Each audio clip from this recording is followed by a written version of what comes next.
Hello, good afternoon Tribuners. Welcome back with me Kusnul Ashaifa in Indonesian News of Tribun Lampung.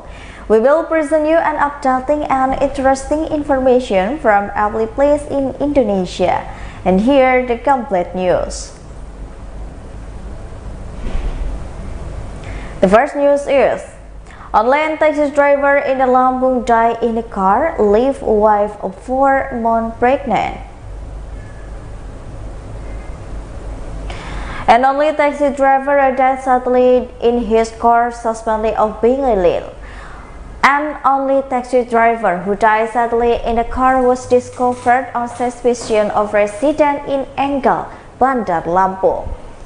This is because the online taxi driver parked in front of Siragas shop on the Jenderal Suprapto route, Enggal, Bandar Lampung.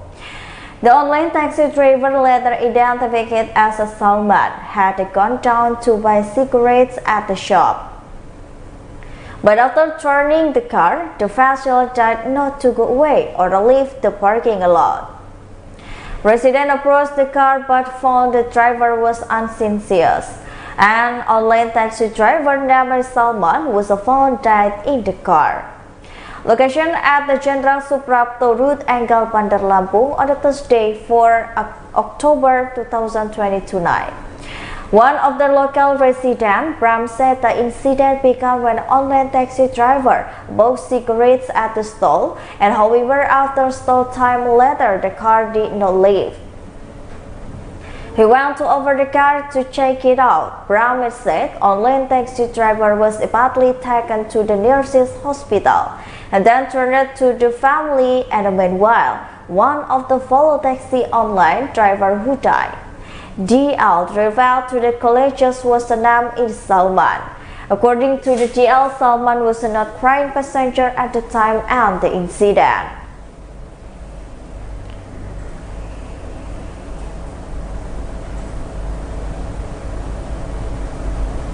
The next news is Corruption Eradication Commission involved in the election case of Brigadir J. The disclosure of the case of the death of Brigadir J at the Verdi Sambo residence is a request to the resolve at a transparent manner. It is not that the suspect in Brigadir J's murder case were dispatched to the Indonesia Former General Office. In this order, transparent, the Indonesia Attorney General Office involved the Corruption Eradication Commission. In delegation, the case of the death of Brigadir J. In this regard, the Deputy Attorney General for General Crimes of Indonesian Attorney General Office, Fadil Zubaha, said that his party deliberately asked to the Corruption Eradication Commission to monitor the delegation of his case.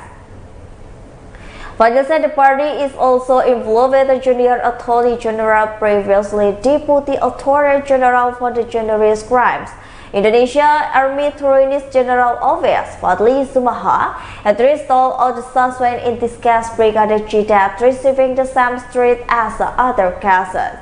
Fadil emphasized that the special treatment for the suspect, and including Baradae, who is justice collaborator, and later the court will suspend Baradae's turn to the being justice collaborator.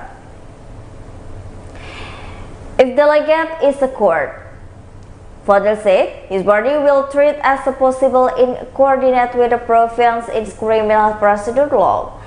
As previously reported, the public prosecutor accept the publicity and the suspect and advice against Verdi Sambo CS. The suspect including Verdi Sambo, Baradae, Richard Eliezer, Bribka Riki Rizal, Strong Ma'ruf, and Putri Chandrawati. They were delayed an article Criminal Code under permanent murder and subsidiary of the article in the Criminal Code under pen murder. In addition, there are also suspended for the substance injustice, namely Verdi Sambo, Brigadier General Hendra Kurniawan, Komisaris Agus Nupriyada, Daris Ajudan Komisaris Arif Rahman Arifin, Commissioner Baik Nuki Wibowo, and Commissioner Cuk Puranto and Irfan Widianto.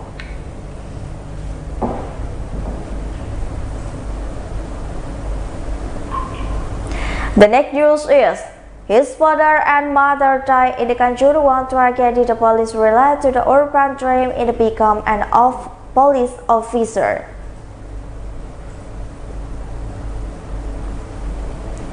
Muhammad Alfiansyah, an 11-year-old boy, now has been separated from the parents for good after the tragedy at the Kanjuruhan Stadium in Malang, East Java after Arema FC versus Persebaya Surabaya match on the Saturday night.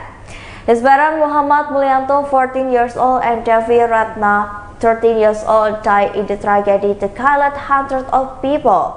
And the orphan due to Kanjuruhan tragedy, Muhammad Alfiansyah received the facility and scholarship from the Indonesian National Police to complete his education up to high school and fulfill his dream to become the police officer.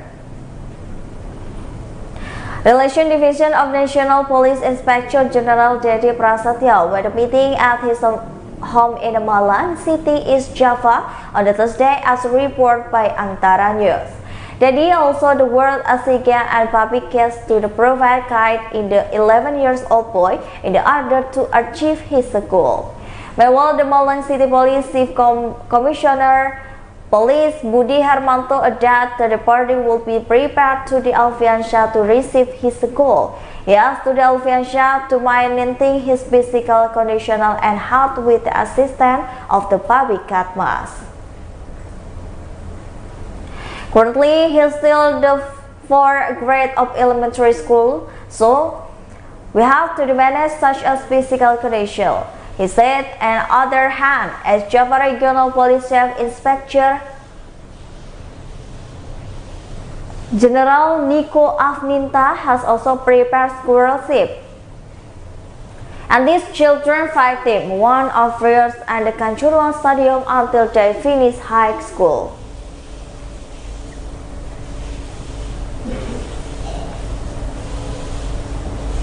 The next news is pregnant woman patient died at the Lando Hospital with a Pasera. Family accused doctor of being led.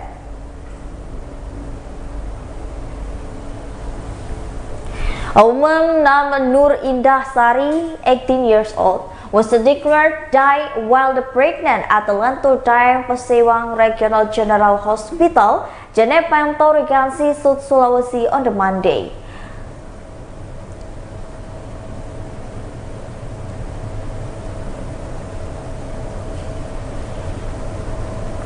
Nur Indah Sari, as in Indah now, allegedly died due to neglect by the hospital because when she was about to give birth, there wasn't a single doctor and Dati hospital to help with the delivery process. This was confirmed by the Indah father, Idahar, 13 years old, when met by TribunTimor.com, his resident in Batu Jala, Potoramba District, Jeneponto, Regency on the Thursday.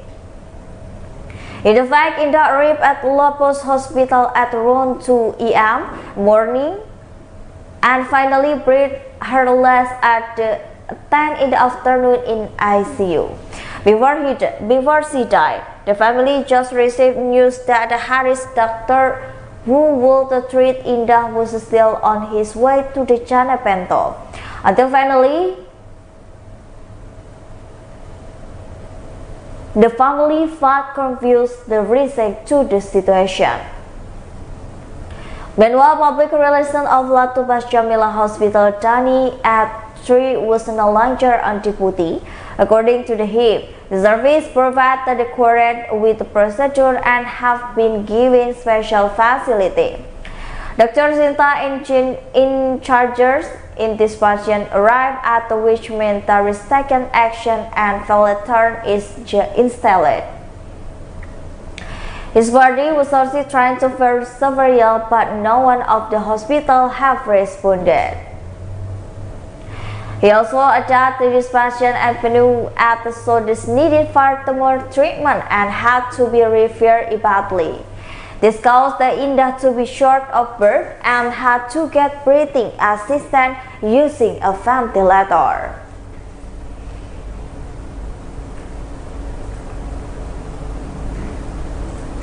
The next news is Snakes still often terrorize livestock belonging to Aceh single resident.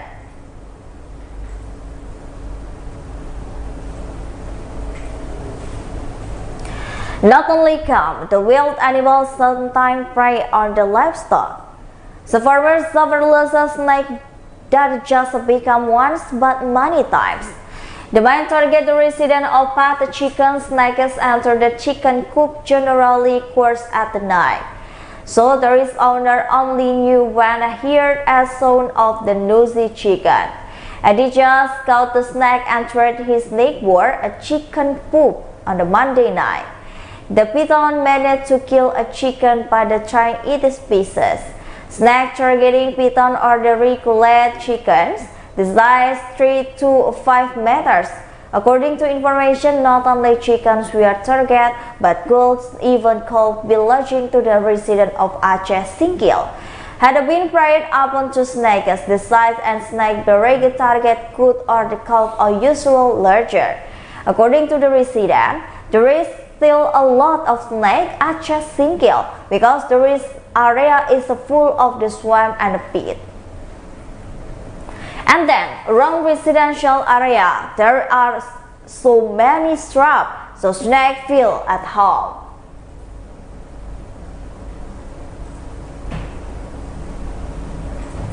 The next news is embraces chicken feed up to 1 ton and reaching Belitung. 7 men from the Lampung raised by the police.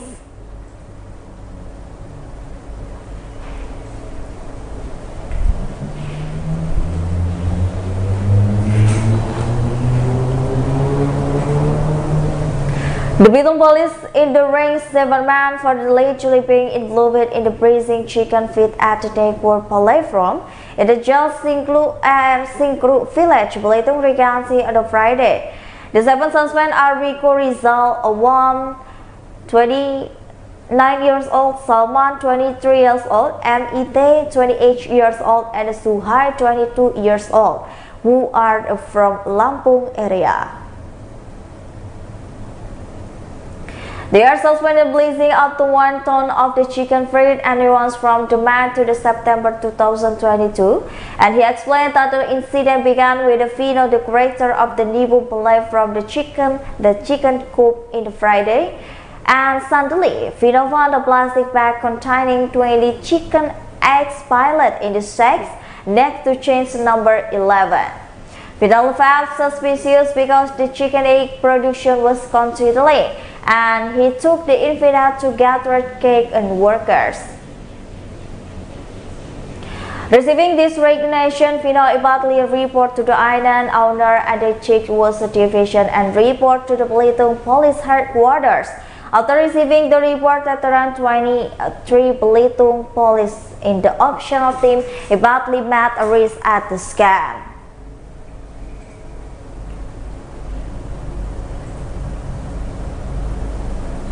And the last news is the story of Malay saving himself for the in Taman Sari forgot his son was sleeping. Sitting on a mat, Posyandu had become a refuge after the fire of 7 houses, including a boarding house in Taman Sari, West Jakarta. Maya, 43 years old, reckoned her 7-month-old children. There was no matter on the pillow. Even Maya had to sleep and 3 blankets folded into the pillow. To this his heart worked hard. His face was sad in spirit. Occasion his vivid tears suddenly come out in the corners of his eyes. In fact, this book has been through visit by the fast in Jakarta. Social service has not been touched at all. Meet at tribuntangerang.com at Posyandu Lestari. And did not remember this fire incident happening to him this morning. The most surprising is when his fire broke out when the forgot child to the sleep fast asleep. Maya fell the head from the bathroom in the boarding house where he lived. At the time around in the bed in the middle on his fast asleep.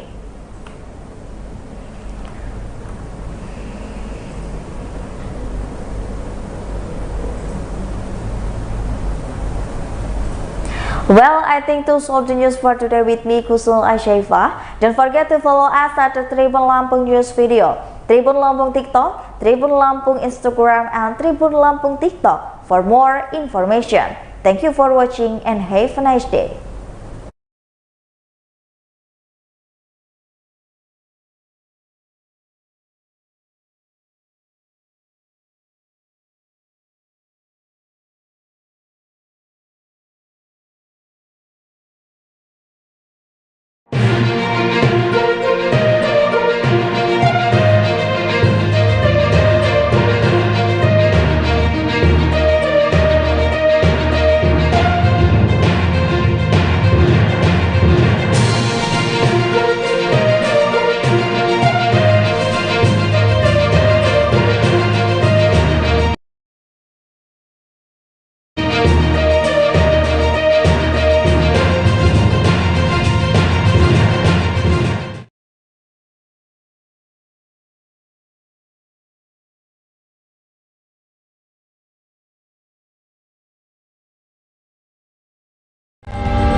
Selamat siang Tribuners, Anda sedang menyaksikan live update Siang Tribun News edisi Kamis 6 Oktober 2022.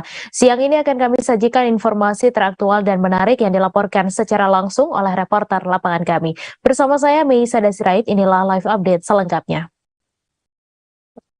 Kita ke informasi pertama Tribuners. Bimo, seorang Aremania selamat dari tragedi Stadion Kanjuruhan karena bersikap tenang saat ada gas air mata. Pemuda asal Kecamatan Kauman ini yang menemukan Bribka Andik Purwanto dan menggotongnya. Bimo mengaku tengah ada di Tribun Kanjuruhan saat gas air mata ditembakkan. Informasi selengkapnya akan disampaikan langsung oleh wartawan Surya David Yohanes yang kini sudah terhubung bersama kami. Silakan rekan David.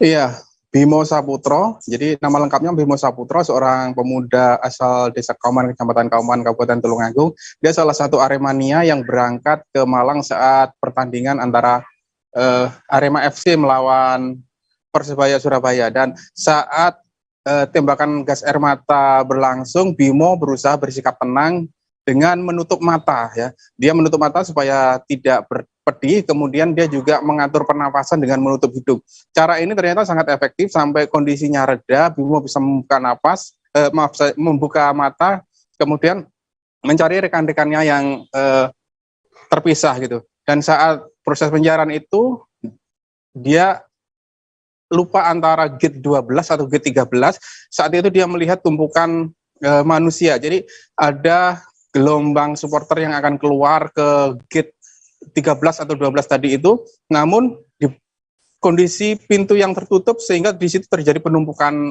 penonton. Dan di antara penumpukan penonton itulah Bimo melihat salah seorang laki-laki yang mengenakan jaket polisi. Saat itu dia mengevakuasi karena bajunya yang memang berbeda, polisi ini mudah dikenali, ya. Dan saat dievakuasi itulah belakangan diketahui bahwa itu adalah Bribka Andik Purwanto, anggota Polres Tulungagung yang BKU ke Polres Malang, salah satu korban meninggal dunia dari kalangan polisi. Dan Bimo kemudian berhasil selamat setelah mengevakuasi Bribka Andik karena dia diperbolehkan masuk ke tempat VIP, kemudian dia langsung keluar dari Stadion Kanjuruhan. Demikian. Baik, terima kasih rekan David atas laporan Anda, dan Tribuners, wartawan kami juga telah menghimpun wawancara dengan Bimo selaku Aremania Tulungagung. Berikut tayangannya untuk Anda. Agak chaos sekali. Nah, pada saat kejadian itu ada, semua orang udah panik mas, panik untuk menyelamatkan diri masing-masing. Nah, ternyata kan saya waktu itu berusaha diam, sembari untuk biar keadaan semakin keadaan mengganggu mas. Nah, terus saya itu kayak diam di atas tribun merem mas, sambil biar gas air mata itu dampaknya enggak terlalu saya itu. Nah, waktu saya itu sudah mau keluar mas, pintunya tertutup dan lihat dari atas kok sudah banyak orang yang tertimbun di lorong tersebut. Mas, apa Mas yang dirasakan saat itu kena gas air mata itu? Ya dirasakan ya gimana Mas ya, pada saat itu kan saya di atas tribun Mas, saya pasrah Mas, diam gitu aja sembari sambil kayak nahan gas air mata dan berusaha untuk tenang. Di tribun dekat sampean banyak korban yang berjatuhan tuh Mas? Di lorongnya Mas. Oh, di lorongnya. Di lorongnya. Saya waktu itu kan waktu udah Presiden Jokowi menyebutkan 3 masalah utama dalam insiden nahas tragedi kerusuhan Stadion Kanjuruhan hingga menelan ratusan korban jiwa pada Sabtu malam. Pertama, pintu keluar masuk penonton yang terkunci. Kedua, tangga akses tribun yang terlalu tajam. Ketiga, terdapat kepanikan orang dalam insiden tersebut. Hal itu disampaikan oleh Presiden Jokowi seusai berkeliling meninjau kondisi Stadion Kanjuruhan Kabupaten Malang pada Rabu 5 Oktober siang. Hanya saja ia menegaskan kesimpulan akhir atas penyebab utama terjadinya tragedi tersebut akan disampaikan langsung oleh tim gabungan independen pencari fakta yang dipimpin Mahfud MD selaku Menko Polhukam. Untuk informasi selengkapnya akan disampaikan langsung oleh wartawan Tribun Jatim, Luhur Pambudi yang kini sudah terhubung bersama kami. Silakan rekan Luhur. Oke, terima kasih Mei. Jadi Presiden Jokowi kemarin meninjau sekaligus melihat kondisi langsung kondisi bangunan di Stadion Kanjuruhan Malang, ditemani beberapa pejabat dan menteri, kemudian Pemda untuk berkeliling di hampir setiap sudut stadion ya untuk melihat bagaimana kondisi terbaru terkini lokasi insiden tersebut dan kemudian hasil setelah dilakukan olah TKP oleh pihak kepolisian. Kemudian dari hasil berkeliling tersebut atau meninjau lokasi terjadinya insiden tragedi kerusuhan di Stadion Kanjuruhan, Presiden Jokowi mendapati 3 temuan fakta yang diduga menjadi penyebab terjadinya insiden tersebut. Yakni pertama adalah karena kondisi pintu gate stadion yang beberapa dalam keadaan terkunci, kemudian tangga akses jalan supporter atau penonton di stadion tersebut yang terlalu tajam kondisi konstruksi bangunannya. Kemudian dalam konteks insiden saat itu pada hari Sabtu tanggal 1 Sabtu malam kemarin ya, itu diduga terjadi kepanikan sehingga terjadilah insiden yang tidak dikehendaki itu. Namun Presiden Jokowi tidak ingin mendahului hasil kesimpulan yang akan nanti ditemukan oleh tim penyelidik dari tim gabungan independen pencari fakta yang sudah dibentuk oleh Mahfud MD. Dan setelah meninjau di lokasi Stadion Kanjuruhan tersebut, Presiden Jokowi juga sempat menjenguk beberapa korban yang masih dirawat di Rumah Sakit Umum Daerah Dr. Saiful Anwar, Kota Malang. Jadi informasi yang kami himpun di sana masih terdapat sekitar 20 orang pasien yang masih harus menjalani rawat inap ya di situ. Kemudian Presiden juga memberikan santunan kepada para korban atau diwakili oleh keluarga korban. Kemudian Presiden Jokowi sempat meminta kepada Kementerian PU untuk mengaudit semua stadion yang ada di seluruh Indonesia, yang terutama adalah stadion yang menjadi lokasi penyelenggaraan pertandingan Liga 1, Liga 2, dan Liga 3 dalam kurun waktu paling singkat yakni 1 bulan. Kemudian Presiden juga meminta tim gabungan pencari fakta untuk segera mendapat kesimpulan secara pasti terkait penyebab insiden tersebut kurang dari tenggat waktu yang ditentukan yakni 1 bulan. Kemudian Presiden juga menghendaki adanya evaluasi penuh dalam berbagai macam aspek pertandingan sepak bola yang nantinya akan dibantu oleh pihak FIFA yang sudah dikomunikasikan oleh Presiden Jokowi beberapa hari yang lalu. Dan informasi yang kami himpun, update terkini jumlah korban tragedi Stadion Kanjuruhan berdasarkan pemutakhiran data terbaru sejak Selasa kemarin, yakni korban meninggal masih tercatat 131 orang. Kemudian untuk dalam aspek penyelidikan dan penyidikan untuk kepastian hukumnya, hingga saat ini Barreskrim Mabes Polri sudah memeriksa 35 orang. Dan kemudian Divpropam dan Irwasum juga sudah memeriksa sekitar 30 orang anggota yang diduga terlibat dalam mekanisme pengamanan pelaksanaan pertandingan tersebut yang akhirnya belakangan berujung terjadinya tragedi tersebut. Dan sebelumnya sehari setelah terjadinya insiden tersebut, Ajun Komisaris Besar Polisi Verly juga telah dicopot dari jabatannya sebagai Kapolres Semarang, dan 8 orang anggota BRIMOB juga telah dinonaktifkan dari jabatannya. Demikian, Mei, kembali ke studio. Baik, terima kasih rekan Luhur Pambudi atas laporan Anda. Selamat bertugas kembali, dan Tribuners akan kami tampilkan juga press conference dari Presiden Joko Widodo berikut tayangannya untuk Anda. Itu nanti tim gabungan independen pencari fakta yang harus melihat secara detail. Tetapi sebagai gambaran tadi saya melihat bahwa problemnya ada di pintu yang terkunci. Dan juga tangga yang terlalu tajam. Ditambah kepanikan yang ada. Tapi itu saya hanya melihat lapangannya, tetapi nanti semuanya akan disimpulkan oleh tim gabungan independen pencari fakta. Sekali lagi, yang paling penting nanti seluruh bangunan stadion akan diaudit oleh Kementerian PU. Kalau tim gabungan independen itu 1 bulan, tapi saya minta juga secepatnya, tidak sampai 1 bulan. Kalau untuk Ketua Dewan Kehormatan DPP Partai Golkar, Akbar Tanjung, terang-terangan mendukung Gubernur DKI Jakarta Anies Baswedan menjadi Capres 2024. Hal ini diungkapkan saat menghadiri peresmian relokasi Monumen 66 di kawasan Taman Menteng, Jakarta Pusat. Ia menyebut peluang Anies Baswedan untuk menjadi penerus Presiden Joko Widodo sangat besar. Untuk informasi selengkapnya akan disampaikan langsung oleh wartawan Tribun Jakarta, Dionisius Arya Bima, yang kini sudah terhubung bersama kami. Silakan rekan Dion.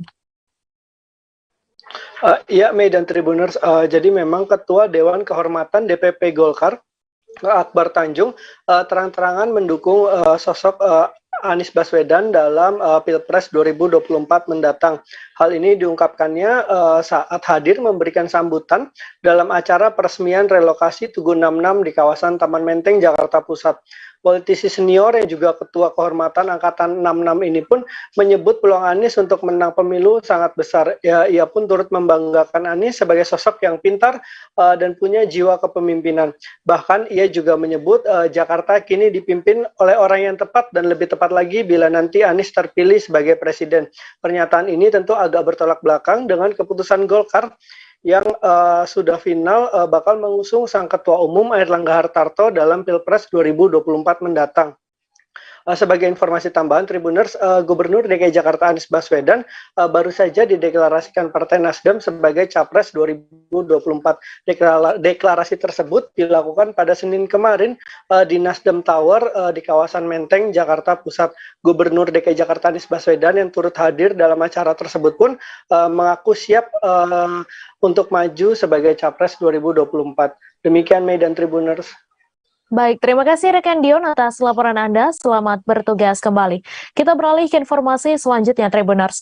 Tim kuasa hukum Alex Nurdin, Redo Junaidi, dan Ridwan SH menyerahkan memori kasasi ke Pengadilan Tipikor Palembang pada Rabu 5 Oktober. Penyerahan memori kasasi tersebut dilakukan dalam upaya hukum atas putusan banding Alex Nurdin, terdakwa kasus dugaan korupsi dana hibah Masjid Raya Sriwijaya dan PD-PDE.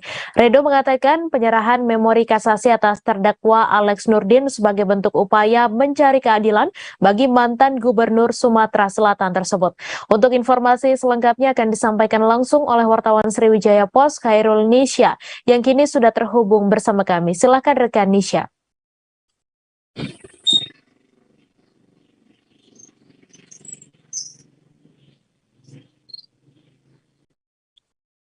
Halo rekan Nisha.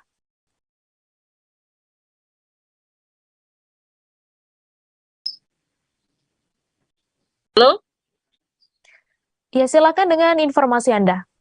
Oke, baik. Benar, pemirsa, dari Palembang kami melaporkan bahwasanya memang tim kuasa hukum dari Bapak Alex Nurdin, mantan Gubernur Sumatera Selatan, kemarin telah mengajukan memori kasasi ke Pengadilan Tipikor Palembang. Hal itu sudah disampaikan oleh kuasa hukumnya Redo Junaidi, bahwasanya hal ini sebagai bentuk upaya hukum untuk mencari keadilan bagi mantan gubernur 2 periode Sumatera Selatan tersebut. Nah, dalam hal ini Redo juga menjelaskan bahwasanya dalam fakta persidangan sebelumnya, Bapak Alik Nurdin ini tidak ada satupun saksi yang menyatakan bahwa beliau menerima uang atau berusaha untuk menguntungkan diri sendiri ataupun orang lain. Maka Redo beranggapan bahwasanya Bapak Alik Nurdin dalam hal ini hanya melakukan kesalahan dalam bentuk administrasi. Maka dari itu pihaknya yang sebelumnya mengajukan banding dan divonis dari 12 tahun turun menjadi 9 tahun, merasa belum puas atas putusan tersebut sehingga mengajukan memori kasasi atas putusan banding tersebut. Seperti itu. Baik, terima kasih rekan Nisha atas laporan Anda, dan Tribuners, wartawan kami juga telah menghimpun wawancara dengan tim kuasa hukum Alex Nurdin. Berikut tayangannya untuk Anda.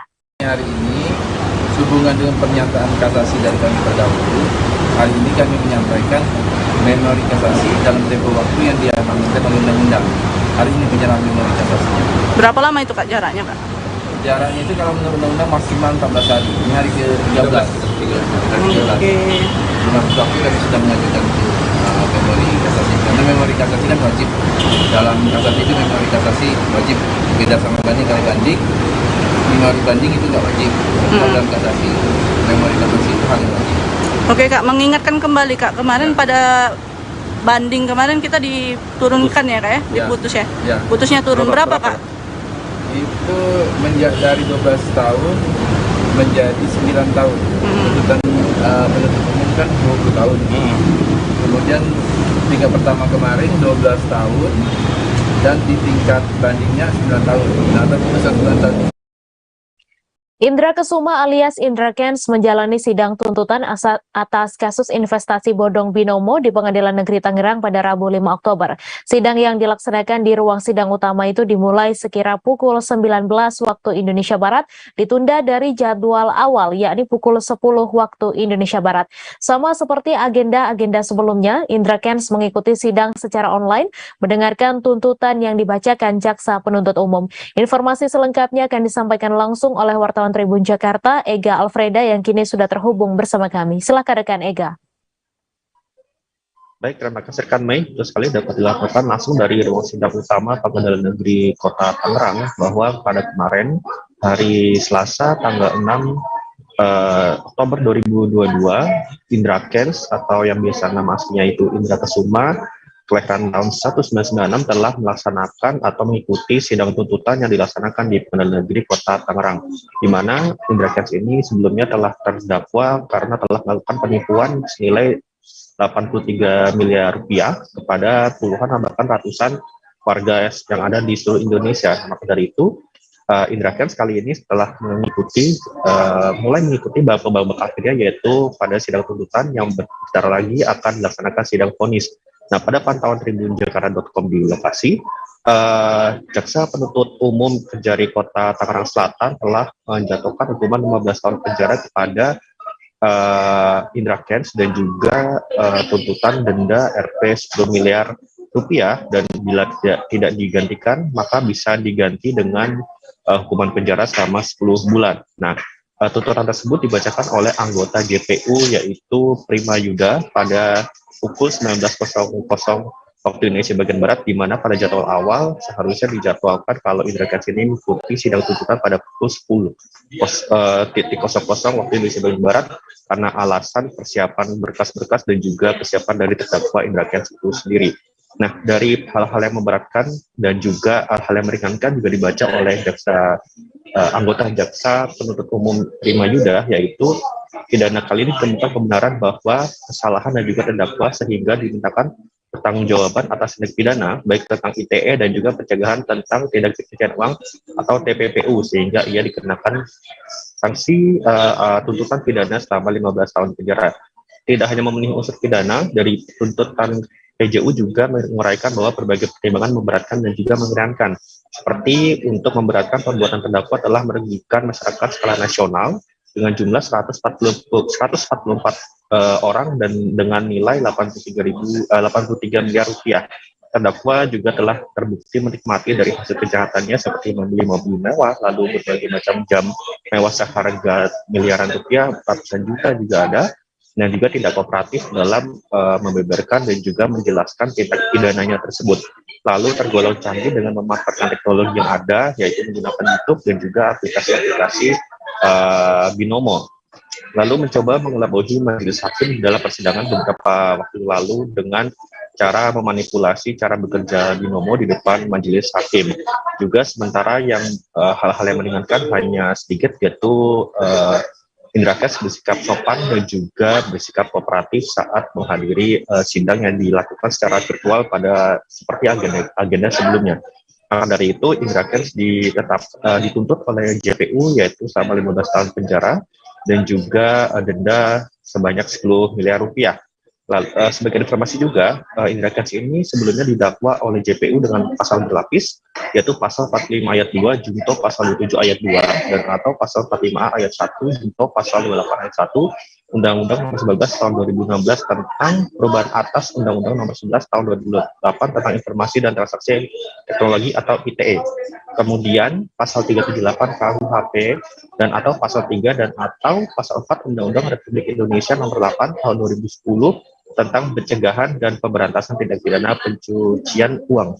Begitu kira-kira Mei yang dapat dilaporkan langsung dari Kota Tangerang. Baik, terima kasih rekan Ega atas laporan Anda. Selamat bertugas kembali. Kita beralih ke informasi selanjutnya, Tribuners. Fatma, seorang bendahara Camat Medan Barat, menjadi korban penembakan airsoft gun oleh orang tidak dikenal di Jalan Bono, Kecamatan Medan Timur pada Selasa 4 Oktober kemarin. Menurut keterangan Camat Medan Barat yaitu Lilik, bahwa korban saat itu baru saja meninggalkan kantor. Korban hendak menjemput anaknya yang masih berusia 4 tahun di rumah mertuanya. Informasi selengkapnya akan disampaikan langsung oleh wartawan Tribun Medan, Vian, yang kini sudah terhubung bersama kami. Silakan rekan Vian. Ya, baik rekannya. Ya, 2 hari yang lalu memang seorang bendahara camat dari Medan Barat itu ditembak oleh orang tidak dikenal menggunakan airsoft gun, di mana saat itu dia baru saja meninggalkan kantornya ataupun pulang dari jam dinas. Saat itu dia menjemput anaknya ke rumah mertua. Saat itu memang kondisi di lokasi memang sedang hujan.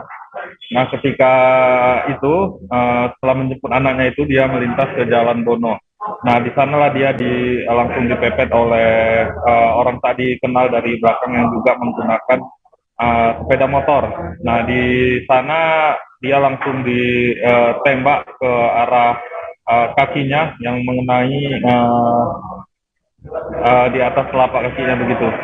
Setelah kejadian itu dia pun pulang ke rumah dan melaporkan kejadian itu kepada suaminya.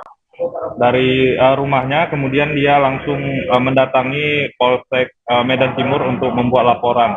Tak lama korban ini bersama dengan polisi dan juga suaminya ini mendatangi lokasi untuk mencari CCTV. Nah, menurut keterangan dari salah seorang warga di sana mengatakan bahwasanya ketika korban tiba di sana dalam keadaan digendong dan kakinya itu sudah terluka begitu. Di sana mereka sempat mencari rekaman CCTV. Nah, menurut keterangan warga itu dia sempat menanyai apa yang terjadi. Si korban mengatakan bahwasanya dia itu tertembak pada saat melintas di Jalan Bono itu. Ya, kemarin juga di lokasi polisi sempat mencari sejumlah rekaman CCTV yang terpasang di jalan tersebut untuk mengetahui siapa pelaku penembak tersebut. Menurut keterangan camat yang didapat dari korban, pelaku itu berjumlah 2 orang begitu. Saat itu pelaku juga menggunakan jas hujan saat menembak dan korban pun tidak mengetahui siapa pelaku ini. Untuk motif sendiri kita tanyai kepada camatnya sendiri. Dia mengatakan bahwasanya selama ini korban ini tidak memiliki masalah dengan siapapun, baik itu di luar ataupun di kantor. Karena waktu pihak camat ini menjenguk si korban ke rumah sakit, si korban pun tidak ada menceritai bahwasanya dia itu ada terlibat masalah begitu. Untuk kondisi korban sendiri kemarin sudah dilakukan operasi di Rumah Sakit Bayangkara Medan untuk menarik proyektil ataupun peluru airsoft gun itu yang masih bersarang di kakinya. Saat ini si korban masih dirawat di rumah sakit. Sementara keterangan dari pihak kepolisian menyebutkan bahwasannya pihaknya masih melakukan penyelidikan dan masih mengumpulkan keterangan dari sejumlah saksi di lapangan dan juga rekaman CCTV.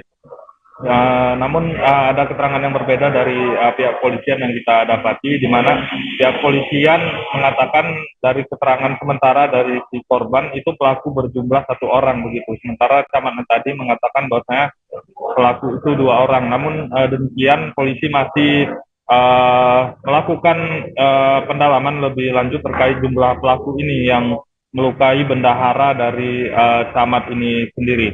Ya, sekian Mei dari saya, kembali ke studio.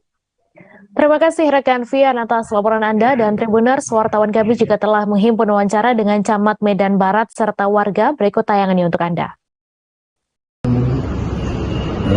Baik, terima kasih. Assalamualaikum warahmatullahi wabarakatuh. Selamat siang, salam sahabat kita. Saya selaku Camat Medan Barat Dr. Anies MAP menyampaikan bahwa benar semalam pukul 18 usai pulang kerja dari kantor, ibu bendahara kami yang bernama Fatma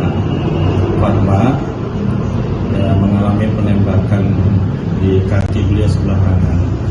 Kronologisnya itu selesai pukul 6 itu pulang kerja dan menjemput anaknya di Kelurahan Lugur Darat 1, tepatnya di Jalan Prajurit nomor 93, rumah mertua beliau.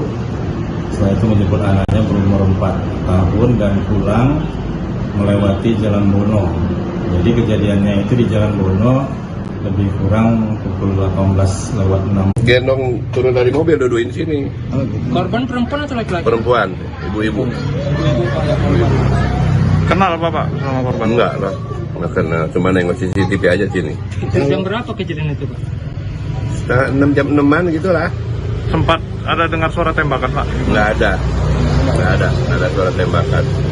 Tapi luka parah, Pak, sampai berdarah-darah gitu? Berdarah kayak ininya di sini ya nih, pas sini. Bapak tahu nggak dia bahwasanya bendahara camat? Dibilang sama orang polseknya, sama orang Medan Timur. Bendahara camat. Medan mana camatnya? Tapi berarti setelah kejadian baru ketahuan ya Pak, pas penembakannya nggak tahu? Iya, nggak tahu. Setelah kejadian, udah pulang lapor Medan Timur baru dibawa kemari dia. Dicek di CCTV Pak, bagaimana Pak? Justru di sini nggak nampak, ini lagi ditengok di tengah sana. Kalau si korban sendiri, Pak, itu jalan kaki kah atau mengendarai apa kendaraan?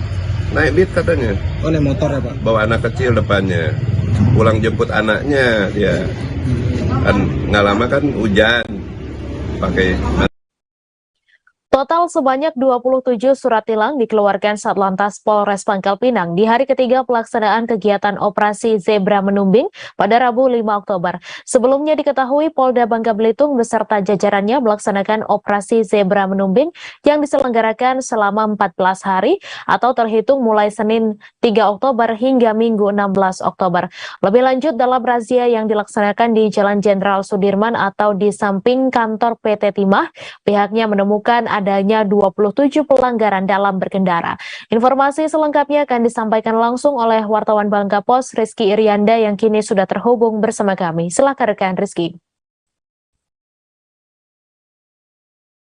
Ya Mei, saat ini Satlantas Polres Pangkal Pinang sedang menggelar operasi Zebra Menumbing yang juga dilakukan serentak oleh Polda Bangka Belitung dan jajarannya selama 14 hari ke depan, atau terhitung mulai Senin 3 Oktober hingga Minggu 16 Oktober nanti.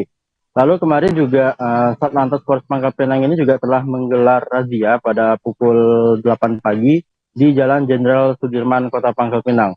Dan dalam razia kemarin terdapat 27 surat tilang yang dikeluarkan oleh Satlantas Polres Pangkal Pinang, di mana mayoritas atau sebanyak 20 pengendara terkena tilang dikarenakan tidak menggunakan helm. Dari hasil wawancara dengan beberapa pengendara yang terkena tilang, alasan mereka ini tidak menggunakan helm dikarenakan jarak yang dekat dengan tujuan. Lebih lanjut juga pagi hari tadi, Satlantas Polres Pangkal Pinang juga telah melakukan razia di depan kantor Polres Pangkal Pinang dan rencananya juga sore nanti akan kembali melakukan razia di tempat yang berbeda. Sementara itu dari data Satlantas Polres Pangkal Pinang juga untuk jumlah pelanggaran hingga triwulan ketiga pada 2022 ini menyentuh total 8.554 pelanggaran yang terbagi menjadi 5.967 tilang dan 2.587 teguran. Jumlah tersebut pun diketahui meningkat drastis dibandingkan pada periode 2021 di periode yang sama dengan 4.464 pelanggaran yang terbagi 3.582 tilang dan 882 teguran. Selain itu juga untuk kecelakaan lalu lintas di Pangkal Pinang juga mengalami peningkatan. Di tahun 2022 terdapat 60 jumlah kecelakaan lalu lintas dengan 17 orang meninggal dunia, sedangkan di tahun 2021 terdapat 22 kecelakaan lalu lintas dengan korban meninggal dunia sebanyak 13 orang, 1 luka berat dan 14 luka ringan. Dengan kondisi tersebut, Kabak Ops Polres Pangkal Pinang, AKP Tony Susanto, terus menghimbau pada masyarakat untuk selalu menaati peraturan lalu lintas untuk meminimalisir terjadinya kecelakaan atau dampak buruk dari kecelakaan itu. Demikian, Mei. Baik, terima kasih rekan Rizky Rianda atas laporan Anda. Selamat bertugas kembali. Kita beralih ke informasi selanjutnya, Tribuners. Pencuri spesialis rumah kosong di Kabupaten Klaten, Jawa Tengah diciduk. Rumah yang dikuras hartanya adalah milik Sarmini di Dukuh Kiaran, Desa Tulung, Kecamatan Tulung pada Minggu 2 Oktober lalu. Rumah milik Sarmini dibobol pencuri saat dalam keadaan kosong lantaran ditinggal ke Solo untuk berobat. Untuk informasi selengkapnya akan disampaikan langsung oleh wartawan Tribun Solo, Ibnu Dwi Tamtomo yang kini sudah terhubung bersama kami. Silakan rekan Ibnu. Terima kasih rekan Mei. Kemarin polisi berhasil menangkap seorang pencuri rumah kosong, spesialis pencuri rumah kosong, yang ini adalah Denny, yang ditangkap tim Macan Satreskrim Polres Klaten setelah melakukan pencurian rumah kosong milik Sarmini 52 tahun di Dukuh Kiaran, Desa Tulung, Kecamatan Tulung, Kabupaten Klaten. Dan awal mulanya kejadian tersebut diungkap oleh akun Instagram macanklaten.id bahwa pelaku telah ditangkap, dan penangkapan pelaku dilakukan oleh tim Macam Satreskrim Polres Klaten di wilayah Kecamatan Sambi, Kabupaten Boyolali, dan dikonfirmasi tim Tribun Solo melalui Kasatreskrim Polres Klaten AKP Guru Bagus Edi Suryana bahwa pelaku pencurian telah ditangkap dan saat ini diamankan di Mapolres Klaten. Dan dikonfirmasi secara terpisah, Kasih Humas Polres Klaten Ibnu Abliah mengungkapkan bahwa awal mula kejadian bermula pada hari Minggu sekitar pukul 12 siang. Saat itu pemilik rumah, yakni Sarmini, berangkat keluar rumah bersama 3 orang lainnya untuk berobat begitu. Dan setibanya di rumah, mereka kaget lantaran kecurigaan Sarmini timbul pada saat rumahnya atau pintu rumahnya dalam keadaan terbuka. Di samping itu beberapa barang sudah keluar begitu dari isi lemari, dan saat dicek ternyata betul beberapa barang telah diambil oleh pelaku. Di antaranya ada 2 buah BPKB sepeda motor, uang tunai sebesar 3,5 juta, 2 buku tabungan beserta ATM dan nomor rekeningnya dengan saldo 179 juta rupiah dan 200.000, dan beberapa perhiasan yang lain. Namun tak berselang lama, hanya dalam kurun waktu sekitar 1x24 jam, Satreskrim Polres Klaten berhasil menangkap, yaitu Denny 20 tahun, ditangkap tim Macam Satreskrim Polres Klaten setelah melakukan aksi pencuriannya pada kemarin begitu. Dan pelaku berhasil diamankan berdasarkan hasil penyelidikan lebih lanjut yang dilakukan oleh Satreskrim Polres Klaten beserta Polsek Tulung. Dan setelah berhasil mendapatkan bukti petunjuk, pelaku dapat diamankan di Kecamatan Sambi, Boyolali. Pelaku juga ditangkap dalam keadaan tidak bisa mengelak lantaran barang bukti yang telah ditunjukkan oleh tim Satreskrim Polres Klaten. Itu adalah pernyataan dari KPO Satreskrim Polres Klaten, yaitu Ibtu Umar Mustafa. Dan saat penangkapan, pihak polisi juga mengamankan sejumlah barang bukti, di antaranya 1 buah BPKB, 1 buku tabungan, dan 2 buah ATM, serta 3 buah cincin emas dan 4 buah gelang, dan semua itu merupakan barang curian. Selain itu juga mengamankan 1 unit motor, 1 buah jaket berwarna putih, dan tas lempang yang digunakan pelaku saat melakukan aksinya. Dan diungkapkan Umar bahwa pelaku beralamat di satu kecamatan yang sama dengan korban, yakni di Kecamatan Tulung Klaten.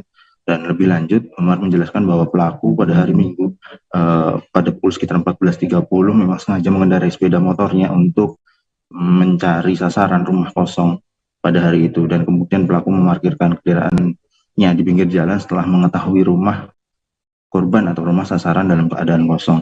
Dan setelah berhasil masuk ke dalam rumah, pelaku membuka pintu dengan cara mencongkel dengan obeng begitu. Dan setelah berhasil masuk, mengambil barang berharga, kemudian pelaku meninggalkan tempat kejadian lalu menuju ke ATM terdekat saat itu.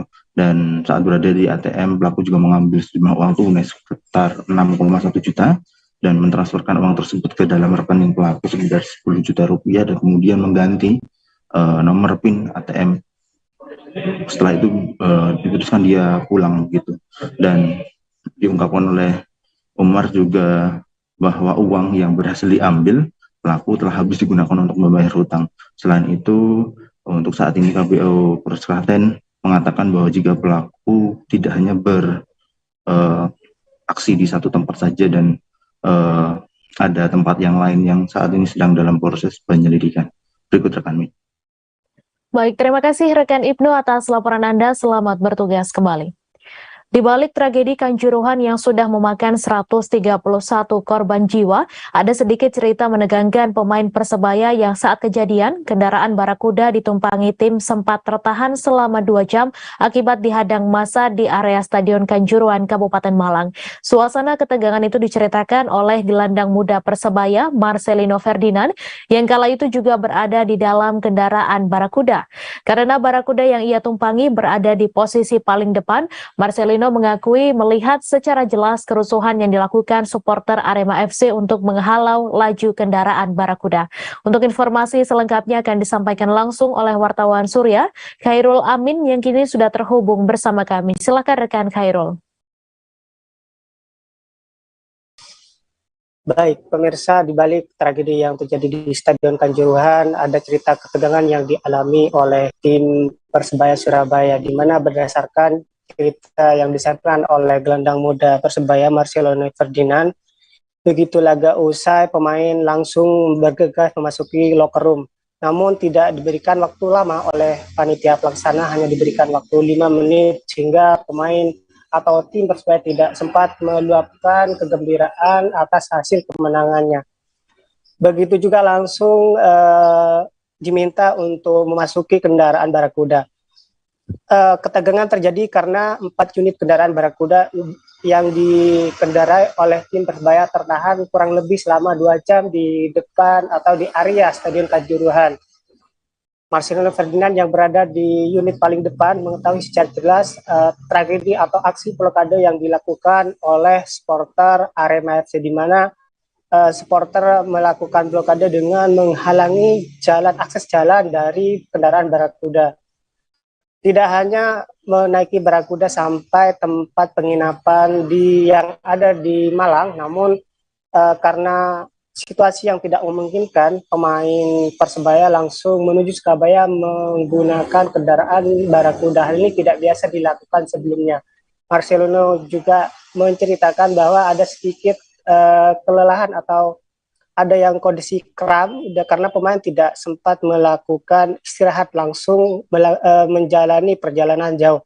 Meski melihat situasi yang kurang baik, namun Marcelino Ferdinand menyebut tidak ada trauma karena melihat banyaknya korban jiwa yang berjatuhan. Meski demikian, ia berharap kejadian seperti ini tidak terulang kembali di sepak bola Indonesia. Demikian. Baik, terima kasih rekan Khairul Amin atas laporan Anda. Selamat bertugas kembali. Kita beralih ke informasi selanjutnya, Tribuners. Dua sopir taksi Bandara Kogatrans Kalimantan Timur, yakni Kamaryono dan Paharudin, terlibat cekcok yang membuat seorang di antaranya tewas. Tragedi berdarah tersebut terjadi pada Selasa 4 Oktober, sekira pukul 15.30 waktu Indonesia Tengah. Setelah pihak kepolisian melakukan pendalaman, terkuak penyebab perkelahian dipicu oleh bagi hasil taksi bandara yang dinilai tidak sesuai. Untuk informasi selengkapnya akan disampaikan langsung oleh wartawan Tribun Kaltim, Rita Lavinia, yang kini sudah terhubung bersama kami. Silahkan rekan Rita.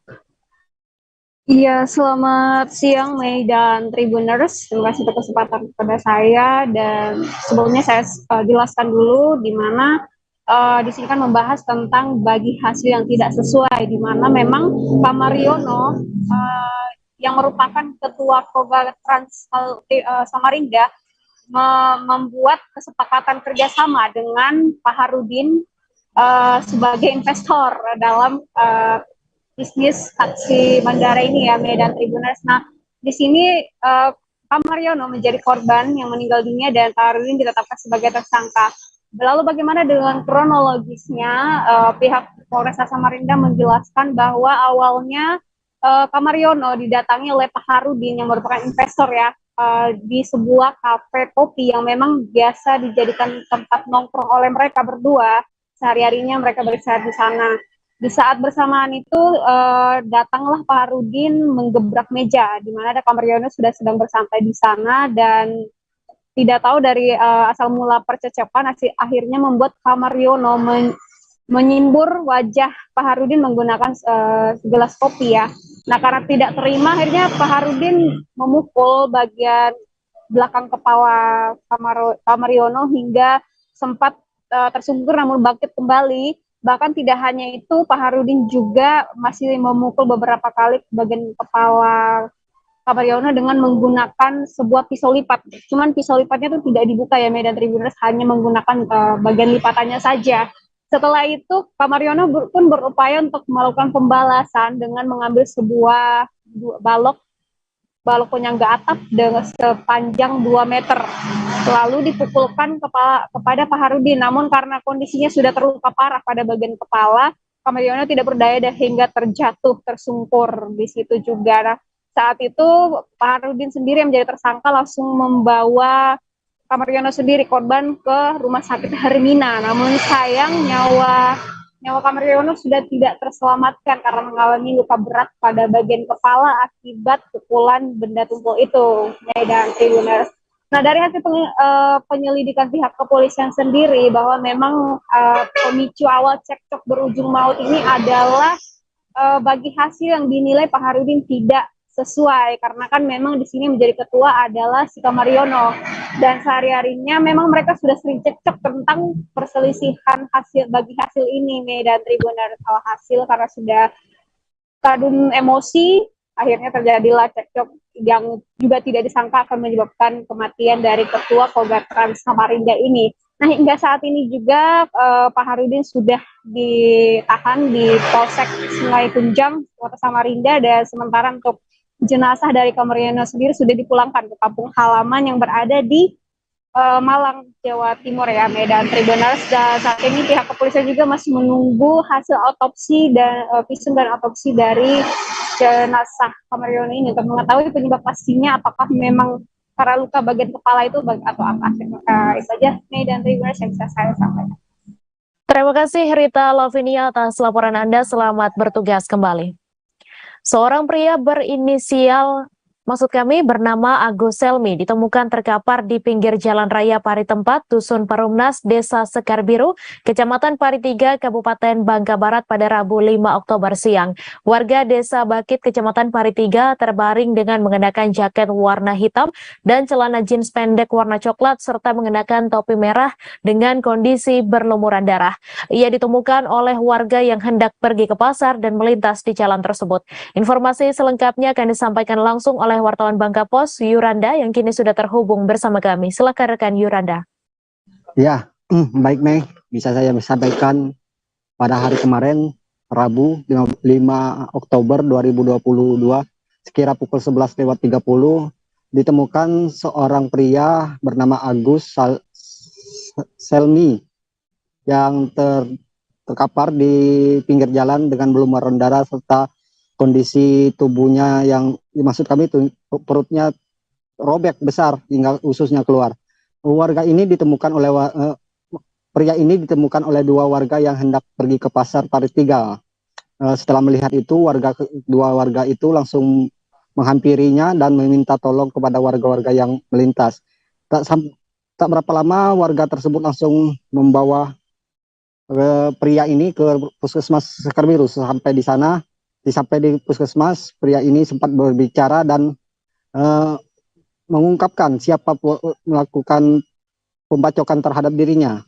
Namun sesaat kemudian pria ini langsung meninggal dunia di tempat puskesmas itu. Kabak Op Polres Bangka Barat Kompol Albert Tampu Bolon membenarkan kejadian itu, penemuan sosok pria ini di pinggir jalan. Berdasarkan laporan dari Polsek Jebus, penemuan pria ini berawal dari kedua warga yang melintasnya. Saat di tempat kejadian perkara, pria ini belum meninggal dunia, namun saat dilarikan ke puskesmas setempat, pria tersebut langsung meninggal dunia. Pria Agus ini sempat berbicara kepada warga yang menolongnya dan perawat puskesmas yang di sana. Menurut warga sekitar yang bernama Erwin mengatakan pria ini sempat berbicara siapa yang melakukan pembacokan terhadap dirinya. Namun ia tidak bisa menjelaskan lantaran itu ranah polisi. Sampai saat ini, kata Erwin, yang merupakan mantan kepala desa, tempat itu akan selalu dipatrolikan untuk menjaga Ketipmas lantaran rawan terjadinya tindak pidana kekerasan atau perampokan di sana. Saat ini, pihak Polres Bangka Barat sendiri sedang memburu pelaku. Mereka sudah mengantongi identitas pelaku yang saat ini masih berada di Pulau Bangka dan sekitaran Kabupaten Bangka Barat. Begitu, Mei, yang bisa saya sampaikan. Baik, terima kasih rekan Yuranda atas laporan Anda, dan Tribuners, wartawan kami juga telah menghimpun wawancara dengan Kabak Ops Polres Bangka Barat. Berikut tayangannya untuk Anda. Mayat seorang laki-laki pada hari Rabu tanggal 5 Oktober sekira pukul 11.30 ya, di mana berawal dari masyarakat saudari D dengan saudari D hendak ke pasar Parit 3 untuk berbelanja sekitar pukul 11.30. Tiba-tiba di jalan melihat orang sedang berada posisi duduk, melihat dengan kondisi luka di perut. Kemudian kedua warga tersebut meminta bantuan untuk membawa korban yang terluka duduk di jalan tersebut untuk dibawa ke rumah sakit. Setelah di rumah sakit ternyata mengalami luka robek di perut dan akhirnya korban meninggal dunia. Untuk identitas itu? Untuk identitas korban merupakan Kecamatan Parit 3 Jebus ya. Untuk umur sekitar 39 tahun dengan nama AG. Ada indikasi pembunuhan seperti apa? Nah, untuk Tim dari Ditreskrimum Polda Riau menangkap seorang pria perakit bom di Kabupaten Indragiri Hulu. Pelaku berinisial MN alias Ocu berusia 47 tahun. Ia ditangkap di rumah kontrakannya di Dusun Seibanggar RT 41 RW 11, Kelurahan Pangkalan Kasai, Kecamatan Seberida, Kabupaten Inhu, Provinsi Riau. Informasi selengkapnya akan disampaikan langsung oleh wartawan Tribun Pekanbaru, Rizky Armanda, yang kini sudah terhubung bersama kami. Silakan rekan Rizky. Ya, baik. Terima kasih, Mei. Dapat saya sampaikan bahwa adapun motif atau motivasi dari pelaku melakukan perakitan bom ini lantaran merasa kesal karena sering diejek, lusuh, hingga disebut gila oleh masyarakat setempat. Namun, hal ini bukan tanpa alasan. Masyarakat menyematkan hal tersebut kepada pelaku dikarenakan pelaku juga sering berulah, di mana diantaranya pelaku pernah menembak seorang anak kecil dengan senapan angin, kemudian masuk ke dalam warung lalu makan, tapi pelaku tidak membayar dan beberapa hal lainnya. dan diantaranya juga pelaku ini diketahui merakit bom berdasarkan tutorial yang ia dapat dari menonton YouTube. Dan pelaku juga pernah dirawat selama 14 hari di Rumah Sakit Jiwa Tampan Kota Pekanbaru dikarenakan pelaku terindikasi mengidap gangguan kejiwaan. Dan berdasarkan keterangan yang disampaikan oleh pihak kepolisian sejauh ini memang pelaku tidak terindikasi masuk ke dalam jaringan terorisme atau kelompok manapun, dan juga polisi masih mendalami terkait dengan dugaan tersebut, dan Polda Riau masih melakukan koordinasi dengan tim dari Densus 88 Mabes Polri. Dan berdasarkan hasil pengecekan dari tim Jibom Gegana, bom yang dibuat oleh pelaku ini terkategori low explosive atau dengan daya ledak rendah, di mana radiusnya hanya sekitar 50 meter. Namun dikarenakan ada bahan seperti pecahan keramik, jika bom ini meledak, maka orang yang berada di sekitarnya bisa terluka hingga menyebabkan meninggal dunia. Begitu, Mei. Baik, terima kasih rekan Rizky atas laporan Anda, dan Tribuners, wartawan kami juga telah menghimpun wawancara dengan Kabid Humas Polda Riau. Berikut tayangannya untuk Anda. Yang ternyata timbul ledakan itu. Berdasarkan dari informasi dan olah TKP, kemudian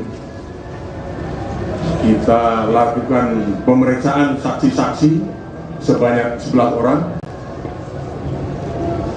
adik pelaku, kemudian juga termasuk saksi yang melihat barang itu, kemudian saksi yang mendengarkan ledakan itu, termasuk petugas.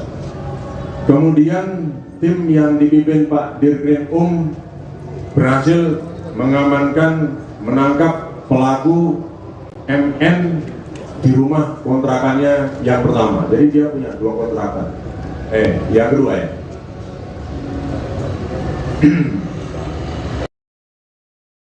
Naiknya harga bahan bakar minyak beberapa waktu lalu turut berdampak pada pelaku jasa transportasi air di Kabupaten Barito Kuala, Kalimantan Selatan. Tak hanya menaikkan tarif penumpang speedboat, pelaku jasa transportasi air juga harus mengatur skema untuk berbagi penumpang. Jika pada biasanya dalam sehari ada 2 unit speedboat longboat yang dioperasionalkan dari Marabahan menuju Kecamatan Kuripan, kini hanya ada 1 unit. Hal ini dilakukan agar bisa mengimbangi minimnya penumpang hingga berdampak pada kerugian yang lebih besar. Untuk informasi selengkapnya akan disampaikan langsung oleh wartawan Banjarmasin Pos M. Tabri yang kini sudah terhubung bersama kami. Silakan rekan Tabri. Ya, baiklah Mei dan juga Tribuners, dapat disampaikan akibat kenaikan harga BBM beberapa waktu lalu, akhirnya turut berdampak pada sejumlah angkutan transportasi air yang ada di Kabupaten Barito Kuala, Provinsi Kalimantan Selatan. Salah satunya trayek yang menuju dari Kecamatan Marabahan menuju ke Kecamatan Kuripan atau bagian paling utara di Kabupaten Barito Kuala. Jarak tempuh dari 2 lokasi ini sendiri berkisar sekitar 60 hingga 70 km. Nah, akibat dari kenaikan harga BBM, para pelaku jasa angkutan speedboat yang ada di aliran Sungai Barito ini turut menaikkan tarif daripada penumpang sebagai penyesuaian daripada operasional yang juga semakin membengkak, yaitu ada kisaran sekitar rata-rata 20.000 untuk penumpang. Di samping itu pula karena semakin berkurangnya peminat daripada jasa angkutan air ini sendiri, para pengusaha ataupun pelaku usaha dari jasa penumpang speedboat ini sendiri mengatur skema untuk berbagi penumpang. Jika biasanya mereka dalam 1 hari itu ada keberangkatan 2 unit longboat, kali ini hanya ada 1 unit. Ini sebagai bentuk antisipasi daripada sepinya penumpang dan juga membengkaknya biaya operasional yang saat ini BBM turut menjadi hal yang sulit untuk diatasi oleh mereka sendiri. Terlebih lagi yang ada di Kabupaten Barito Kuala ini, terutama untuk kawasan pelosok, itu sangat minim pasokan BBM langsung dari SPBU atau harga yang normal. Di sana mereka jauh lebih mengandalkan harga eceran yang mana sudah pindah berapa kali tangan sehingga harganya jauh melambung tinggi dibandingkan harga normal yang ada seperti di SPBU. Ya, seperti itu mungkin bisa disampaikan, Mei. Baik, terima kasih rekan Tabri atas laporan Anda, dan Tribuners wartawan kami juga telah menghimpun wawancara dengan pemilik speedboat. Berikut tayangannya untuk Anda. Kenaikan BBM ini memang berdampak lah melawan angkutan ya? Nyata ya kayaknya. Wah, kami juga ada juga dampaknya. Jadi dampaknya itulah.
Halo Tribuners, jumpa lagi bersama dengan saya Mutiara dalam tayangan berita selebritis di Tribun Lampung. Kami akan menyajikan informasi menarik dan terupdate seputar selebritis tanah air untuk Anda. Dan inilah berita selebritis selengkapnya. Berita pertama datang dari Rizky Bilar mangkir dari pemeriksaan polisi. Pemain sinetron Rizky Bilar tidak memenuhi panggilan penyidik Polres Metro Jakarta Selatan pada Kamis 6 Oktober 2022. Pemeriksaan Rizky Bilar terkait dengan laporan Lesti Kejora pada Rabu 28 September 2022 malam. Rizky Bilar dilaporkan ke polisi setelah diduga melakukan tindak kekerasan dalam rumah tangga terhadap Lesti Kejora. Ade Erpil Manurung, pengacara Rizky Bilar, mengatakan kliennya belum bisa memenuhi panggilan penyidik pada Kamis siang ini. Menurutnya, kondisi psikis Rizky Bilar tidak memungkinkan hadir untuk memberikan keterangan di depan penyidik. Di laporannya tersebut, Lesti Kejora menceritakan dugaan penganiayaan yang dilakukan oleh Rizky Bilar setelah menemukan bukti perselingkuhan suaminya tersebut. Kepala Bidang Humas Polda Metro Jaya, Kombes Endra Zulpan, mengatakan tindak kekerasan yang dilakukan Rizky Bilar terhadap Lesti Kejora ini bukan hanya sekali ini saja terjadi. Berikut wawancara dengan pihak kepolisian. Saya sudah cek ke penyidik.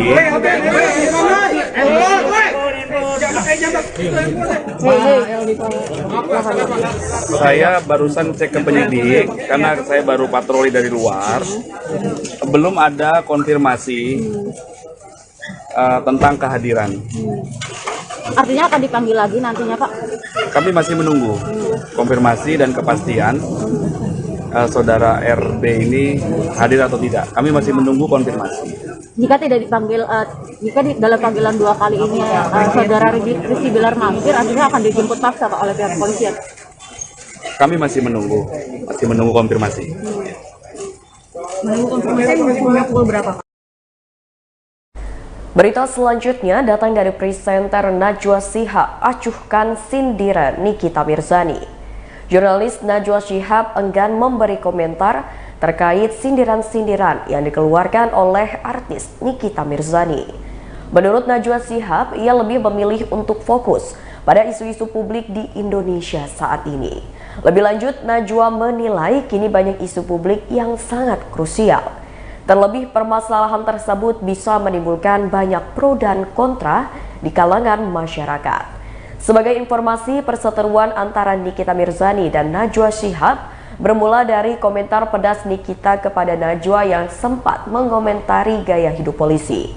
Dari hal tersebut, Nikita menyindir Najwa dan membuka satu persatu hal yang menjadi urusan pribadi jurnalis 45 tahun itu. Yang terbaru, Nikita menyebut Najwa seolah sudah menjilat ludahnya sendiri.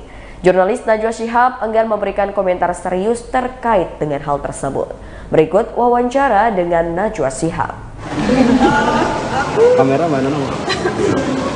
Dulu tuh aku waktu SMA tuh aku mungkin dipanggilnya si paling aktif. Maksudnya kan biasanya kalau paling ekspresif tuh dimusuhin, dijauhin, lu kok aktif banget apa gitu.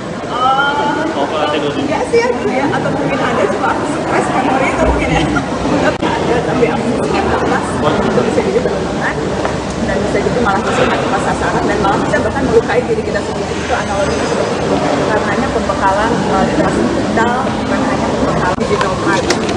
Itu yang daftar sampai 20.000 orang. Itu banyak sekali, 20.000 anak muda dengan kemampuan digital literasi. Kemudian juga kita belajar bagaimana caranya bukan explorative mind, karena teknologi itu satunya membuat kita bisa menemukan berbagai jawaban bagaimana agenda reformasi hukum dan peradilan. Banyak drama di negeri ini, jadi mari kita fokus pada apa yang utama. Jadi selama 22 tahun saya menjadi wartawan fokus di politik dan hukum, sudah terbiasa untuk melihat berbagai pro kontra, dan itu bagian dari pekerjaan. Tapi kemarin kan lagi kita yang suaranya semakin keras, gimana tanggapannya? Iya, menurut saya mari kita fokus pada isu utamanya. Saya tidak ingin isu publik dikerdilkan dengan membahas sesuatu yang akhirnya menjadi drama personal. Sudah terlalu banyak drama di negeri. Jadi mari kita fokus pada apa yang utama, isu-isu kepublikan, dan mari kita lihat pro kontranya dari kacamata publik. Karena sekali lagi pekerjaan kita nih teman-teman wartawan menyuarakan apa yang penting bagi publik. Jadi mari kita fokus pada apa yang penting dan tidak kemudian tergeser pada hal-hal yang tidak penting. Tapi ini sudah terlalu banyak hal-hal yang harus kita sama-sama bicarakan. Berita selanjutnya, sidang perdana Jessica Iskandar dan Christopher Stefanus memanas. Konflik antara Jessica Iskandar dan Christopher Stefanus Budianto alias Stephen makin memanas. Jessica Iskandar telah digugat balik secara perdata dikarenakan tidak terima disebut sebagai penipu. Gugatan tersebut telah masuk ke tahap persidangan di Pengadilan Negeri Jakarta Selatan pada Rabu 5 Oktober 2022. Dalam persidangan, pihak penggugat tak hadir di dalam ruang sidang. Namun, kericuhan terjadi di luar sidang karena pengacara dari pihak penggugat terlihat muncul. Usai mendengar tersebut, pengacara penggugat tak terima dan kembali berteriak dan mengajak untuk sidang ulang. Vincent Verhaak juga melontarkan amarahnya dengan bertanya kepada penggugat di mana saat berada di sidang. Menurut Vincent, penggugat dinilai banyak alasan karena tak hadir dalam persidangan pada hari tersebut. Vincent menyebut dirinya tak peduli ketika ditantang oleh rivalnya itu karena menurutnya ia sedang mencari keadilan. Berikut wawancara dengan pihak Jessica Iskandar. Ada warga saya yang melakukan, tapi ternyata 5 bulan yang lalu waktu saya melahirin, saya harusnya bahagia, saya harusnya bersyukur, tapi saya ditimpa lagi musibah ini oleh terlapor Steven. Langsung stres level saya naik lagi, saya lagi, saya juga sempat melakukan hepatitis saya sekarang, tapi saya nggak bisa minum obat karena saya masih jadi saya merasa saya sebagai ibu orang rumah, apalagi saya masih punya bayi yang masih umur 5 bulan, saya harus ninggalin sel darah di Bali. Terus sekarang saya harus ninggalin bayi saya di rumah, padahal dia tadi juga saya tinggal di sini, dia nangis. Gimana ya, saya sebagai seorang ibu seperti tercabik-cabik. Rasanya saya berusaha untuk susah untuk lapang dada menjalani semua proses ini. Tapi saya kan tetap gimana pun juga saya manusia, batin saya sama hati saya sudah terbuka. Yang pasti saya sebagai pribadi, saya tetap optimis hukum di Indonesia akan ditegakkan. Saya akan terus berjuang untuk mendapatkan keadilan di mana saya adalah korban.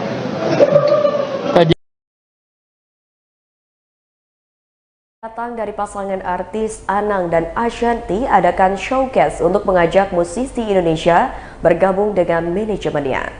Pasangan artis Anang Hermansyah dan Ashanty membuat showcase bertema The Hermansyah Born to Shine Showcase. Tujuan Ashanty membuat showcase ini yaitu untuk mengajak artis-artis baru di seluruh Indonesia untuk bergabung di manajemennya dan menyanyikan lagu-lagunya. Ashanty pun menyebutkan beberapa artis baru dari seluruh Indonesia yang turut serta bergabung di manajemennya. Anang Hermansyah mengungkapkan bahwa manajemennya ingin mendukung lahirnya musisi baru. Nantinya akan ada 20 lagu yang dinyanyikan di showcase kali ini. Berikut wawancara dengan Anang dan Ashanty. Musik Indonesia. Jadi sekarang saya bersama Bunda. Kebetulan juga Bunda semangatnya cukup tinggi untuk bagaimana mengajak talent-talent muda Indonesia. Bukan berarti Bunda sudah tua, tapi Bunda tua tapi cantik. Tapi dia mau mengembangkan sampai ke sana karena keinginan dari Bunda, keinginan kelihatan arsi yang semakin serius. Saya kemarin mengizinkan untuk membuka kembali hijau music dan hijau manajemen untuk menarik kembali teman-teman muda Indonesia bersama dengan kita. Alhamdulillah channel kita juga bagus diterima oleh masyarakat. Terima kasih supportnya seluruh teman-teman Indonesia yang mensupport The Hermansyah sampai hari ini. Dan inilah bentuk kontribusi kita bahwa dengan kita punya karya sendiri, bahwa kita kalau nanti memproduksi juga kita tetap memiliki memiliki publisher juga sendiri, pencipta lagu juga karya lagu saya banyak, ponakan saya tadi yang ini juga ciptaannya banyak. Jadi kita membuka diri juga buat teman-teman pencipta lagu seluruh Indonesia bersama saya. Jadi inilah yang ingin kita lakukan sampai mengantarkan Arsi juga masuk ke industri musik Indonesia nanti. Karena dia juga kalau tidak ada halangan bulan Februari tahun depan dia pun sudah mulai akan rekaman di Amerika. Dan ini juga bagian dari menumbuhkan menumbuhkan feelingnya dia untuk masuk ke industri musik Indonesia. Dan mudah-mudahan kalau memang Arsi diterima baik oleh publik internasional juga ke depan, Arsi juga bisa mengajak teman-teman Indonesia untuk masuk ke internasional. Berita selanjutnya datang dari artis Naysila Mirdad, senang bisa bintangi film layar lebar. Selama 17 tahun berkiprah di dunia seni peran, akhirnya artis Naysila Mirdad untuk pertama kalinya membintangi film layar lebar yang berjudul Inang. Naysila mengaku senang akhirnya bisa membintangi film layar lebar, terlebih ia sudah lama mendambakan hal tersebut. Menurutnya bermain sinetron atau film, keduanya memiliki tantangan tersendiri. Ia pun tidak bisa memilih antara sinetron ataupun film. Sebab bagi Naysila proses produksi keduanya sangat berbeda. Proses pendalaman materi di film lebih detail, sedangkan di sinetron mengikuti perkembangan rating. Selama 17 tahun berkiprah di dunia seni peran, ia pun mengaku sangat senang akhirnya bisa bermain di film layar lebar. Berikut wawancara dengan Naysila Mirdad. Ya pengalaman yang beda ya gitu, karena menurut aku industri di televisi sama layar lebar itu tuh dua industri yang beda walaupun sama-sama entertainment gitu. Jadi ada prosesnya beda, terus peruntukannya juga beda gitu. Nah ini pengalaman pertama aku, seru banget, senang, aku bersyukur banget. Dari dulu pengen coba gimana sih rasanya syuting layar lebar gitu yang proper. Nah terus sekarang memang dapat rezekinya sama Mas Fajar, sama Dimas juga. Terus banyak banget pengalaman di bimbing sama Om Rosa gitu. Jadi happy banget. Karena kan biasa main drama, terus sekarang kan banyak yang darah-darahnya gitu. Untuk menghadirkan kengerian itu selama proses reading, selama proses menjiwai peran itu ngapain? Mungkin cara kita pakai darah beneran. Iya, enggak deh. Enggak ya, gimana kan sebelumnya kita ada reading, terus ada pendalaman emosi pastinya, pendalaman karakter juga, jadi semuanya udah digali di awal. Begitu kita syuting udah siap semuanya. Adegan yang paling menegangkan apa sih? Aduh, pengen ngomong takut spoiler nggak sih? Ya, takut spoiler aku kalau ngomong. Nanti dia di tanggal 13 tanya lagi sama aku ya. Tapi kalau kalian sendiri tipikal yang percaya sama mit. Baiklah Tribuners, itulah berita selebritis bersama dengan saya Mutiara. Jangan lupa untuk terus saksikan YouTube Tribun Lampung News Video, Facebook Tribun Lampung, Instagram @Tribun Lampung, dan TikTok @Tribun Lampung untuk informasi terupdate lainnya. Selamat sore dan sampai jumpa.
Tak lama rombongan melanjutkan perjalanan menggunakan kapal, yaitu ke Kampung Wisata Arborek.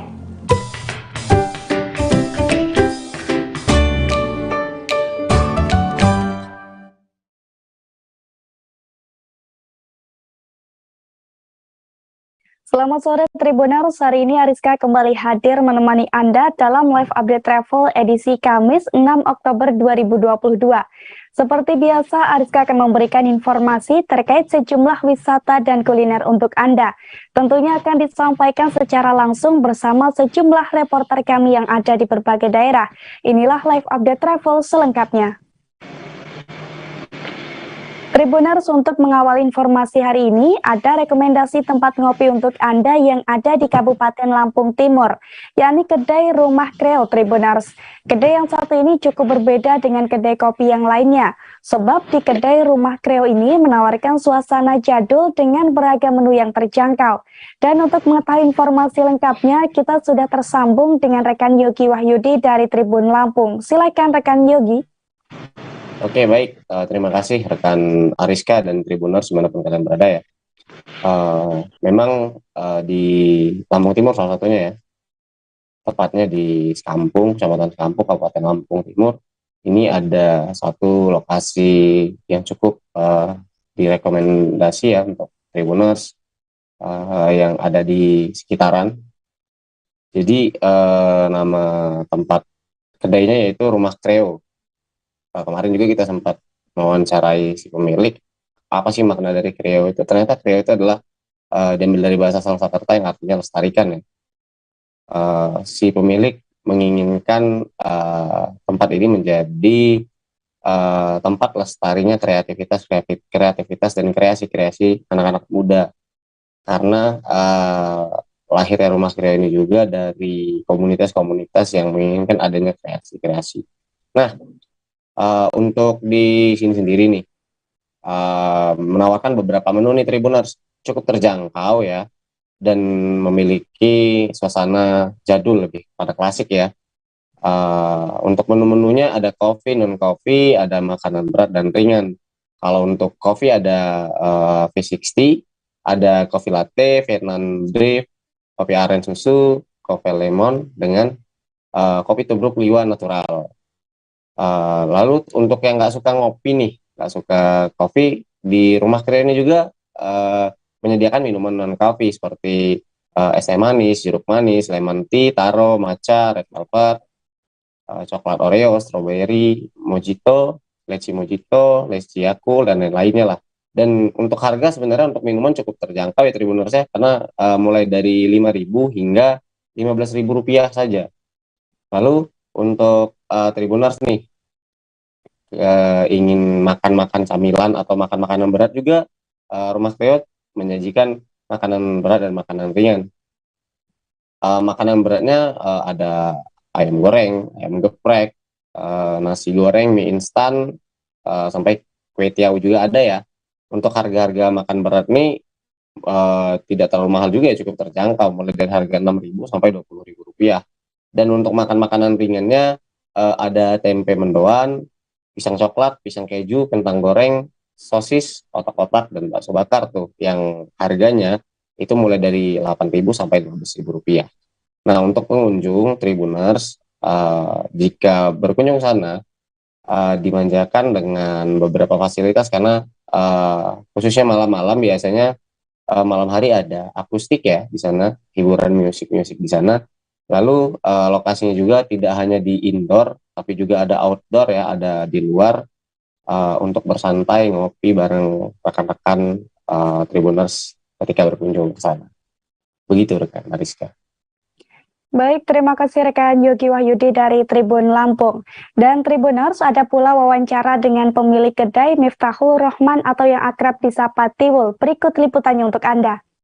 Kalau untuk konsep awal itu memang kita berjalan dari organisasi ya, dari komunitas yang memang pengen membuat sebuah wadah untuk teman-teman yang memang dia anak-anak seni atau kerajinan tangan segala macam, ini kita sediakan wadah. Nah, untuk menunjang itu akhirnya kita buatlah kedai kopi. Oke. Memang kita ambil konsepan yang rumah tua. Kita ambil konsep rumah tua karena beberapa tempat juga kita disuruh pakai, tapi kita nggak sesuai dengan konsep awalnya memang rumah tua. Di sini kan dulu serem Mas, jadi makanya kita buat seperti ini biar orang-orang juga menghilangkan stigma kalau ini serem nih gitu ya. Nah kalau kreo sendiri itu apa sih artinya? Kalau kreo itu sebenarnya dari bahasa Jawa Sanskerta yang memiliki arti jagalah atau lestarikanlah. Nah, dengan harapan kita jadikan rumah kreo ini rumah sebagai rumah jaga atau rumah untuk melestarikan sesuatu yang memang itu harus dilestarikan. Begitu. Nah kalau untuk menu-menunya, menu paling banyak nih diminati di sini apa aja nih Mas, dari minuman ataupun makanan? Kalau untuk menu paling banyak dari kopi sendiri ya, dari kopi sendiri ya seperti V60 ini tadi. Yang tadi kita buat tadi. Nah, yang tadi kita buat itu paling banyak, bisa dikatakan paling banyak karena mudah diterima oleh lidah baru yang memang baru-baru pertama untuk nyoba kopi itu mudah untuk diterima. Kalau untuk makanan sendiri, untuk makanan berat kita standar sih Mas, kayak geprek, ayam bakar, hanya standar-standar makanan-makanan kampung lah. Karena memang kita dari konsepnya juga kan Tribuners, tanggal 7 hingga 9 Oktober mendatang, Jakarta Travel Fair 2022 akan hadir di Iwok Mall Balikpapan. Dengan mengusung tema Jaycation Feel the Urban Vibe, acara ini digelar untuk mempromosikan pariwisata Jakarta, Tribuners. Oleh karena itu, Jakarta Travel Fair memberikan penawaran sejumlah paket wisata yang terjangkau, serta memberikan kemudahan masyarakat untuk berkunjung ke ibu kota, Tribuners. Selain itu, dalam gelaran ini juga disuguhi dengan beragam kesenian Jakarta. Dan untuk melihat kemeriahan di sana, kita sudah tersambung dengan rekan Ari Nindita dari Tribun Kaltim. Silakan rekan Ari. Baik, terima kasih rekan Ariska dan Tribuners dimanapun Anda berada. Jakarta Travel Fair 2022 yang diselenggarakan oleh Provinsi DKI Jakarta segera hadir di Kota Balikpapan. Gelaran acara untuk mempromosikan pariwisata Jakarta ini akan diadakan di Iwok Mall Balikpapan pada tanggal 7 hingga 9 Oktober 2022. Dengan bertemakan Jaycation Feel the Urban Vibe, Jakarta Travel Fair 2022 menawarkan beragam paket wisata yang terjangkau dan memberikan kemudahan untuk berkunjung ke ibu kota. Pelaksanaan Jakarta Travel Fair 2022 di Balikpapan tidak terlepas dari dukungan dan kolaborasi bersama berbagai pihak yang diwakili oleh Muhammad Irfan Rifai selaku Sekretaris Dinas Pariwisata Provinsi Kalimantan Timur, Syarifuddin Tengalindo, Ketua DPD Asita Provinsi Kalimantan Timur, dan Salman Dianda Anwar, Ketua Jakarta Tourism Forum. Pada penyelenggaraan program ini, masyarakat Balikpapan akan disuguhi beragam kesenian Jakarta, momen bersama komunitas lokal Balikpapan, games, kuis berhadiah, merchandise khas Jakarta, program bincang-bincang hingga beragam diskon paket wisata, serta penampilan dari Saikoji dan Disco Pantera. Tercatat puluhan pegiat wisata dan hotel akan bergabung di Jakarta Travel Fair 2022 di Kota Balikpapan. Jakarta Travel Fair 2022 bekerjasama dengan para pegiat usaha pariwisata dan ekonomi kreatif ibu kota seperti Biro Perjalanan Wisata, hotel, MICE, objek wisata seperti atraksi wisata, mall, venue yang antusias ingin memperkenalkan evolusi Jakarta. Disampaikan oleh Kepala Bidang Industri Pariwisata Dinas Pariwisata dan Ekonomi Kreatif Provinsi DKI Jakarta, Dedi Sumardi menuturkan daya tarik ibu kota Jakarta dengan banyak sekali lokasi wisata ikonik memiliki peminat wisata domestik yang tinggi terlebih dengan revitalisasi yang sudah berlangsung di beberapa titik. Kepulauan Seribu pun bisa jadi referensi potensi wisata berlangsungnya MICE melalui program digital Noman Island. Sarana dan prasarana terus jadi perhatian sehingga aktivitas dan produktivitas dapat terakomodir dengan baik. Adanya pelaksanaan program tersebut, Irfan Rifai selaku Sekretaris Dinas Pariwisata Kalimantan Timur mengaku tertarik dengan program digital Noman Island yang dikiprah Jakarta untuk dijadikan contoh dalam mengembangkan wisata urban di Kota Balikpapan. Menurutnya, Kota Balikpapan merupakan kota yang berdekatan dengan lautan dan pantai. Pun memiliki hutan kota, terdapat juga wisata belanja karena banyaknya pusat perbelanjaan yakni mall. Sementara itu, Kepala Dinas Pemuda, Olahraga, dan Pariwisata Kota Balikpapan Dispora Ratih Kusuma mengungkapkan bahwa program ini merupakan sebuah motivasi sehingga hal yang baik dapat diadopsi. Demikian Ariska. Baik rekan Ariani Dipta dari Tribun Kaltim, terima kasih atas laporan Anda. Tribuners di Jalan Panglima Aim Pontianak, Kalimantan Barat terdapat sederet pedagang kaki lima yang menjual aneka jajanan. Mulai dari jajanan dengan varian rasa manis, pedas, ataupun yang lainnya Tribuners. Aneka jajanan di tempat ini pun kian hari semakin populer. Bahkan hampir tak pernah sepi dari pembeli. Dan bagaimana suasana berburu jajanan di sana akan disampaikan oleh rekan M. Muhammad Rokib dari Tribun Pontianak. Silakan rekan Rokib. Baik, terima kasih Ariska. Nah, memang di kota Pontianak Kalimantan Barat yang dikenal sebagai kota kuliner ya, sampai saat ini berlihat ya pedagang kaki lima ataupun UMKM di kota Pontianak dalam menjual produk-produk unggulan ya, salah satunya itu kuliner pedagang kaki lima di jalan Pontianak Kalimantan Barat. Nah, jajanan khas ini seperti lontong bakar dan sos bakar, kemudian ada telur puyuh yang dibakar, kemudian ada juga yang digoreng. Nah, sesuai dengan selera pembeli. Nah, setiap harinya jualan ini atau ketersediaan yang disediakan pedagang hingga ratusan bahkan 1.000 porsi yang disiapkan itu laris terjual setiap harinya, di mana pedagang mulai berjualan itu dari sore hari sampai malam hari. Jadi penjualan ini khusus kuliner pada waktu petang. Nah, setiap harinya, setiap malamnya itu selalu ramai dikunjungi oleh masyarakat ya untuk berbelanja atau membeli kuliner yang ada atau jajanan yang ada di kawasan Jalan Panglima Aim Pontianak. Nah, selain di Jalan Panglima Aim Pontianak ini juga sebenarnya banyak pedagang-pedagang ataupun pelaku UMKM lainnya yang membuat beraneka ragam jajanan khas kota Pontianak. Seperti ada juga lontong kuah dan gorengan serta jajanan khas lainnya. Nah, dari pengakuan pedagang itu memang setiap harinya itu selalu ramai dikunjungi karena rasa atau produk yang dijual ini itu memiliki rasa khas tersendiri, di mana untuk pembeli itu bisa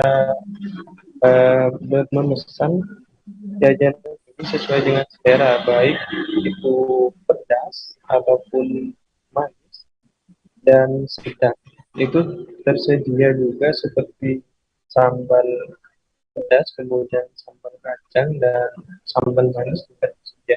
Nah, untuk cara penggorengan, cara penyajiannya itu dibakar menggunakan alat seadanya ya, seperti tempat panggang, kemudian kipas ya, menggunakan kipas angin. Uniknya kipas yang digunakan adalah kipas komputer ya, yang digunakan oleh pedagang. Nah, itu biasanya dibakar mulai dari 6 sampai 10 menit tergantung permintaan pembeli. Jika pembeli memilih untuk garing itu durasinya lebih lama lagi. Demikian Aska yang dapat saya lakukan. Baik, terima kasih rekan Muhammad Rokib dari Tribun Pontianak. Tribuner, selanjutnya kami punya rekomendasi tempat makan untuk Anda yang ada di Lampung Selatan. Namanya Semester Hub Tribuners. Tempat berkonsep One Stop Solution ini dengan gaya membangun yang kekinian sangat cocok bagi Anda yang berstatus mahasiswa ataupun pekerja. Sebab Semester Hub ini menawarkan beragam menu dengan harga yang terjangkau Tribuners. Dan untuk mengetahui menu apa saja yang tersaji di tempat makan ini, kita sudah tersambung dengan rekan Agustina Suryati dari Tribun Lampung. Silakan rekan Agustina. Baik, terima kasih rekan Ariska. Jadi jika Tribuners atau jika Tribuners yang ada di sekitaran daerah Bandar Lampung ataupun di Lampung Selatan, terutama bagi Tribuners yang berstatus sebagai mahasiswa atau pekerja, ini apabila mencari warung makan dengan harga yang terjangkau, Semester Hub bisa jadi rekomendasi. Jadi semester hub ini adalah warung makan murah yang kekinian berkonsep one stop solution. Jadi warung makan semester hub ini berlokasi tidak jauh dari kampus ITERA, Institut Teknologi Sumatera, yang alamatnya ada di Jalan Lapas Narkotika Raya, Gang Komando, Waihui, Kabupaten Lampung Selatan. Jadi semester hub ini beroperasi setiap hari mulai dari pukul 10 sampai pukul 9 malam. Jadi semester hub ini baru secara resmi buka tepat pada 1 Oktober 2022.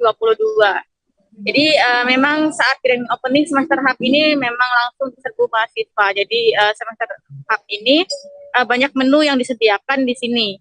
Menu kuliner yang tersedia itu seperti makanan prasmanan, seblak, es dark coklat bikin pintar, lalu ada roti bakar, pisang coklat, donat, hingga cireng ya.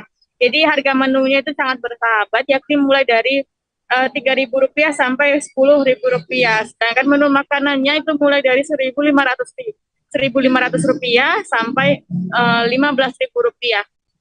Jadi diketahui makanan prasmanan ini mulai dari lauk hingga sayuran, seluruhnya berganti-ganti setiap harinya, sehingga pelanggan tidak akan merasa bosan saat mencicipi menu makanan tersebut. Jadi begitupun dengan minumannya. Jadi di sana ada beberapa minuman segar yang bisa jadi rekomendasi, yakni mojito, es coklat, buat pintar. Jadi minuman mojito ini adalah perpaduan antara campuran air soda dan juga jus nipis, sementara es coklat bikin pintar ini adalah racikan minuman yang terbuat dari dark cocoa yang dikatakan mampu membuat kinerja otak jadi lebih cemerlang ya. Jadi selain itu karena konsepnya one stop solution, jadi selain ada makanan prasmanan, camilan dan juga minuman segar, juga ada outlet fotokopi dan juga alat ATK. Dan fasilitas yang ada di sana itu sangat modern dan cukup lengkap, yakni ada meja dan bangku santai, wifi, toilet, musola, ada juga stop kontak di setiap sudut, kemudian ada tribun yang bisa digunakan untuk tempat santai, juga bisa pula digunakan untuk foto angkatan. Jadi bisa jadi sekaligus tempat nongkrong, tempat ngumpul, atau tempat mengerjakan tugas yang asik dan juga nyaman. Jadi terlihat dari desain eksteriornya juga Instagramable ya. Mulai dari eksterior dan interiornya ini terlihat bergaya modern industrialis ya. Jadi terpasang pula dinding jendela kaca yang nampak cukup lebar, desain taman berbatu beserta pohon kecil, serta model meja dan kursi kayu yang modern ala kafe. Jadi memang sasaran untuk di semester hub ini adalah para mahasiswa yang memang di situ memang merupakan area perkampungan mahasiswa. Jadi sekian Ariska. Baik, rekan Agustina Suryati dari Tribun Lampung, terima kasih atas informasi dan juga rekomendasi Anda. Tribuners, antusias masyarakat dalam mengunjungi Pulau Kumala di Tenggarong, Kutai Kartanegara cukup tinggi. Sejak awal dibuka pada September lalu, tempat ini seakan tak pernah sepi dari kunjungan Tribuners. Bahkan meski baru dibuka 1 bulan silam, destinasi wisata Pulau Kumala ini telah menghasilkan pendapatan asli daerah sebesar 70 juta. Melihat hal ini, Dinas Pariwisata Kukar berencana melakukan pembenahan Tribuners. Dan bagaimana informasi lengkapnya akan disampaikan oleh rekan Miftah Aulia Anggraini dari Tribun Kaltim. Silakan rekan Miftah. Ya, terima kasih banyak Ariska. Memang kemarin setelah 1 bulan dibuka, destinasi wisata Pulau Kumala di Tenggarong, Kabupaten Kutai Kartanegara, Kalimantan Timur, sudah menghasilkan pendapatan asli daerah sebesar 70 juta rupiah. Dan saat dikonfirmasi kemarin, Kepala Bidang Destinasi Wisata Dinas Pariwisata atau Dispar Kukar, Rida Fatrianta, mengatakan bahwasannya antusias masyarakat untuk mengunjungi Pulau Kumala memang cukup tinggi. Sejak awal dibuka pada bulan September lalu, masyarakat dari dalam Kutai Kartanegara maupun luar daerah di Kalimantan Timur kembali memadati pulau ini khususnya pada akhir pekan. Dan biasanya Pulau Kumala ramai dikunjungi hingga pada akhir pekan bisa mencapai 100 orang wisatawan. Dan mulai ramainya Pulau Kumala ini memang menjadi kesempatan bagi Dinas Pariwisata Kukar untuk memberikan perhatian khusus terhadap destinasi wisata unggulan Kota Raja, dan upaya yang dilakukan Dinas Pariwisata Kukar dalam waktu dekat ini ialah melakukan pembenahan untuk jangka pendek, kemudian jangka menengah, dan jangka panjang. Dan saat ini Dinas Pariwisata Kukar dalam proses menyusun rencana revitalisasi tahap pertama yang ditargetkan rampung pada Desember 2022, dan kegiatan pembenahan ini juga berkaitan dengan penyusunan DED untuk memperbaiki saluran drainase dan penambahan beberapa wahana baru yang dilakukan demi memaksimalkan kenyamanan pengunjung Pulau Kumala. Dan beberapa wahana baru diantaranya merupakan area mural, spot selfie, taman, wahana air, hingga pembenahan dermaga yang menjadi wadah swafoto bagi pengunjung. Demikian, Ariska. Baik, rekan Miftah Alianggra ini dari Tribun Kaltim, terima kasih atas informasi Anda dan selamat bertugas kembali. Tribuners, saat ke kota Solo, Anda akan menemukan banyak angkringan, baik angkringan yang murah meriah hingga bertaraf ekonomis menengah ke atas, Tribuners, seperti angkringan Omah Semar.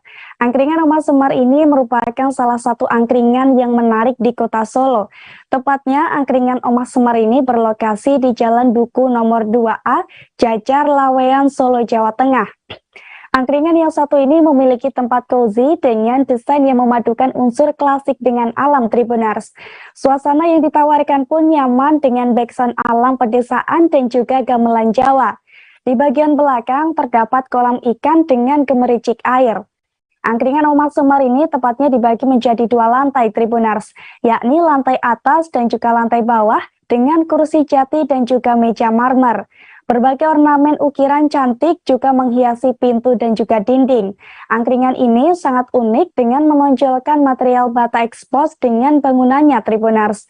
Selain itu, detail-detail bangunan mulai dari lantai bermotif, gebyok Jawa, patung karakter budaya Jawa, dan lampu-lampu gantung hingga perabot meja kursi yang tertata apik memperkuat karakter angkringan Omah Semar menjadi lebih khas.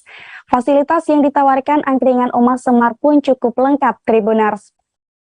Di antaranya ada kipas angin, AC, audio, proyektor, layanan internet gratis, dan juga toilet yang bersih. Menu yang ditawarkan juga cukup beragam, Tribuners. Mulai dari nasi berkat, nasi krawu atau paru, empal ayam dan babat, bakmi, nasi kremes komplit, dan juga nasi goreng rendang. Untuk camilannya ada pisang goreng, bakwan jagung, tahu goreng, tape goreng, serta mix aneka gorengan. Sementara untuk lauknya ada aneka sate seperti kikil, paru, babat, usus, dan uritan. Adapun menu minumannya ada wedang rempah komplit, wedang rempah, wedang Omah Semar, dan juga wedang imun booster. Jika Tribuners tertarik berkunjung untuk menikmati aneka menu di angkringan Omah Semar, tempat ini buka setiap hari mulai pukul 15 hingga 24 waktu Indonesia Barat, Tribuners.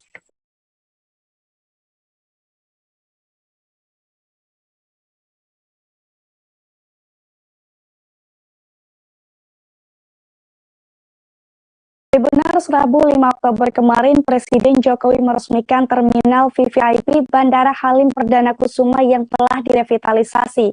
Peresmian yang dilakukan bersama dengan Menteri Perhubungan Budi Karya Sumadi tersebut ditandai dengan penandatanganan prasasti, Tribuners, sekaligus meninjau terminal baru yang ada di Bandara Halim Perdana Kusuma.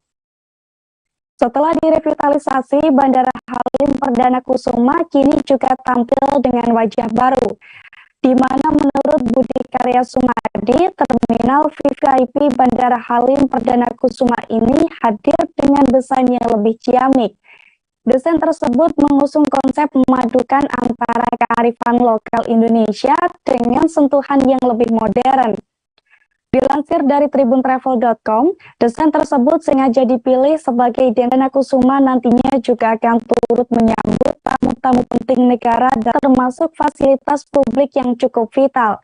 Lebih lanjut, Budi mengatakan, revitalisasi Bandara Halim Perdana Kusuma mengacu pada Peraturan Presiden Nomor 9 Tahun 2022.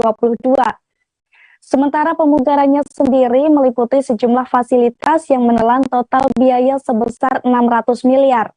Sesuai Perpres, revitalisasi Bandara Halim Perdana Kusuma mencakup penyehatan landas pacu atau landas pacu runway dan landas hubung atau taxiway.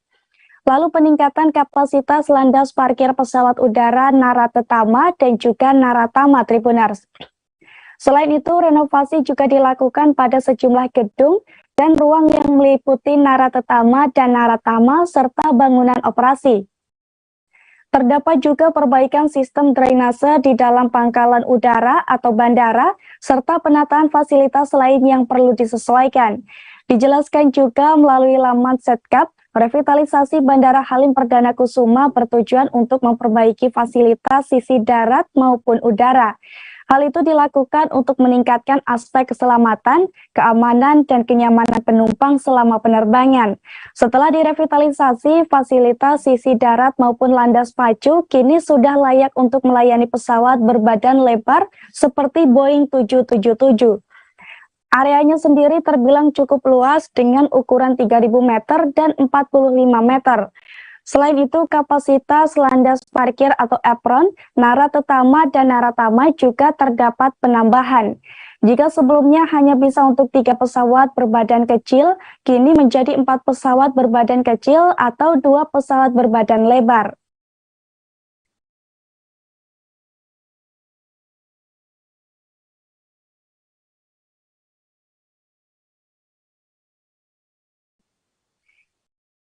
Tribuners Synchronous Fest bakal kembali digelar selama 3 hari berturut-turut di Gambir Expo Kemayoran.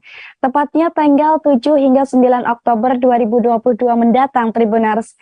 Gelaran musik tahunan tersebut rencananya akan menampilkan lebih dari 100 musisi dari tahun 60-an hingga 2000-an dengan beragam genre. Para penampil tersebut nantinya akan disajikan di 6 panggung, Tribuners.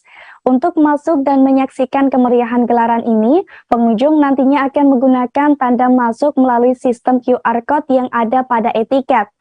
Jika pengunjung nantinya tidak akan menggunakan sistem penukaran gelang untuk masuk arena. Lalu apabila nama pengunjung tidak sesuai dengan yang tertera pada etiket, pengunjung harus boleh menggunakan pengunjung hanya boleh masuk ketika membawa fotokopi KTP sesuai dengan nama yang tertera pada etiket. Adapun kategori tiketnya, Synchronous Fest 2022 dikategorikan ke dalam beberapa jenis. Pertama ada Daily Early Entry yang merupakan tiket harian dengan ketentuan wajib masuk area Synchronous Fest 2022 sebelum pukul 14 waktu Indonesia Barat.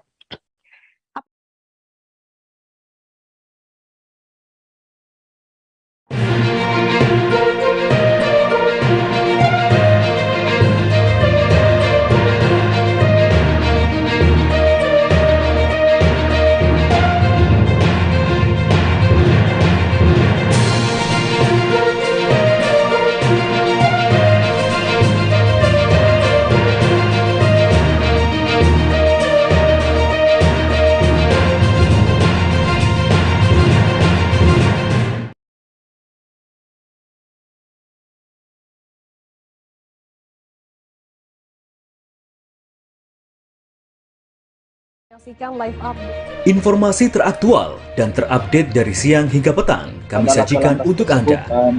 Menewaskan 2 orang penumpang, yang mana kedua penumpang kami perdalam dengan laporan langsung dari lokasi kejadian dan narasumber terpercaya. Benar-benar menghukum mereka-mereka yang terlibat, menghentikan terduga pelaku yang ingin laporan terkait peristiwa pompong hilang kontak menabrak sejumlah pemotor yang melintas tepat. Saksikan live update siang, sore, dan petang hanya di channel YouTube Tribunnews.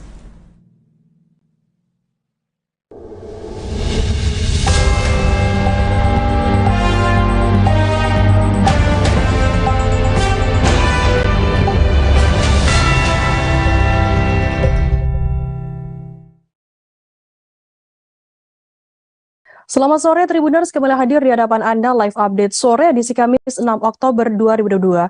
Sore ini kan kami sajikan informasi teraktual dan terpercaya dari berbagai wilayah di Indonesia yang akan dilaporkan oleh jurnalis kami di lapangan. Bersama saya Firda Ananda dan inilah live update selengkapnya. Kita ke berita pertama, saudara tersangka utama kasus pembunuhan Brigadir Nofriansyah Yosua Huta Barat alias Brigadir J. Verdi Sambo diperiksa Kejaksaan Agung saat proses pelimpahan berkas perkara tahap 2. Ayah Brigadir Yosua atau Brigadir J. Samuel Huta Barat mengatakan dirinya juga kembali mengikuti perkembangan kasus anaknya, terutama pemeriksaan Verdi Sambo di Kejagung kemarin. Informasi lebih lengkapnya akan disampaikan oleh rekan jurnalis kami dari Tribun Jambi. Ada Danang Noprianto yang akan melaporkannya. Silakan rekan Danang. Terima kasih rekan Firda. Dapat saya sampaikan kepada Tribuners, ayah Brigadir Yosua yaitu Samuel Huta Barat kembali mengikuti perkembangan kasus anaknya, terutama pemeriksaan Verdi Sambo di Kejagung. Pada pemeriksaan berkas Verdi Sambo dan Putri Chandrawati kemarin, Samuel mengaku melihat perkembangan dari media. Namun ia tidak melihat secara keseluruhan, hanya melihat separuh dari tayangan yang ada di media. Sama halnya dengan pemeriksaan berkas perkara hari ini terhadap tersangka lainnya di Kejagung. Ia berharap dengan pemeriksaan berkas perkara ini bisa segera rampung pelimpahan berkas perkara tahap 2 dan segera dilaksanakan persidangan. Selanjutnya kemarin, pasca pemeriksaan di Kejagung, Verdi Sambo juga mengucapkan permohonan maaf kepada keluarga Brigadir Yosua dan merasa menyesal telah melakukan perbuatan kepada Brigadir Yosua. Menanggapi hal itu, Samuel Huta Barat mengatakan selaku umat beragama memang ada ajaran untuk saling memaafkan.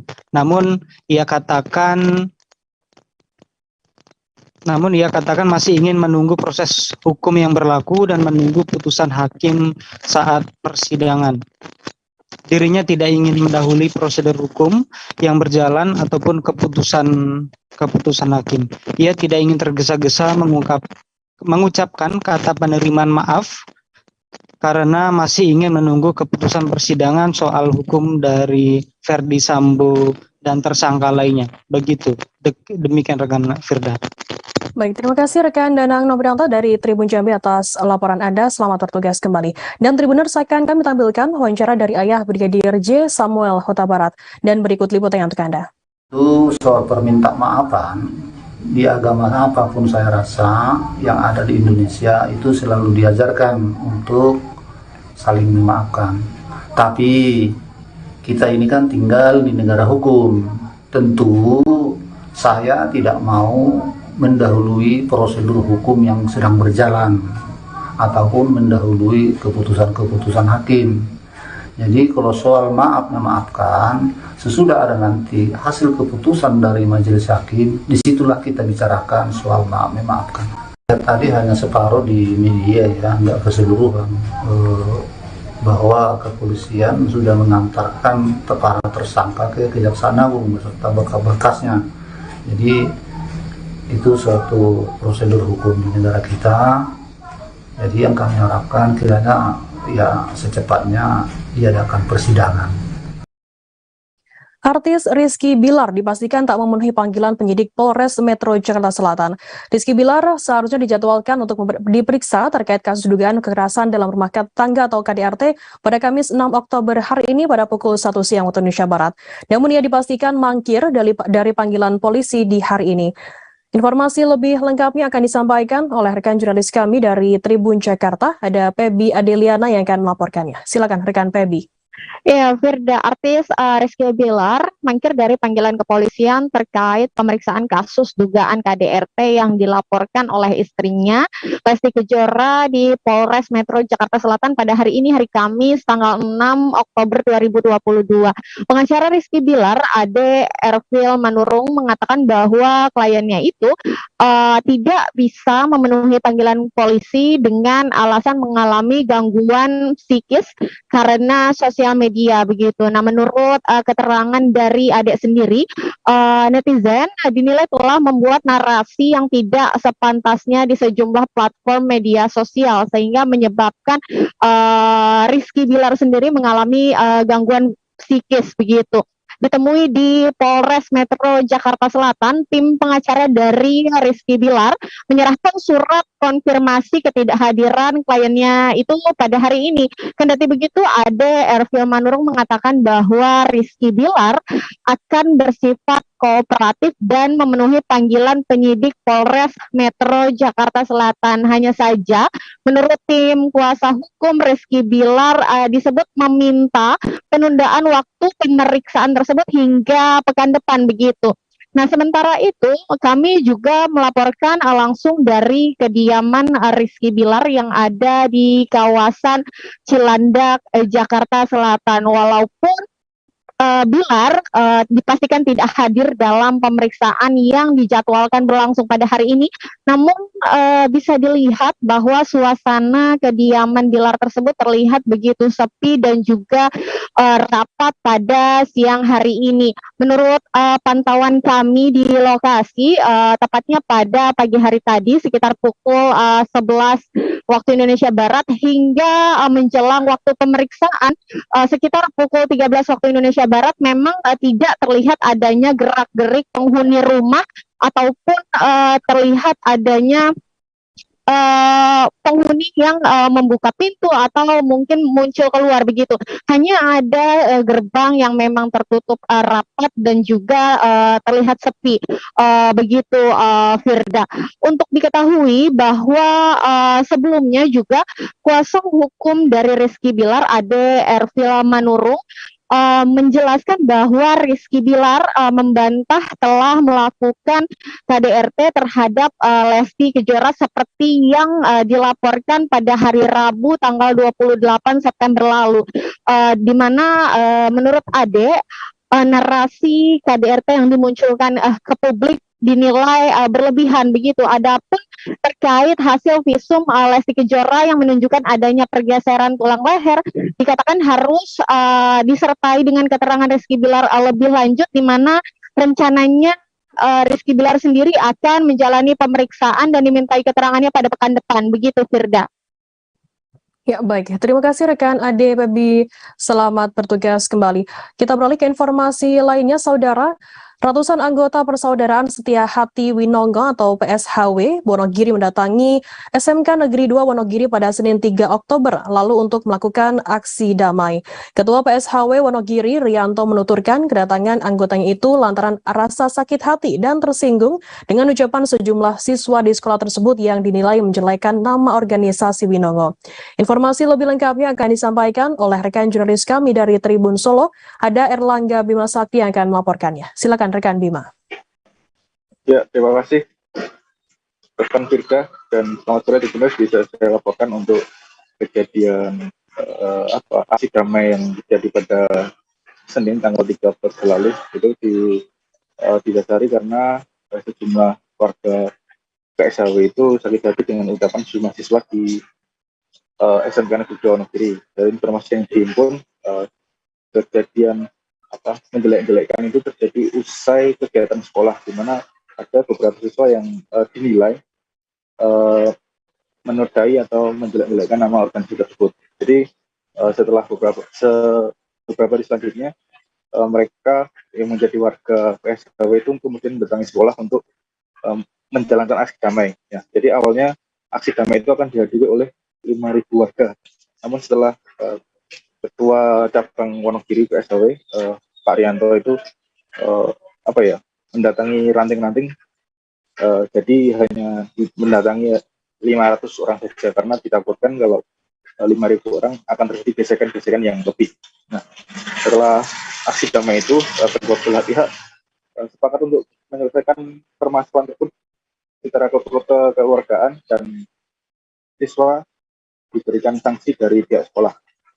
Sementara itu Kepala Sekolah Pak Suyono juga mengamini ada permasalahan itu yang menimpa siswanya, dan pihak sekolah juga menyatakan siap memberikan sanksi edukatif bagi siswa-siswa yang diduga melakukan pelecehan tersebut. Dan saat ini seluruh sanksi oleh pihak Winongo diserahkan ke pihak sekolah. Begitu.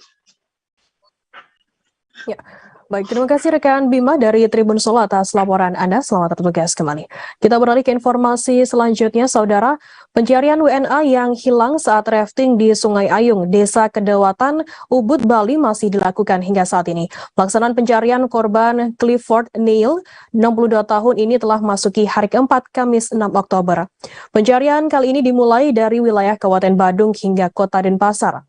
Informasi lebih lengkapnya akan disampaikan oleh rekan jurnalis kami dari Tribun Bali. Ada Putu Yunia yang akan melaporkannya. Silakan rekan Yunia. Ya, baik, terima kasih rekan Firda. Jadi betul sekali hari ini merupakan hari keempat pelaksanaan operasi pencarian WNA asal Amerika Serikat yang hilang pada Senin lalu saat bermain rafting di daerah Desa Kedawatan, Ubud, Bali. Jadi berdasarkan informasi yang kami dapatkan dari Koordinator Lapangan Bapak Komang Sudiarsa, untuk fokus pelaksanaan pada hari ini sendiri dimulai dari lokasi Dam Darmasaba yang berlokasi di Kabupaten Badung. Kemudian untuk sarana sendiri menggunakan 3 buah perahu rafting yang berasal dari pengelola rafting di Kedawatan.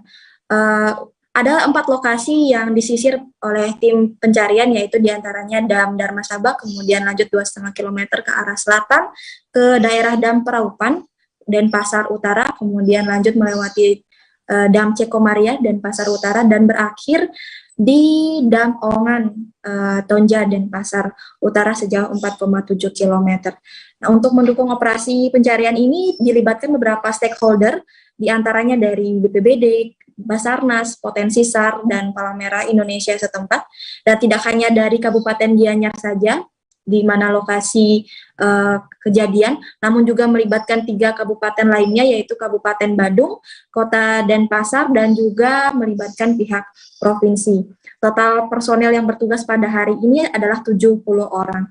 Jika sebelum-sebelumnya, di hari sebelumnya, tim melakukan operasi dengan menyusuri terjun langsung ke sungai, pada hari ini tim hanya menggunakan perahu rafting karena sejak pagi tadi hampir seluruh wilayah Bali sudah diguyur hujan, bahkan dengan intensitas yang sangat lebat atau sangat deras, sehingga mengakibatkan debit air di Sungai Ayung, tempat lokasi hilangnya WNA asal Amerika Serikat ini, bertambah dan meningkat. Bahkan berdasarkan laporan dari tim yang berasal di hulu sungai, air sudah meningkat sejak pagi tadi. Oleh karena itu operasi hanya menggunakan perahu hingga ke daerah Dam Ongan.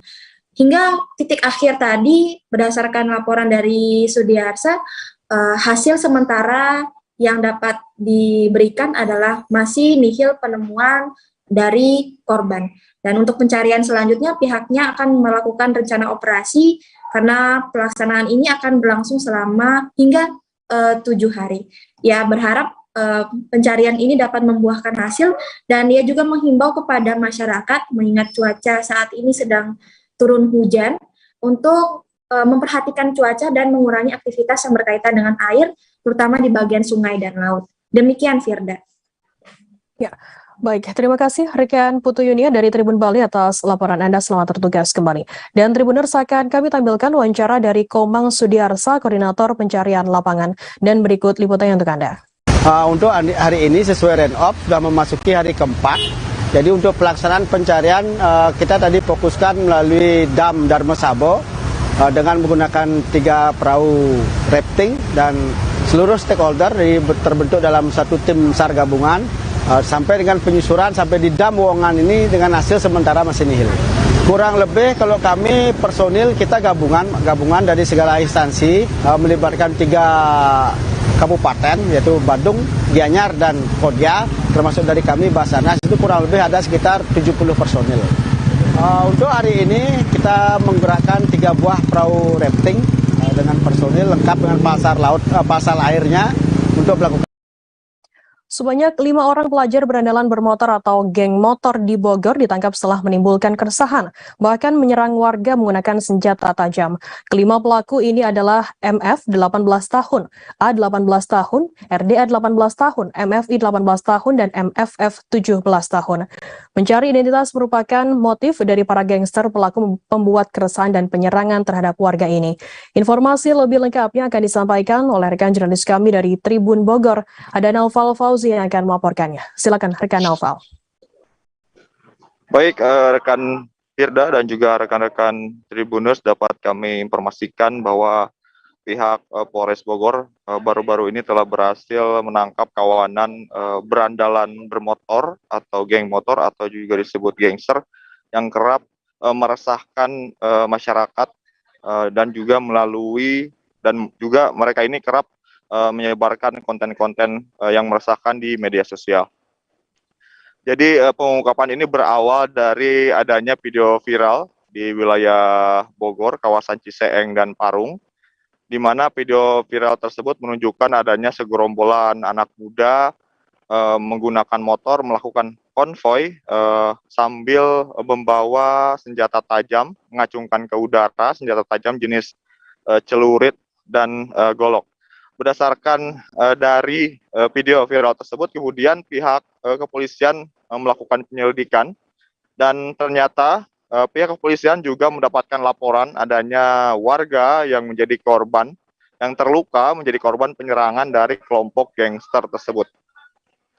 Akhirnya setelah dilakukan penyelidikan lebih lanjut, pihak kepolisian menangkap 5 orang pemuda yang masih berusia 17 dan 18 tahun dan statusnya mereka ini masih pelajar, dan mereka ini menamakan diri mereka dalam kelompok geng motor Tanjakan Kru.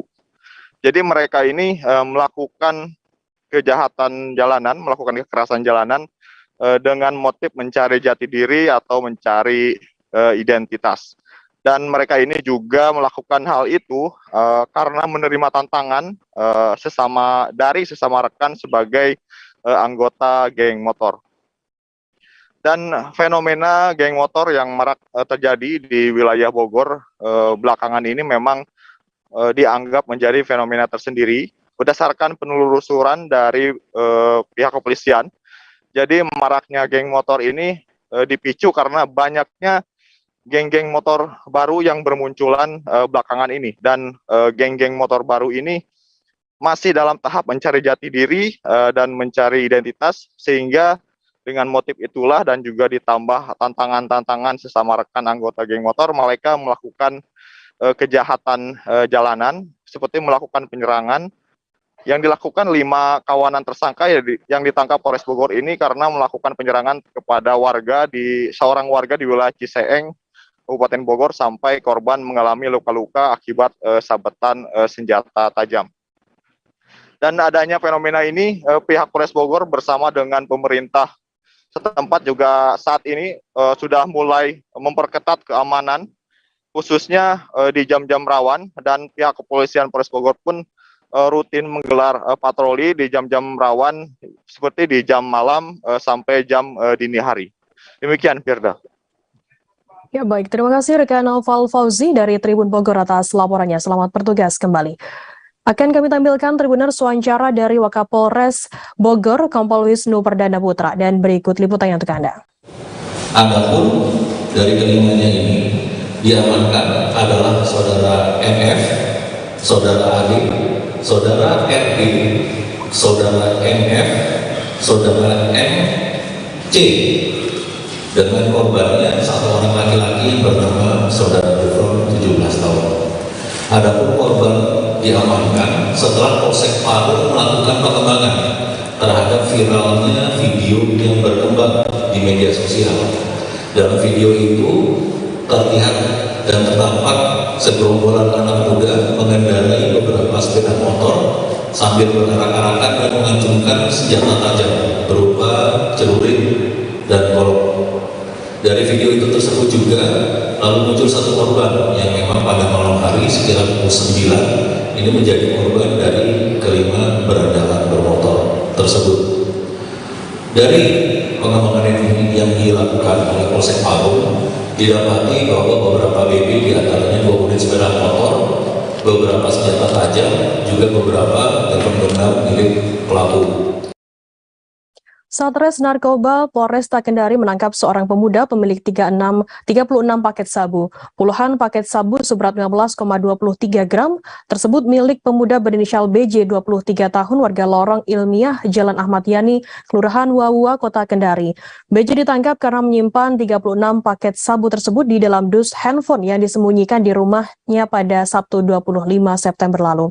Informasi lebih lengkapnya akan disampaikan oleh rekan jurnalis kami dari Tribun News Ultra, ada Fadli Aksar yang akan melaporkannya. Silakan rekan Fadli. Ya, baik Firda, baik Tribuners. Seorang pemuda di Kota Kendari berinisial BJ berusia 23 tahun dibekuk tim Narko 10 Satuan Reserse Narkoba Polresta Kendari pada Sabtu 24 September 2022 lalu.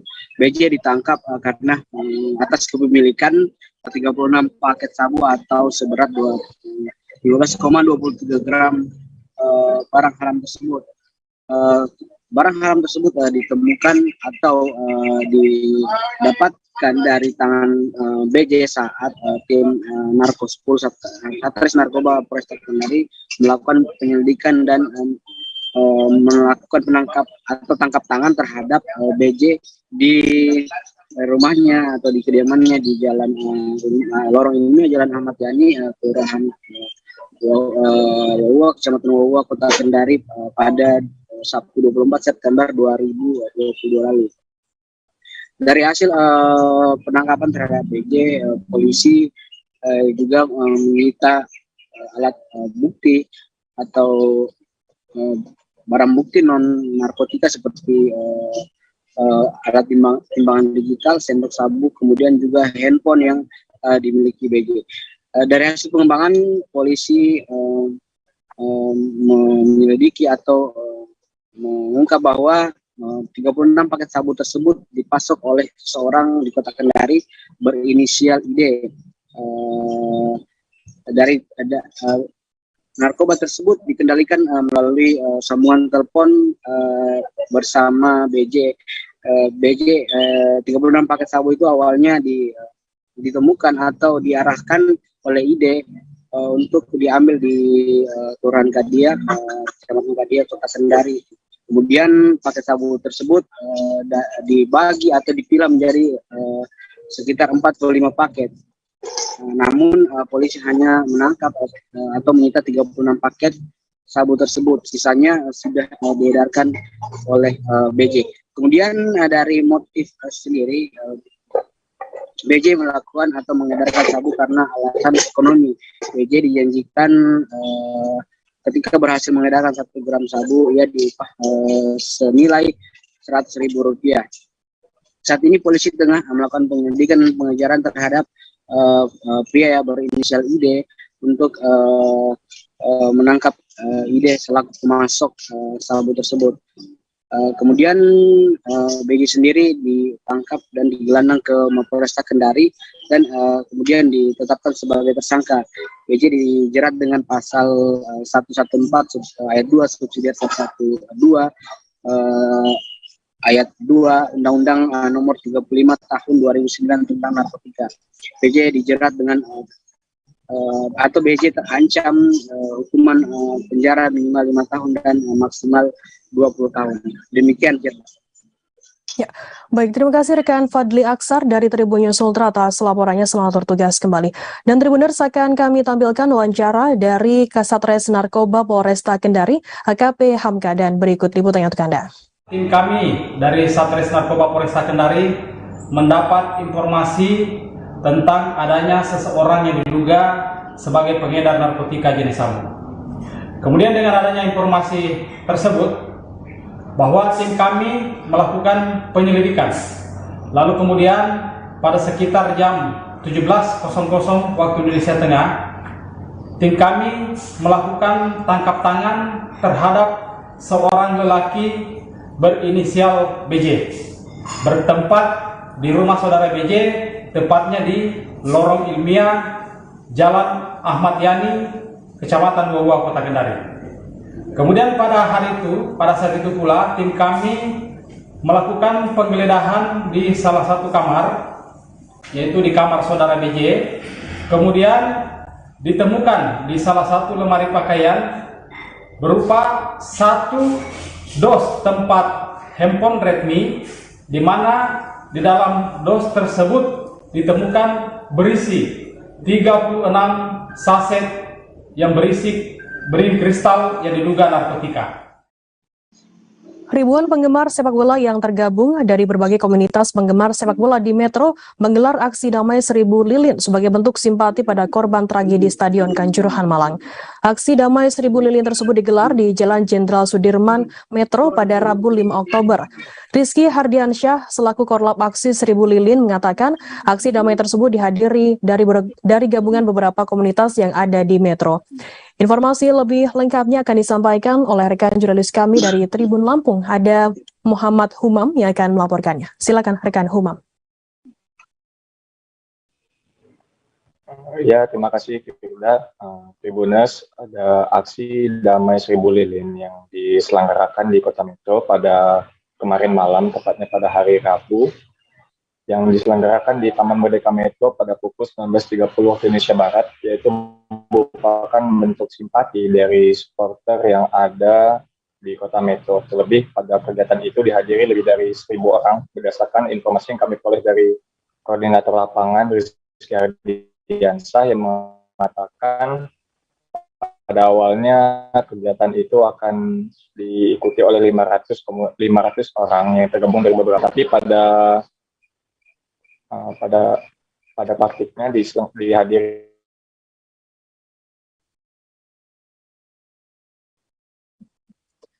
Halo rekan Humam.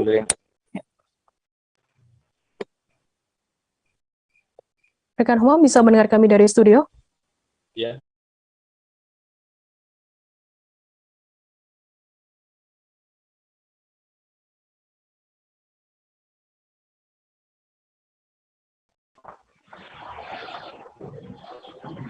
Ya, silakan rekan Humam.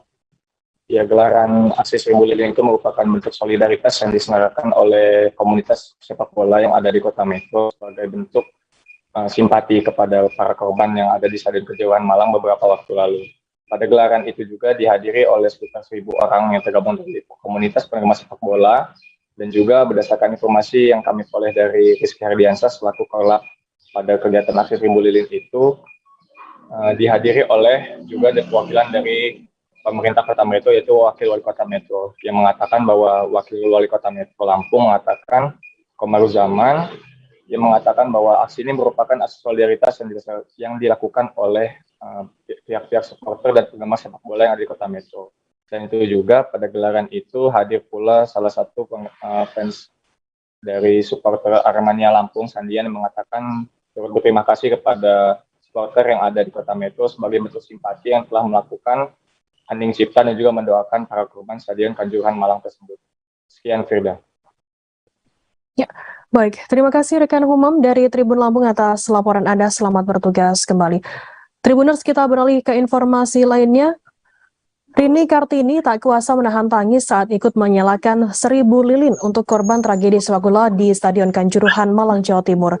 Rini bersama ratusan warga Kota Maumere melakukan aksi solidaritas sekaligus doa bersama di pelataran parkir Gelora Samador Maumere pada Rabu 5 Oktober. Informasi lebih lengkapnya akan disampaikan oleh rekan jurnalis kami dari Tribun Flores, ada Maria Mangkung yang akan melaporkannya. Silakan rekan Maria. Ya,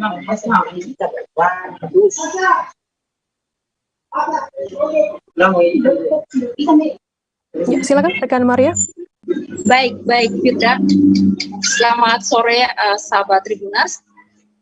Saat ini yang dapat saya laporkan kemarin 5 Oktober 2022 bahwa telah dilakukan aksi 1000 lilin di Stadion Gelora Samador Maumere di Kabupaten Sika, dan salah satu supporter dari Maumere yang kita ketahui bersama yaitu bernama Rini Kartini yang ikut terlibat dalam aksi ini dan ikut menyalakan lilin sambil berdoa Dan ketika disaksikan oleh kami, Rini Kartini kelihatan sedih sekali terkait dengan kejadian yang menimpa di Arema Malang yang kita ketahui kasus Kanjuruhan yang saat ini kita ketahui bersama 100 lebih korban jiwa yang telah meninggal dunia akibat dari tragedi ini.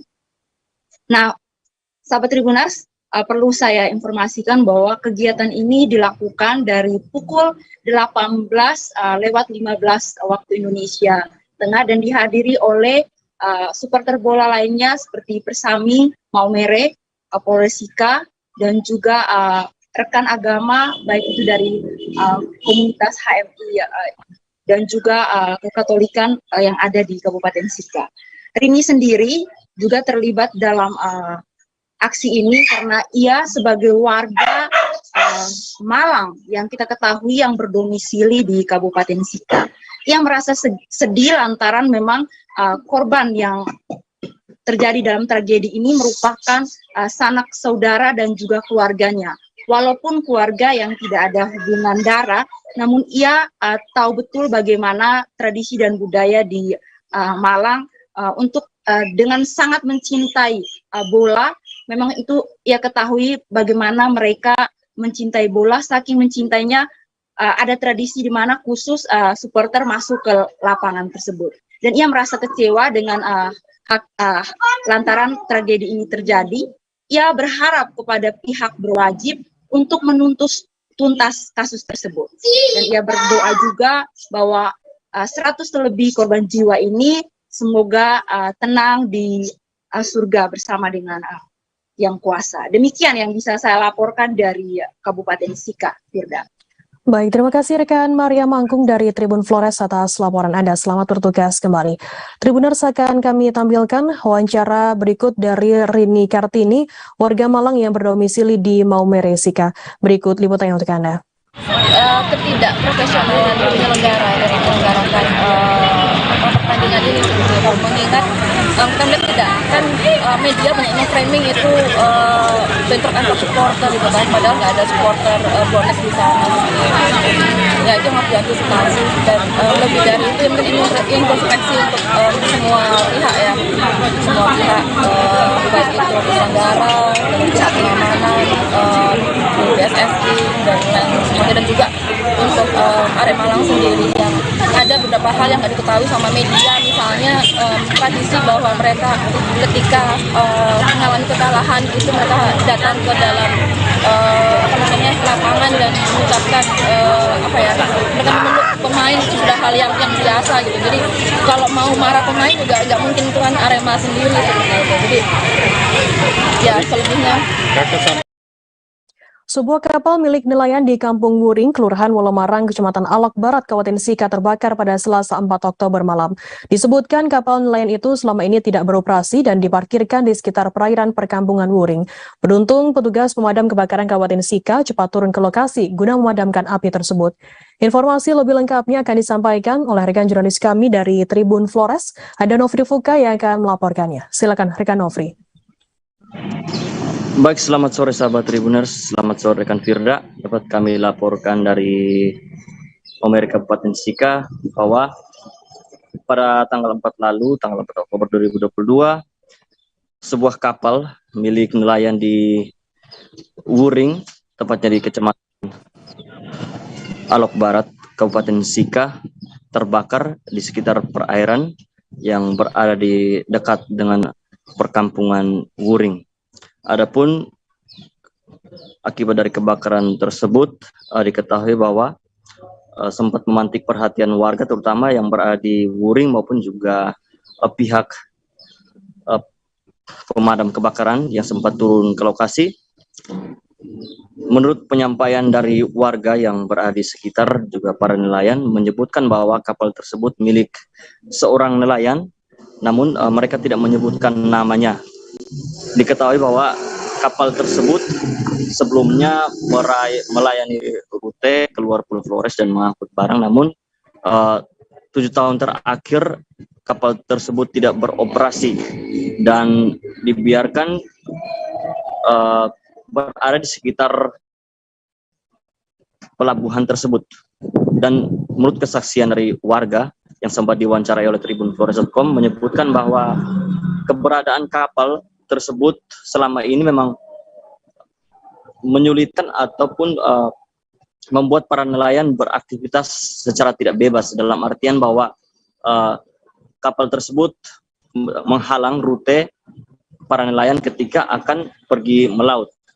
Dan disebutkan bahwa keberadaan kapal tersebut juga sempat meresahkan warga.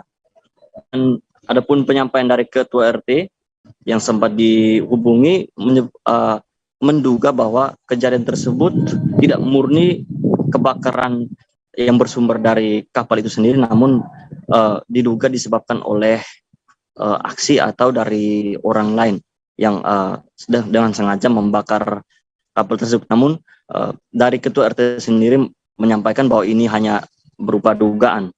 Dan informasi yang kita peroleh bahwa proses pemadaman api di kapal tersebut berlangsung cukup sulit, dan diketahui para pihak pemadam kebakaran juga sempat kesulitan memadamkan api.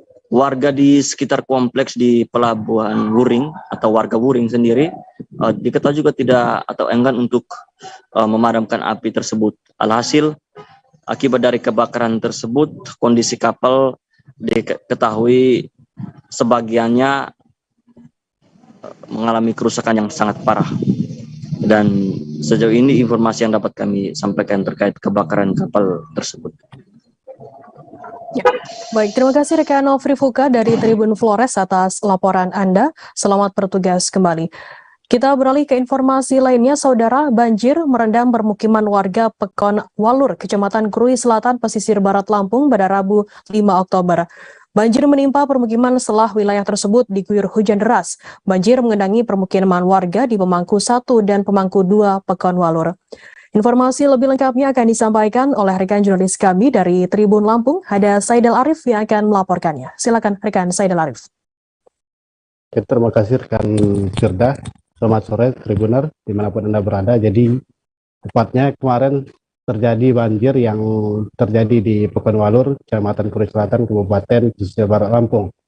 Banjir ini terjadi karena disebabkan oleh hujan yang selalu mengguyur pesisir barat dalam sepekan terakhir. Dari pantauan kita di lokasi, banjir ini merendam 30 rumah warga yang ada di desa tersebut. Kemudian banjir itu juga mengenangi pemukiman warga yang ada di Pemangku 1 dan Pemangku 2. Bahkan selain itu juga ada banjir itu juga mengenangi jalan wisata yang ada di Pekon tersebut. Kedalaman banjir itu diperkirakan sekitar di atas lutut orang dewasa ya. Akibatnya banyak pengendara yang nekat melewati jalan tersebut juga mengalami kerusakan dan juga mengalami kemacetan. Kemudian menurut warga sekitar juga yang bernama Emma, banjir tersebut juga sudah sering terjadi sejak beberapa tahun terakhir ya. Kemudian karena banjir itu juga diperkirakan akibat tidak adanya saluran pembuang air di lokasi, sehingga saat hujan deras mengguyur menyebabkan air mudah meluap ke pemukiman warga. Emma juga berharap pemerintah Kabupaten Pesisir Barat dapat segera mengambil tindakan untuk mengatasi permasalahan tersebut. Sebab banjir ini juga sudah berlangsung bertahun-tahun ya, hingga hari ini juga belum ada tindakan khusus dari pemerintahan setempat. Hingga hari ini juga terpantau juga banjir ini belum mengalami surut, dan menurut keterangan warga juga sampai hari ini juga pemerintah Kabupaten Pesisir Barat belum juga mengambil tindakan. Harapan warga sendiri di Kampung Walur ini agar pemerintah kabupaten setempat itu membuatkan talut ataupun tempat pembuangan air itu ke laut ya, ke laut yang ada di sana. Jadi demikian rekan Firda yang dapat kami laporkan. Ya, Baik, terima kasih rekan Saidal Arif dari Tribun Lampung atas laporan Anda. Selamat bertugas kembali. Kita beralih ke informasi lainnya, Saudara. Satu toko pakaian di Komplek Pasar Kota Bumi, Lampung Utara kebakaran pada Rabu 5 Oktober. Kebakaran toko pakaian di Kompleks Pasar Kota Bumi tersebut membuat geger warga setempat. Tidak ada korban jiwa dalam kebakaran toko pakaian di Kompleks Pasar Kota Bumi, namun akibatnya kerugian material dirasa cukup besar. Informasi lebih lengkapnya akan disampaikan oleh rekan jurnalis kami dari Tribun Lampung, ada Anung Bayuardi yang akan melaporkannya. Silakan rekan Anung. Ya, rekan Firda dan Tribuners dimanapun berada, bisa dijelaskan bahwa kejadian kebakaran di toko pakaian yang ada di Pasar Pagi Kota Bumi ini diperkirakan ba'da sholat maghrib. Tetapi dalam kondisi toko pakaian itu sedang kosong. Seorang saksi mata bernama Andika mengatakan api berasal dari tengah toko yang diperkirakan karena dugaan korsleting listrik. Hal ini diperkuat oleh adanya asap yang mengapul di bagian toko itu. Untuk mengantisipasi agar tidak meluas, warga kemudian memanggil pemilik toko yang pada saat itu anaknya untuk membukakan. Dan mereka memadamkan bersama-sama, kemudian baru pemadam kebakaran itu tiba di lokasi.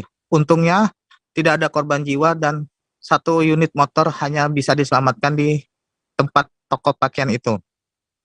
Kerugian diperkirakan sekitar 20 jutaan, di mana atas barang dagangan seperti pakaian, jadi pakaian sekolah ataupun seragam sekolah ludes terbakar. Demikian rekan Firda. Ya. Baik, terima kasih rekan Anung atas laporan Anda. Selamat bertugas kembali. Dan akan kami tampilkan Tribuners wawancara dari Dasat Lurah Kota Bumi. Berikut liputannya untuk Anda. Dan ini apinya belum padam, cuman mudah-mudahan apinya sudah padam. Ini sudah diusahakan, sudah ya tadi karena di lama tadi karena gemboknya 3 itu pecahin gemboknya susah, kata agak lama tadi. Untuk dugaan sementara kronologis kebakaran itu masih belum tahu. Kejadiannya jam berapa Pak Lurah? Sekitar jam saya tadi kasih di jam 7 saya tadi di telepon. Sekitar habis maghrib berarti. Pak Lurah, ini ada berapa ruko yang kena? Cuma satu. Ruko apa ini Pak Lurah? Jual apa? Satu. Jual apa Pak Lurah? Jual apa deh? Pakaian. Untuk pemantauan kita pakaian itu ludes atau gimana Pak Lurah? Ya sebagian kan banyak yang ludes. Toko pakaian berarti ini. Toko pakaian. 4 ruko di Pasar Adipuro, Kecamatan Trimurjo, Lampung Tengah terbakar pada Selasa 4 Oktober sekitar pukul 3 sore. Diduga api berasal dari korsleting listrik di kios potong rambut itu. Kepala Satuan Pol PP Kabupaten Lampung Tengah, I Gusti Nyoman Suryana mengatakan pihaknya segera menurunkan mobil unit pemadam kebakaran saat mendapatkan informasi tersebut. Ia mengatakan saat pertokoan di Pasar Adipuro terbakar, warga langsung membantu penanganan pertama pemadam dan membantu mengevakuasi barang yang bisa diselamatkan. Informasi lebih lengkapnya akan disampaikan oleh rekan jurnalis kami dari Tribun Lampung. Ada Fajar Ihwani yang akan melaporkannya. Silakan Fajar. Terima kasih Firda. Pada Selasa tanggal 4 Oktober 2022 pukul 15 waktu Indonesia Barat lalu, setelah terjadi kebakaran di pertokoan Pasar Adipuro, Kecamatan Trimurjo, Kabupaten Lampung Tengah. Memang benar dugaan dari warga adanya kebakaran dipicu konsleting listrik dari kios potong rambut yang menjadi penyebab Pasar Adipuro tersebut terbakar. Hal tersebut dibenarkan oleh Kepala Satuan Polisian Pamong Praja Kabupaten Lampung Tengah, I Gusti Nyoman Suryana, yang mengatakan pihaknya telah merespon adanya kebakaran, kemudian meluncurkan 2 unit mobil pemadam kebakaran, serta dibantu oleh 1 unit mobil pemadam dari Damkar Kota Metro. Satpol PP mengatakan untuk pemadaman api, petugas mengerahkan 3 mobil pemadam kebakaran. Sedangkan untuk kondisi toko yang terbakar, itu ada 4 ruko, yaitu ada toko sembako, ada pangkas rambut, kemudian ada pakan ternak, dan 1 toko kelontong. Untuk kerugian yang ditaksir atas peristiwa tersebut senilai ratusan juta. Dan kemudian pada saat kebakaran berlangsung pukul 3 sore, masyarakat yang melihat peristiwa tersebut segera membantu untuk penanganan pertama sebelum datangnya mobil pemadam kebakaran dengan cara menyiramkan air irigasi yang ada di seberang pertokoan menggunakan ember dan dilakukan secara swadaya hingga mobil pemadam kebakaran tiba dan berhasil memadamkan api. Untuk korban jiwa tidak ada, hanya kerugian material yang diterima oleh para pemilik toko. Demikian yang dapat kami sampaikan, Firda. Ya, baik. Terima kasih rekan jurnalis dari Tribun Lampung atas laporan Anda. Selamat bertugas kembali. Kita beralih ke informasi lainnya, Saudara. Belum lama ini pemerintah Kabupaten Tanah Tidung melakukan kerjasama dengan Kantor Pertanahan Kabupaten Bulungan. Kabak Tata Pemerintahan Kabupaten Tanah Tidung Muhammad Arif Prastiawan mengatakan kerjasama tersebut berkaitan dengan layanan pendaftaran tanah. Melalui kerjasama tersebut, pemerintah Kabupaten Tanah Tidung dan Kantor Pertanahan Kabupaten Tanah Tidung membuka balai layanan pertanahan. Informasi lebih lengkapnya akan disampaikan oleh rekan jurnalis kami dari Tribun Kaltara, ada Risnawati yang akan melaporkannya. Silakan rekan Risna. Iya, betul sekali Firda, bahwa Badan Pertanahan Kabupaten Bulungan bersama dengan pemerintah Kabupaten Tanah Tidung telah melakukan kerjasama terkait dengan pembukaan balai atau rumah layanan pertanahan di Kabupaten Tanah Tidung. Menurut Kabak Tapem juga banyak dampak baik yang didapat masyarakat Tanah Tidung dengan dibukanya layanan pertanahan di Kabupaten Tanah Tidung. Perlu saya sampaikan juga Firda dan Tribuners bahwa untuk Kabupaten Tanah Tidung sendiri belum memiliki badan pertanahan, sehingga untuk badan pertanahan Kabupaten Tanah Tidung masih bergabung dengan Badan Pertanahan Kabupaten Bulungan. Kemudian juga dalam pembuatan sertifikat tanah, masyarakat Tanah Tidung tidak perlu lagi jauh-jauh pergi ke Kabupaten Bulungan, yakni Tanjung Selor, karena layanan pertanahan di pertanahan ini akan memudahkan masyarakat Tanah Tidung membuat sertifikat tanah pertama kali. Kemudian juga selain tak perlu jauh-jauh ke Bulungan, masyarakat Tanah Tidung juga tentunya bisa meminimalisir pengeluaran selama proses pembuatan sertifikat tanah. Kemudian juga Arif menyampaikan bahwa sejauh ini sudah ada sekira 20 orang atau 20 warga Tanah Tidung yang telah membuat sertifikat tanah di layanan pertanahan Kabupaten Tanah Tidung. Yang mana dari jumlah tersebut sekira 10 lebih sertifikat yang telah diterbitkan melalui layanan pertanahan. Lebih lanjut juga disampaikan Arif bahwa bagi masyarakat Kecamatan Tanah Lia juga tidak perlu jauh-jauh datang ke ibu kota Tanah Tidung, yakni Tidung Pala. Masyarakat Kecamatan Tanah Lia cukup menitip berkas pendaftaran ke kantor kecamatan. Nantinya aparat kecamatan yang akan meneruskan berkas-berkas tersebut ke layanan pertanahan di Tidung Pala. Seperti itu, Firda. Ya. Baik, terima kasih rekan Risna dari Tribun Kaltara atas laporan Anda. Selamat bertugas kembali. Kita beralih ke informasi lainnya, Saudara. Penjualan bendera negara peserta Piala Dunia 2022 Qatar marak di Manado sebulan menjelang perhelatan event keakbar tersebut. Lokasi penjualan bendera negara Piala Dunia di New Bandar 45 Pusat Kota Manado dipadati oleh pengunjung. Seorang pengunjung langsung mengeluarkan uang Rp100.000 tak lama setelah memegang bendera Inggris. Informasi lebih lengkapnya akan disampaikan oleh rekan jurnalis kami dari Tribun Manado. Ada Arthur Rampis yang akan melaporkannya. Silakan rekan Arthur. Ya, selamat sore Firda dan Tribuners. Jadi dapat saya laporkan di pusat kota Manado saat ini sudah marak dengan penjualan bendera negara-negara peserta Piala Dunia 2022 di Qatar. Jadi lokasi penjualan berada di X Shopping Center atau di salah satu gedung yang cukup bersejarah di kota Manado. Di situ ada sekitar 45 penjual dan masing-masing memamerkan atau menjualkan bendera-bendera negara-negara jagoan Piala Dunia seperti Inggris, Belanda, ada Argentina, ada Brasil, ada Prancis, dan lainnya. Jadi menurut pengakuan dari para penjual, jualan mereka sudah mulai beli oleh warga. Jadi dalam sehari ada sekitar belasan hingga puluhan bendera yang laku, dan jumlahnya terus bertambah dari hari ke hari jelang pelaksanaan Piala Dunia pada November nanti. Jadi menurut salah satu warga, salah satu penjual, bendera yang paling laku adalah bendera Brasil, Argentina, dan Inggris. Dan mereka kemungkinan akan menambah stok bendera karena stok bendera persediaan sudah mulai menipis karena banyak dibeli oleh warga, dan ini memang menjadi salah satu tradisi di Manado dan Sulawesi Utara, di mana banyak sekali warga yang memasang bendera negara peserta Piala Dunia di rumah masing-masing di musim sepak bola akbar ini.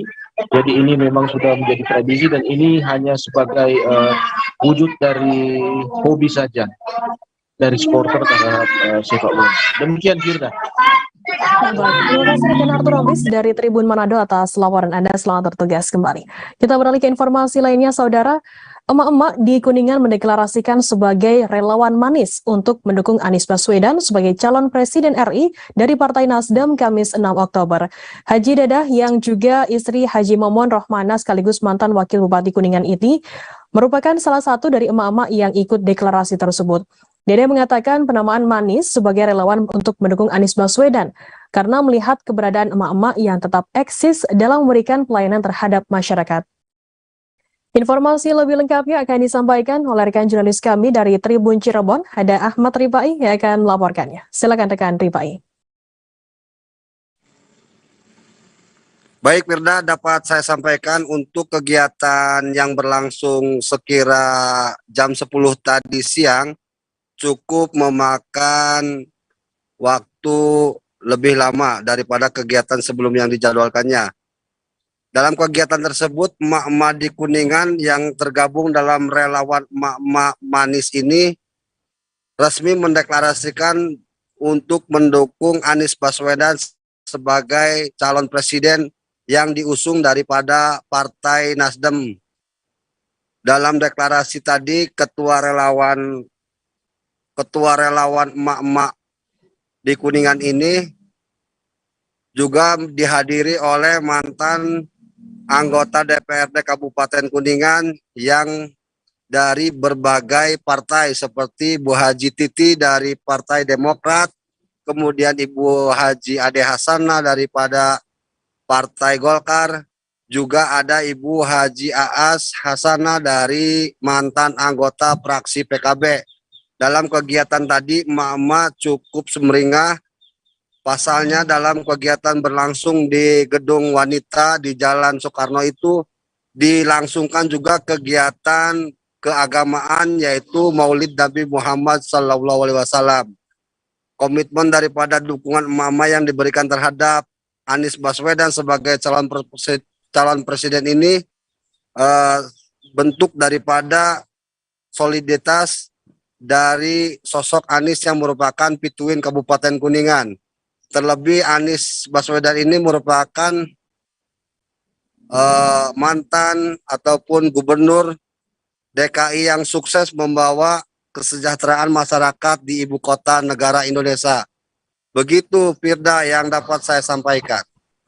Ya. Baik, terima kasih rekan jurnalis dari Tribun Cirebon Ahmad Rifai atas laporan Anda. Selamat bertugas kembali. Akan kami tampilkan Tribuners wawancara dari Ketua Relawan Emak-Emak Manis Hajah Dadah Rohman, kemudian Hajah Aas Hasanah dan juga mantan anggota DPRD Kuningan. Dan berikut liputannya untuk Anda. Mudah-mudahan Pak Anies amanah dan kita berjuang semaksimal mungkin sebagai relawan, betul-betul rela, ikhlas untuk kawan, kesetia kawanan. Dengan ini pada event yang bagus ini pas Maulud Nabi, selain kita mencontoh mentauladani Nabi Muhammad SAW, kita juga menteladani bagaimana sosok Nabi yang begitu sayang terhadap umatnya. Mudah-mudahan Pak Anies ini nanti kelak menjadi seorang yang penyayang kepada seluruh rakyat Indonesia. Kalau ada ridho Allah, beliau jadi Presiden Indonesia 2024. Kami orang Kuningan hanya berusaha dan berdoa minta yang terbaik kepada Allah Subhanahu wa Ta'ala. Kita melihat beliau juga kan orang Kuningan, kenapa tidak kita dukung kan? Kita akan bangga kalau ada presiden orang Kuningan. Jadi kita jangan melihat partai ya, kita melihatnya sosok figur Aniesnya, itu saja. Jadi kita menghimbau lah warga masyarakat Kuningan, yuk kita bareng-bareng dukung Anies supaya kita bangga orang Kuningan ada yang jadi presiden, itu aja. Kementerian Pendidikan, Kebudayaan, Riset, dan Teknologi RI menetapkan APAM atau kerap disebut Kue Apam menjadi warisan budaya tak benda atau WBTB nasional. Penetapan APAM sebagai WBTB ditetapkan oleh Kementerian Pendidikan, Kebudayaan, Riset, dan Teknologi di Jakarta sepekan lalu. Tercatat ada 17 karya budaya Aceh ditetapkan sebagai WBTB Kita melihat 2022 beliau juga kan yang berasal orang dari Kuningan. masing-masing kabupaten Kenapa kota di Aceh. Dengan penetapan itu, maka masing-masing kabupaten atau kota di Aceh memiliki warisan budaya sendiri untuk dilestarikan.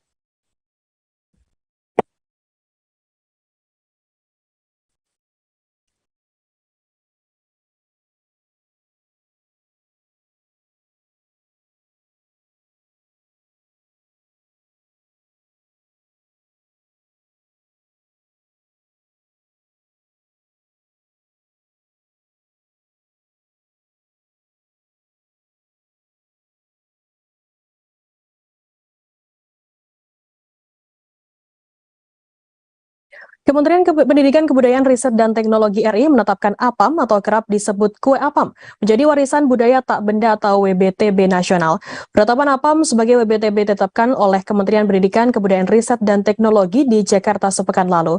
Tercatat ada 17 karya budaya Aceh ditetapkan sebagai WBTB tahun 2022 yang berasal dari masing-masing kabupaten atau kota di Aceh. Dengan penetapan itu, maka masing-masing kabupaten atau kota di Aceh memiliki warisan budaya sendiri untuk dilestarikan. Informasi lebih lengkapnya akan disampaikan oleh rekan jurnalis kami dari Sremi News Indonesia, ada Muhammad Nazar yang akan melaporkannya. Silakan rekan Nazar. Ya, terima kasih Firda. Halo, selamat petang Tribunas. Kami laporkan dari Provinsi Aceh bahwa Kementerian Pendidikan, Kebudayaan, Riset, dan Teknologi Indonesia menetapkan APAM atau kerap disebut dengan Kue Apam menjadi warisan budaya tak benda secara nasional. Penetapan APAM tersebut dilakukan Kementerian Pendidikan, Kebudayaan, Riset, dan Teknologi di Jakarta sepekan lalu setelah melalui persidangan karena ada 17 karya budaya Aceh yang diusulkan ke Kementerian Pendidikan, Riset, dan Teknologi Republik Indonesia, hingga ada 17 yang ditetapkan menjadi WBTB tahun 2022 yang berasal dari 17 kabupaten kota di Aceh.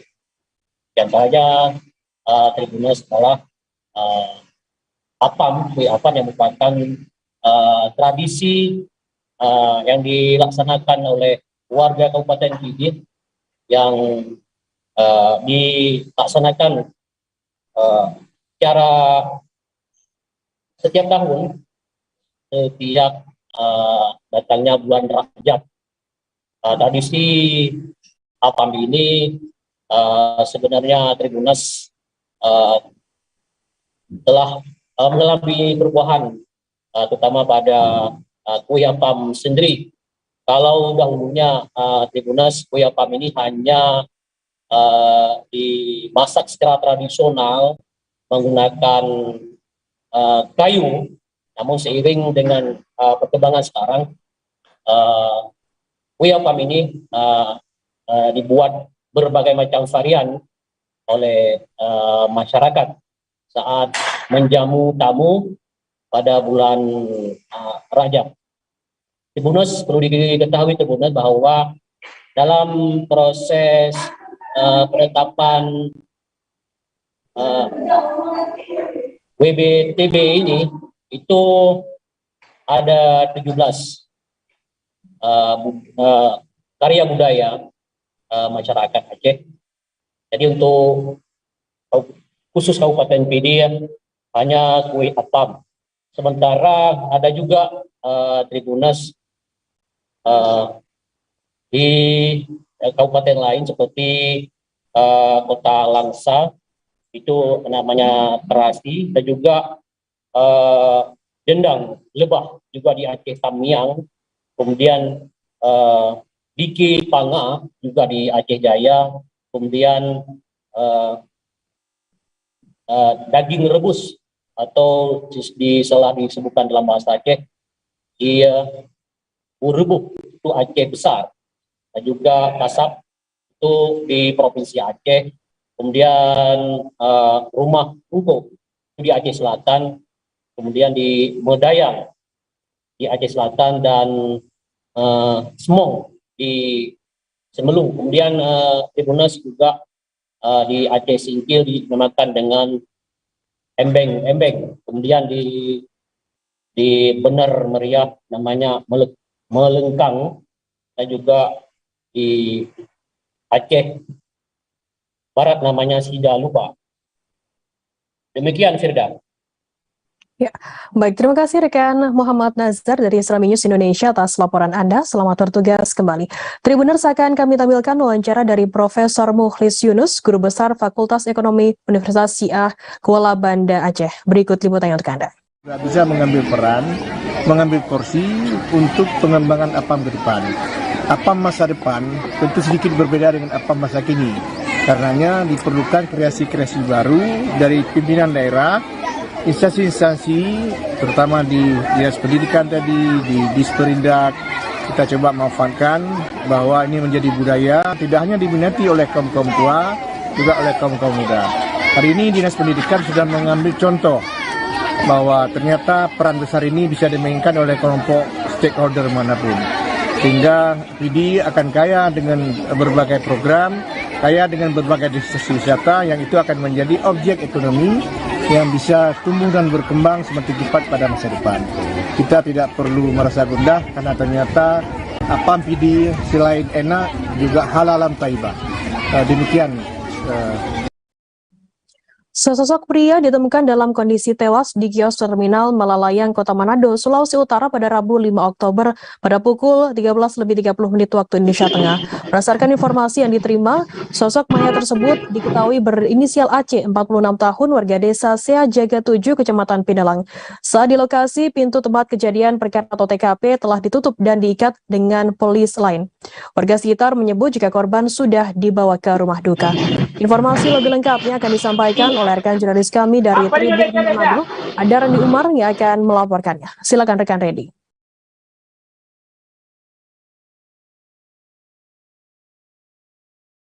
Selamat sore semuanya Tribuners dimanapun Anda berada. Jadi saya dari Kota Manado, Sulawesi Utara akan melaporkan hasil liputan saya pada hari kemarin, di mana di salah satu terminal di Kota Manado, itu Terminal Malalayang. Nah, di sini di sebuah kios ini Tribuners ditemukan sesosok mayat pria yang tergantung dalam posisi tergantung dengan sebutas tali. Nah, dari informasi yang saya himpun dari pihak kepolisian bahwa memang sosok ini dia bekerja sebagai kepala agen, maksudnya dia adalah penjual tiket, kepala penjual tiket untuk bus menuju daerah Trans Sulawesi. Jadi saat ditemukan memang sudah meninggal dan polisi menyebut memang jenazah sudah kurang lebih 6 jam. Jadi saat meninggal baru ditemukan 6 jam setelah itu. Dan Tribuners, sejauh itu juga Tribuners dari hasil pembicaraan atau hasil diskusi langsung polisi dengan pihak istri, istri menjelaskan bahwa sebelum kejadian ini memang korban sempat memukul anaknya. Dan diduga kuat memang kejadian ini hingga korban akhirnya memutuskan membunuh diri dengan cara menggantung ini karena dia terbeban atau menyesal dengan perbuatan yang telah dia lakukan terhadap anaknya hingga akhirnya dia melakukan aksi gantung diri ini. Dan sejauh ini waktu kejadian, karena rumah korban juga itu tidak jauh dari lokasi tempat kejadian perkara, maka mereka pun langsung membawa dia langsung ke dalam ke rumah. Itu saja ya yang bisa saya sampaikan dari Manado, Sulawesi Utara. Dan sejauh ini perkembangannya sudah diselesaikan dan keluarga pun telah menolak untuk melakukan otopsi. Terima kasih dan selamat sore. Baik, terima kasih rekan jurnalis dari Tribun Manado atas laporan Anda. Selamat bertugas kembali. Kita beralih ke informasi lainnya, Saudara. Komandan Kodim 0502 Jakarta Utara Kolonel Infanteri Frega Wenas meluncurkan logo baru Kodim 0502 Jakarta Utara Rabu 5 Oktober. Peluncuran logo baru ini sekaligus merayakan HUT ke-77 TNI yang digelar serentak. Logo baru Kodim 0502 Jakarta Utara secara garis besar berbentuk lingkaran dengan nuansa warna hijau, merah, putih, hitam, dan juga emas. Informasi lebih lengkapnya akan disampaikan oleh rekan jurnalis kami dari Tribun Jakarta. Ada Gerald Leonardo yang akan melaporkannya. Silakan rekan Gerald.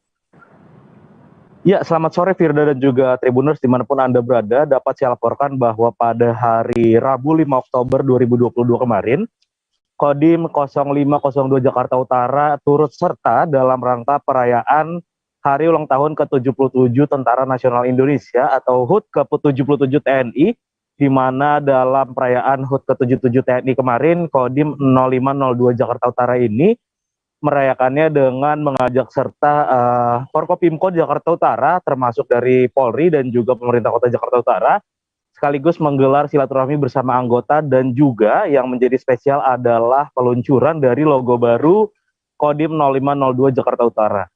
Firda dan juga Tribuners, dapat saya laporkan bahwa memang logo baru daripada Kodim 0502 Jakarta Utara ini sebenarnya awalnya akan di-launching atau diluncurkan pada HUT ke-77 kemerdekaan RI pada 17 Agustus lalu, namun karena beberapa kendala yang ditemui, akhirnya Kolonel Frega Wenas Inkiriwang, Kolonel Infanteri Frega Wenas Inkiriwang selaku Komandan Kodim 0502 Jakarta Utara memutuskan untuk meluncurkan logo dari Kodim 0502 Jakarta Utara ini pada perayaan HUT ke-77 TNI Rabu 5 Oktober 2022 kemarin. Adapun logo yang baru diluncurkan ini secara garis besar berbentuk lingkaran dengan nuansa warna hijau, hitam, merah, putih beserta warna emas yang mendominasi di logo-logonya, di mana memang lingkaran berdasarkan keterangan dari Dandim Kolonel Infanteri Frega Wenas, lingkaran berarti ketidakterbatasan serta melambangkan juga keintiman antar anggota. Tak hanya itu juga Kolonel Frega Wenas ini juga menyampaikan bahwa lingkaran adalah salah satu lambang atau simbol dari kedekatan Kodim 0502 Jakarta Utara terhadap stakeholder maupun masyarakat yang ada di wilayah hukum sekitaran Jakarta Utara. Selain bentuk lingkaran yang menjadi outline daripada logo baru Kodim 0502 Jakarta Utara ini, gambar yang paling mencolok, yang paling besar ialah gambar Garuda dengan sayap berwarna merah putih, di mana memang Garuda ini, gambar Garuda yang ada di logo baru Kodim 0502 Jakarta Utara ini melambangkan nasionalisme, melambangkan Negara Kesatuan Republik Indonesia dan juga ideologinya yaitu Pancasila. Ada pula tulisan Kodim 0502 Jakarta Utara di lingkarannya, dan ada juga lingkaran berwarna hijau yang melambangkan satuan atau matra dari Tentara Nasional Indonesia, terutama TNI AD. Dan selain itu ada juga salah satu gambar atau siluet dari kapal pinisi, di mana memang berdasarkan keterangan Dandim 0502 Jakarta Utara, kapal pinisi ini melambangkan kewilayahan melambangkan wilayah pesisir Jakarta Utara, di mana memang Kodim 0502 ini adanya atau lokasinya berada di pesisir mencakup wilayah Jakarta Utara sampai ke Kepulauan Seribu. Firda dan juga Tribuners, berdasarkan keterangan Dandim, memang logo baru ini, logo terbaru dari Kodim 0502 Jakarta Utara ini juga dibuat dengan komposisi semodern mungkin, di mana memang Kodim 0502 Jakarta Utara akan selalu berusaha untuk melakukan inovasi dan juga mengikuti tren yang saat ini sedang berkembang, bahkan sampai pembuatan logo yang baru diluncurkan bertepatan HUT TNI pada Rabu kemarin. Kembali ke Arda Finda. Baik, terima kasih rekan jurnalis dari Tribun Jakarta atas laporan Anda. Selamat bertugas kembali. Tribuners, akan kami tampilkan wawancara dari Komandan Kodim 0502 Jakarta Utara, Kolonel Infanteri Frega Wenas Ingki Riwang. Berikut liputannya untuk Anda. Saya memilih logo lingkaran. Jadi awal mula ceritanya memang tadinya ini dilombakan untuk 17 Agustus. Tapi karena dengan berbagai kegiatan akhirnya mundur, sampai akhirnya dari desain-desain yang dikumpulkan itu kita putuskan. Walaupun sudah lewat batas waktu itu, tapi akhirnya kita putuskan, kemudian kita sempurnakan.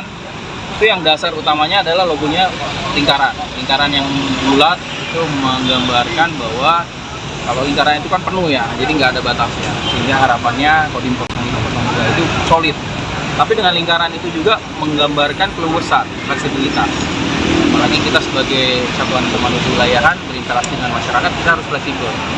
Dan tentunya lingkaran itu juga utuh, disitu jadi ada kedekatan, keintiman sebagai satu kesatuan anggota Kodim 0502 Jakarta Utara, baik militer, PNS, harapannya kita bisa dulu solid sebagai satu tim. Kemudian ada juga gambar burung Garuda merah putih, itu menggambarkan ciri khas Indonesia bahwa kita adalah bangsa Indonesia dengan keberagamannya, dan tentunya kita tegak pada ideologi negara Pancasila. Kemudian ada di situ perahu pinisi, itu juga menggambarkan Jakarta Utara.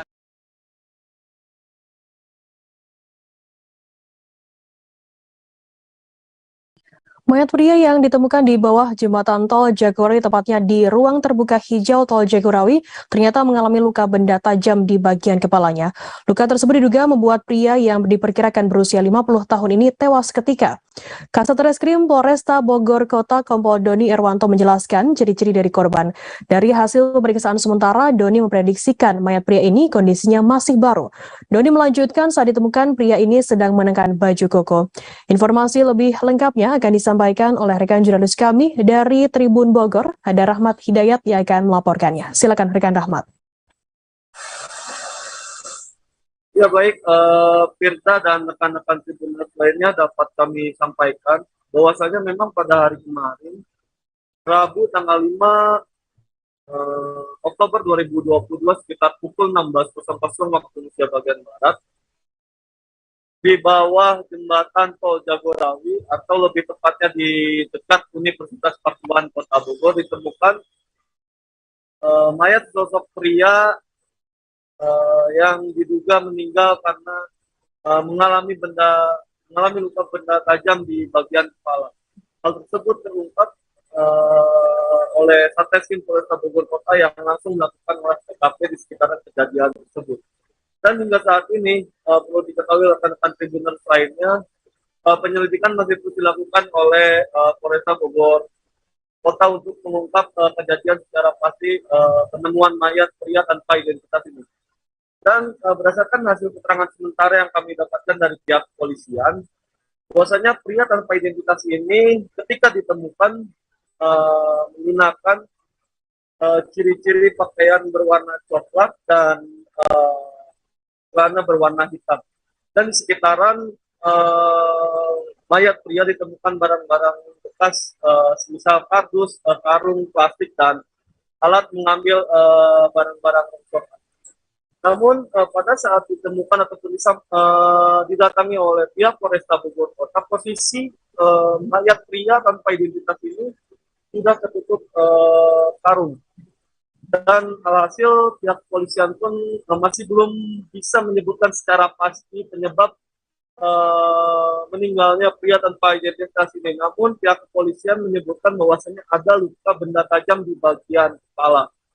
Dan pada hari ini Kamis 6 Oktober 2022, pihak Satreskrim Polresta Bogor Kota sudah melakukan pemeriksaan pada 10 orang saksi. Namun sampai saat ini masih belum mengetahui secara pasti identitas dari mayat pria yang ditemukan di bawah jembatan Tol Jagorawi. Bahkan ketika mayat pria ini dicocokkan dengan alat deteksi EKTP, identitasnya masih belum bisa terdeteksi. Dan saat ini pun pria tanpa identitas ini sudah langsung ataupun masih diperiksa di Rumah Sakit Umum Daerah Ciawi untuk dilakukan otopsi guna mendapatkan keterangan lebih lanjut. Begitu kita laporan yang bisa kami sampaikan terkait penemuan mayat di bawah jembatan Tol Jagorawi.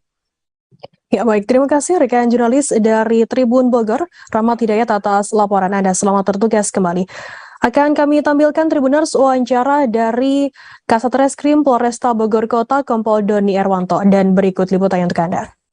Kami mendapatkan informasi dari warga masyarakat dan juga dari pihak Jasa Marga telah menemukan kesomak mayat ya, dengan identitas kalau kita lihat belum dapat kita temukan.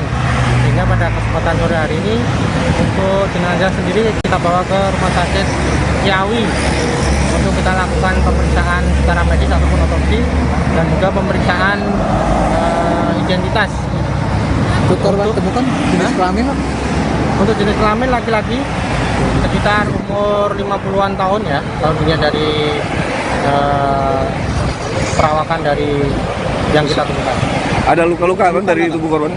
Kalau dari pihak korban sendiri ada beberapa luka di bagian kepala yang masih kami cek kembali ke rumah sakit apakah itu yang mengakibatkan penyebab kematiannya atau bukan. Ada berapa luka, Pak? Kuasa hukum Hillary Brigita Lasut Muhammad Fauzan Rahawarin mengungkapkan kliennya membuka peluang damai atas kasus dugaan pencemaran nama baik oleh komika Mamat Al-Katiri Kamis 6 Oktober. Fauzan mengatakan kliennya menerima apabila Mamat ingin menyampaikan permintaan maaf kepada Hillary. Kasus dugaan pencemaran nama baik tersebut diketahui dilaporkan oleh Hillary Brigita Lasut ke Polda Metro Jaya pada Senin 3 Oktober. Laporan itu terregistrasi dengan nomor LP-B-5054-10 Romawi /2022-SPKT Polda Metro Jaya dan ditandatangani oleh penyidik Direktorat Reserse Kriminal Umum. Fauzan mengatakan Mamat selaku pihak terlapor disebut berkeinginan untuk bertemu dengan pelapor Hillary. Hal itu guna untuk membahas perihal roasting yang dianggap mencemarkan nama baik Hillary. Fauzan juga mengatakan namun sejauh ini pihaknya belum pernah dihubungi ataupun berkomunikasi dengan terlapor. Pihak Hillary sangat terbuka apabila ada mediasi di antara keduanya. Sebelumnya, Kabid Humas Polda Metro Jaya Kombes Pol Indra Sulpan mengatakan dugaan kasus tersebut terjadi di sebuah acara talk show di kawasan Jakarta Barat. Mamat juga hadir menampilkan stand-up komedi seusai diskusi berlangsung. Komika Mamat kemudian melangsungkan roasting kepada Hillary yang menjadi pembicara dalam diskusi tersebut. Sulpan mengatakan Mamat menggunakan kata-kata kasar dan tidak sopan saat melakukan roasting. Hillary yang tidak ada di lokasi kemudian mengunggah video konten Mamat yang merosting dirinya. Menurut Hillary, kata-kata Mamat sudah termasuk ke dalam perundungan atau verbal harassment. Atas kejadian tersebut, Brigita pun merasa tersinggung dan juga melaporkan Mamat melalui kuasa hukumnya ke Polda Metro Jaya menggunakan pasal 310 Kitab Undang-Undang Hukum Pidana atau KUHP.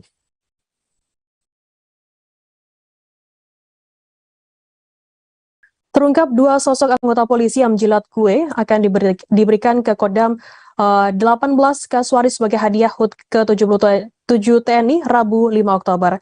Keduanya merupakan Bribda D yang menjilat kue dan Bribda F yang merekam video tersebut hingga viral di media sosial. Kedua pelaku merupakan anggota polisi di Papua Barat. Dirlantas Polda Papua Barat Kombes Pol Raidian Kokrosono mengungkapkan kedua oknum polisi tersebut baru sebulan bertugas di Ditlantas Polda Papua Barat. Radian mengatakan pihaknya selalu menyampaikan mengenai sinergitas antara TNI dan juga Polri. yang menduga motif tindakan tak terpuji tersebut karena masalah pribadi. Namun saat ditanya, keduanya mengaku tak punya masalah dengan rekan di TNI. Keduanya kemudian dihukum merayap di halaman Mapolda Papua Barat dan ditahan oleh pihak Propam untuk mempertanggungjawabkan perbuatannya. Terkait kejadian tersebut, sebagai pimpinan, pihaknya meminta maaf atas perilaku kedua anggotanya. Ia juga akan mengevaluasi seluruh jajaran agar tidak lagi terjadi hal yang serupa di kemudian hari.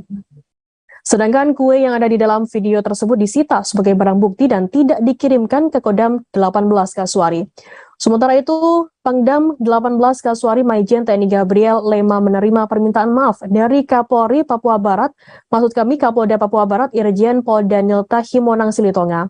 Kapolda menyampaikan permohonan maaf atas perilaku dua oknum Polda Papua Barat tersebut. Pihaknya mengedepankan sinergitas antara TNI dan Polri. Menurut Pangdam, kegiatan hari ulang tahun ke-77 TNI didukung sepenuhnya oleh Polda Papua Barat. Oleh karenanya, Polda Papua Barat memberikan surprise kue ulang tahun oleh Kapolda dan Ibu serta jajaran Polda Papua Barat.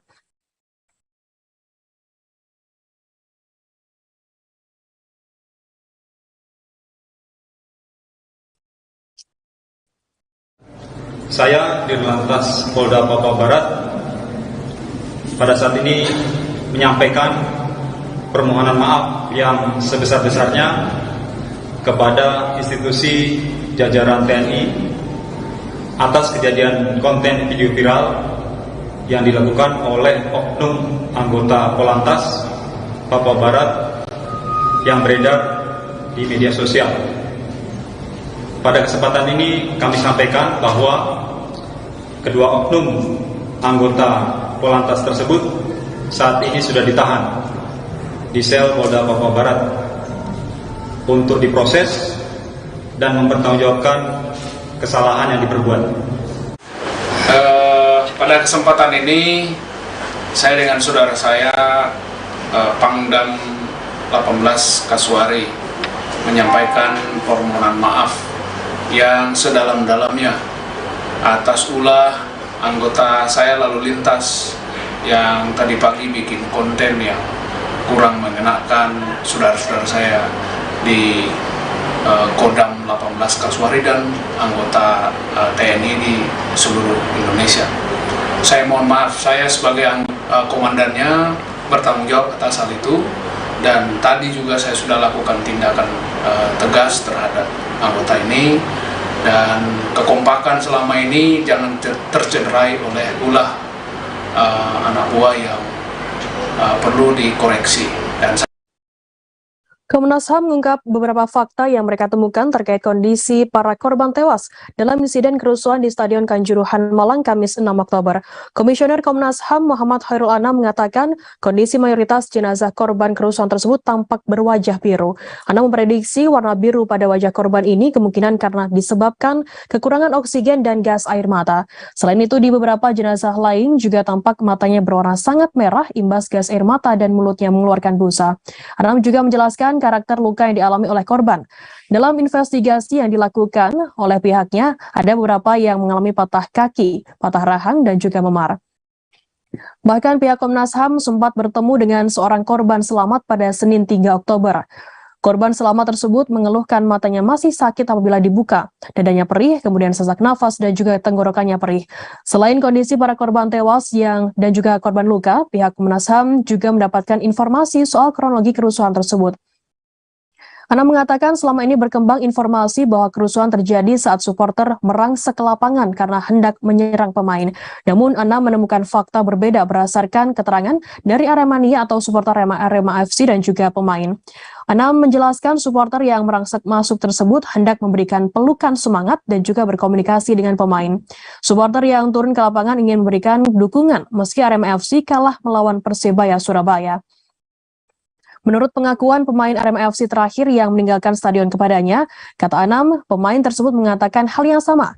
Bahkan kata Anam, pemain tersebut sempat menunjukkan fotonya ketika dirangkul Aremania. Namun demikian, kata Anam, pihaknya masih menelusuri secara mendalam terkait hal tersebut. Hal itu juga karena menurutnya ada rentang waktu beberapa menit situasi di lapangan masih kondusif sebelum kerusuhan pecah berdasarkan rekaman video, keterangan supporter, keterangan pemain, dan juga perangkat pertandingan. Kondisi jenazah ini. Jadi jenazah ini angkanya pasti akan bertambah gitu ya, dari 125 pasti akan bertambah terus karena memang situasinya saat itu di hari H ya, mulai Sabtu sampai Minggu pagi itu memang sangat crowded sehingga angkanya akan bertambah karena beberapa belum dicatat atau langsung dibawa pulang oleh anggota keluarganya. Nah, itu yang pertama. Yang kedua, kondisi jenazahnya sendiri ya, secara fisik gitu. Ada beberapa yang sangat-sangat memprihatinkan dan ini menunjukkan sebenarnya kurang lebih ya menjadi potensi penyebab kematian. Yang pertama adalah kondisi jenazahnya banyak yang mukanya biru. Jadi muka biru ini banyak. Nah, ini yang menunjukkan kemungkinan besar karena kekurangan oksigen karena juga gas air mata. Jadi muka biru, terus ada yang matanya merah, keluar juga busa. Jadi teman-teman khususnya keluarga dan khususnya teman-teman Aremania maupun relawan yang menangani jenazah memberikan informasi terkait hal. Lembaga Perlindungan Saksi dan Korban atau LPSK meminta agar perekam sekaligus mengunggah video detik-detik penumpuknya korban tewas kerusuhan Kanjuruhan di pintu Tribun 13 agar segera mengajukan permohonan perlindungan. Hal ini menyusul kabar diculiknya perekam sekaligus mengunggah video tersebut oleh aparat kepolisian. Wakil Ketua LPSK Edwin Partogi Pasaribu mengatakan perekam dan pengunggah diketahui bernama Kelvin. Kelvin diketahui diculik seusai mengunggah video mencekamnya kerusuhan di pintu 13 yang disebut banyak memakan korban jiwa. Namun hingga Kamis 6 Oktober, pihak LPSK belum kunjung bertemu dengan Kelvin. Sebagai langkah tindak lanjut, LPSK kini sedang mencari informasi kontak sekaligus keberadaan Kelvin. Karenanya, ia meminta kepada siapapun yang mengenal dan memiliki kontak Kelvin untuk segera memberitahukan kepada pihak LPSK. Di sisi lain, Edwin juga mengatakan keterbukaan bagi siapapun yang menjadi saksi dan korban kerusuhan di Stadion Kanjuruhan untuk mengajukan permohonan perlindungan. Pihaknya meminta kepada seluruh Aremania, supporter Arema Malang, untuk tidak segan memberikan kesaksian. Pengakuan dari Aremania dinilai penting guna mengungkap tragedi sebenarnya. Dengan begitu, maka LPSK, kata Edwin, menyatakan siap memberikan perlindungan kepada siapapun yang merasa menjadi saksi dan korban dalam tragedi nahas yang mengakibatkan sedikitnya 130 orang meninggal dunia. Adapun permohonan perlindungan itu bisa dilakukan melalui WhatsApp resmi LPSK yakni di nomor 0857 7001 0048 atau melalui aplikasi perlindungan LPSK.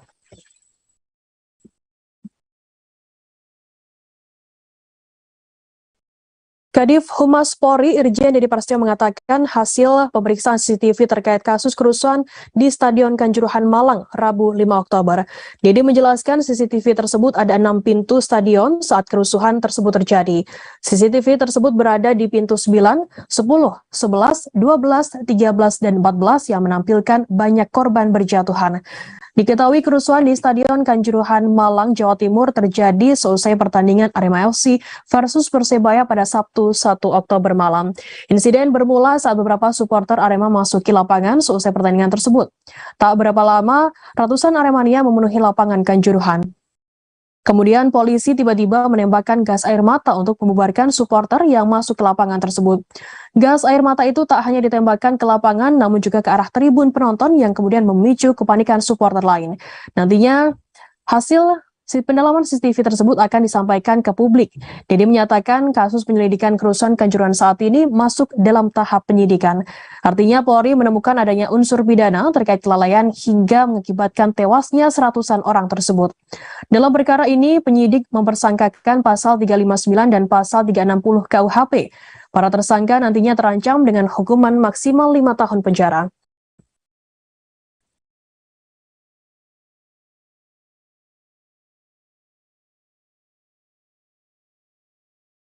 Tribuners, informasi tadi sekaligus menutup perjumpaan kita dalam live update sore hari ini. Setelah ini masih ada program live update Seleb Tribun News yang akan dipandu host Alexaria. Dan akhirnya saya Firda Ananda berselaku dan bertugas pamit undur diri. Terima kasih dan sampai jumpa.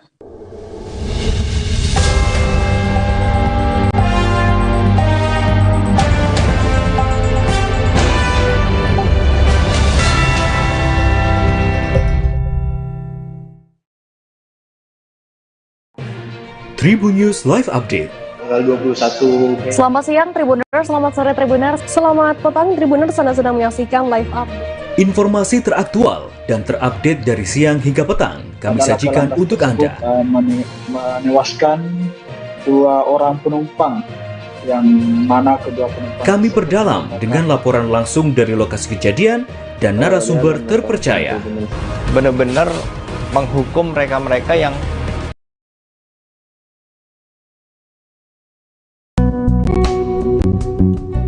Kepala Sekretariat Presiden Heru Budi Hartono menanggapi sikap Presiden Jokowi yang tampak tidak menyalami Kapolri Jenderal Listio Sigit Prabowo usai upacara HUT ke-77 TNI pada Rabu 5 Oktober 2022. Heru mengatakan tidak ada penyebab khusus Jokowi tidak bersalaman dengan Kapolri.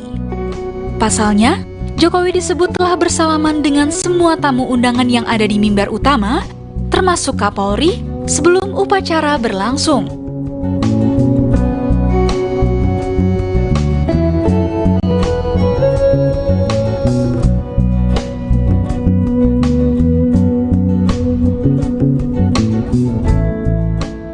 Sebelumnya Jokowi tampak tidak menyalami Kapolri di upacara HUT TNI.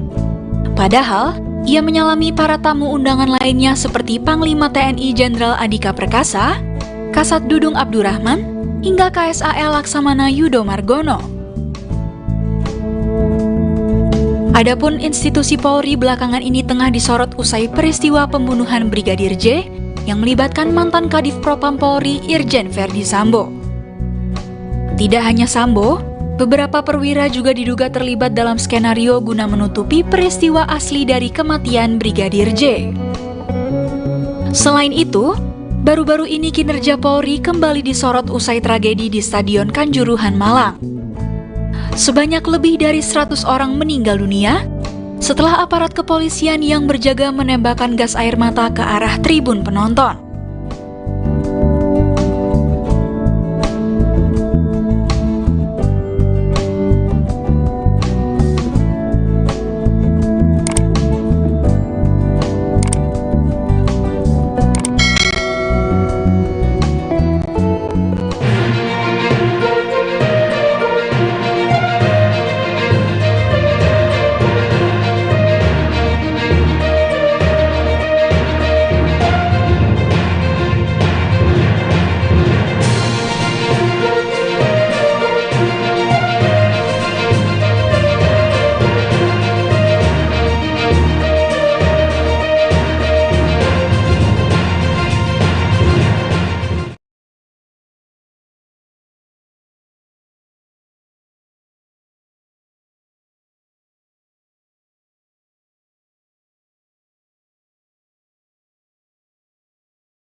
Halo Tribuners, jumpa lagi bersama dengan saya, Husnul Asyifah di Bincang Kesehatan. Tribuners, hari ini rasanya cukup berbeda karena biasanya kita membahas hanya tentang kesehatan tubuh, tetapi kali ini berbeda temanya karena di hadapan saya sudah datang dan hadir dua wanita cantik. Di sini sudah ada Kak Cindani dan juga Kak Susanti, yang mana ini adalah Kak Cindani selaku sekretaris dari Ikatan Psikolog Klinis dan Kak Susanti selaku ketua dari Ikatan Psikolog Klinis. Halo Kak Cindani dan Kak Susanti, boleh sapa Tribuners di rumah dulu Kak. Halo teman-teman Tribuners. Ya, hari ini Tribuners ya, kita tidak hanya akan membahas tentang psikolog dan kesehatan, tapi di sini kita akan lebih spesifiknya kesehatan mental sesuai dengan tema kita hari ini, yaitu kesejahteraan dan kesehatan mental sebagai prioritas diri. Nah mungkin boleh Kak Cindani, Kak Susanti boleh ceritakan dengan Tribuners di rumah kesehariannya, aktivitasnya sejauh ini tuh lagi ngapain aja gitu. Oh, oke, baik. Oke. Iya, Tribuners, perkenalkan saya Susanti, tapi biasanya sih dipanggil Anti memang. Saya dosen di Universitas Lampung, saya juga psikolog praktek di Gantari. Kebetulan di periode ini diamanahkan untuk menjadi ketua Ikatan Psikolog Klinis Indonesia untuk wilayah Lampung. Mungkin itu aja Mbak Husnul. Iya. Oke, Tribuners dan Kak Husnul, saya Cindani, sehari-hari prakteknya di Anissa Rumah Psikologi. Kemudian selain itu juga di UPTD Perlindungan Perempuan dan Anak Provinsi Lampung. Kesehariannya menangani konseling mulai dari remaja hingga dewasa, terutama untuk kasus-kasus kekerasan. Begitu. Oke. Nah Tribuners, selama kurang lebih 30 menit ke depan kita akan ditemani oleh para psikolog cantik ini Tribuners ya, yang tentunya bahasan kita juga sangat-sangat eksklusif sekali, yaitu tentang kesehatan mental dan juga kesejahteraan. Itu seperti apa sih? Mungkin untuk mengawali nih Kak, sebenarnya kesehatan mental itu apa sih Kak? Kesehatan mental adalah sehat ya, sehat secara mental. Yang dimaksud dengan sehat secara mental ya berarti kita bisa produktif sama kehidupan sehari-hari kita, mengerjakan sesuatu keseharian kita dengan baik gitu ya. Dari mulai bina diri, kemudian melakukan pekerjaan gitu ya, kalau misalnya untuk orang dewasa gitu. Kalau untuk anak-anak ya beraktivitas, sekolah, main dan sebagainya, itu dengan perasaan yang nyaman, tenang dan tentram. Itu sih sebenarnya intinya. Jadi itu definisi dari kesehatan mental itu sendiri ya, di mana seseorang itu bisa beraktivitas sesuai dengan aktivitas sehari-hari, baik dengan tenang gitu ya. Nah gimana sih Kak seseorang itu bisa menjaga kesehatan mentalnya agar tetap sehat dan juga sejahtera itu tadi Kak? Nah, gimana caranya? Biasanya kan memang kalau dalam sehari-hari stres wajar ya, ada tekanan gitu. Tapi ketika kita bisa menghadapi tekanan-tekanan yang dihadapi, itu sebenarnya sudah masuk ke dalam kategori yang kita sehat mental gitu ya. Caranya gimana? Memang jadinya perlu skill khusus dan kita perlu paham dulu sama diri kita. Diri kita ini siapa sih? Terus sukanya apa? Gimana cara charge-nya gitu ya, ibarat handphone, cara nge-charge-nya tuh kayak gimana, kita perlu paham dulu gitu supaya kita bisa menghadapi rintangan-rintangan, terus tekanan-tekanan yang dihadapi di sekitar kita gitu ya mungkin. Nah mungkin bisa berikan pengetahuan nih Kak sama Tribuners di rumah gitu kan ya. Tadi kan sudah menjaga dan tips cara merawat diri atau mental health tadi. Nah apa sih yang harus kita hindari ya untuk biar tetap mental health itu tuh sehat gitu. Oke. Nah jadi kalau misalnya Tribuners ngerasa aku tuh perlu menjaga kondisi psikologisku, mentalku supaya tetap baik, adalah perlu tahu apa asupan yang kita masuk ke dalam diri kita sehari-hari. Nggak cuman kalau kesehatan fisik biasanya kan makanannya apakah sudah sehat, apakah bagus. Nah kalau secara mental atau psikologis, pikiran, apakah pikiran-pikiran yang menetap di dalam diri kita atau yang kita masukkan itu adalah pikiran-pikiran yang baik dan sesuai dengan kebutuhan kita. Kemudian yang kedua adalah perasaan-perasaan yang juga menetap. Itu seperti apa? Apakah karena punya pengalaman tadi saat ada tekanan terus menetap, rasa takutnya itu tidak diupayakan, itu juga akan mengalami yang namanya gangguan psikologis berkelanjutan. Kemudian adalah perilakunya. Ketika perilakunya kebanyakan adalah yang mengarah pada menurunnya perkembangan diri seseorang, tentu saja dia akan mengarah ke hal-hal yang negatif atau bahkan sampai ke berbahaya untuk kondisi psikologis bahkan ke fisiknya. Oke, nah Kak, mungkin yang nonton ini kan tidak hanya dari kalangan dewasa aja. Betul. Kan, gitu kan ya. Mungkin Tribuners juga yang nonton ini bisa dari kalangan remaja, milenial, dari semua kalangan kan. Sejak dari umur berapa seseorang itu bisa mental health-nya tuh terganggu gitu Kak? Oke. Tergantung ininya ya, maksudnya memang ada kita bilangnya onset ya, memang ada onset di usia misalnya 18 tahun gitu, ada yang beberapa gangguan bisa dimulai dari usia 12 tahun, tapi ya 12 tahun. Tapi sebenarnya yang paling penting adalah bagaimana cara mendeteksi kalau misalnya sudah terjadi apa ciri-ciri gangguan gitu ya. Kalau misalnya sudah muncul ada gejala-gejala yang memang tadi produktivitasnya menurun gitu ya, kalau di anak-anak kan mungkin belum bekerja ya. Jadinya gimana nih caranya kita tahu kalau dia produktivitasnya menurun atau tidak? Si anak ini moodnya untuk melakukan sesuatu itu menurun, berkurang. Gak mau sekolah misalnya, ya, gak mau sekolahnya tuh terus konsisten gitu ya, nggak cuma satu kali tapi beberapa kali gitu diajakin sekolah nggak mau, tiap mau masuk sekolah ada aja alasan, misalnya sakit perut lah, sakit kepala dan lain sebagainya gitu. Setelah dicek secara fisik pun nggak ada sesuatu yang mengkhawatirkan gitu ya, secara medis maksudnya secara fisik itu nggak ada gangguan apapun. Nah bisa jadi arahnya ke arah kesehatan mental tadi, kurang sehat secara mental. Kita nggak langsung bilang gangguan ya Kak, tapi bisa jadi juga ini sebagai tanda-tanda awal gitu kalau memang kondisinya sedang kurang sehat gitu bahasanya kalau di fisik gitu. Nah Kak, kalau kesehatan mental kan memang agak sulit untuk dilihat seperti kayak soal fisik kan. Kalau fisik sakit mungkin bisa lemah nih tubuhnya gitu kan, tapi kalau kesehatan mental itu kan kita harus jeli ya untuk melihat ciri-ciri perubahan dari perilaku maupun sikap dari orang tadi. Nah untuk dari umur 12 sampai dengan 18 mungkin Kak ya, yang kita belum itu umur 20 gitu. Apa sih mungkin ciri-ciri dan gejala yang paling bisa terlihat selain dia untuk malas bersekolah atau produktivitasnya terganggu tadi?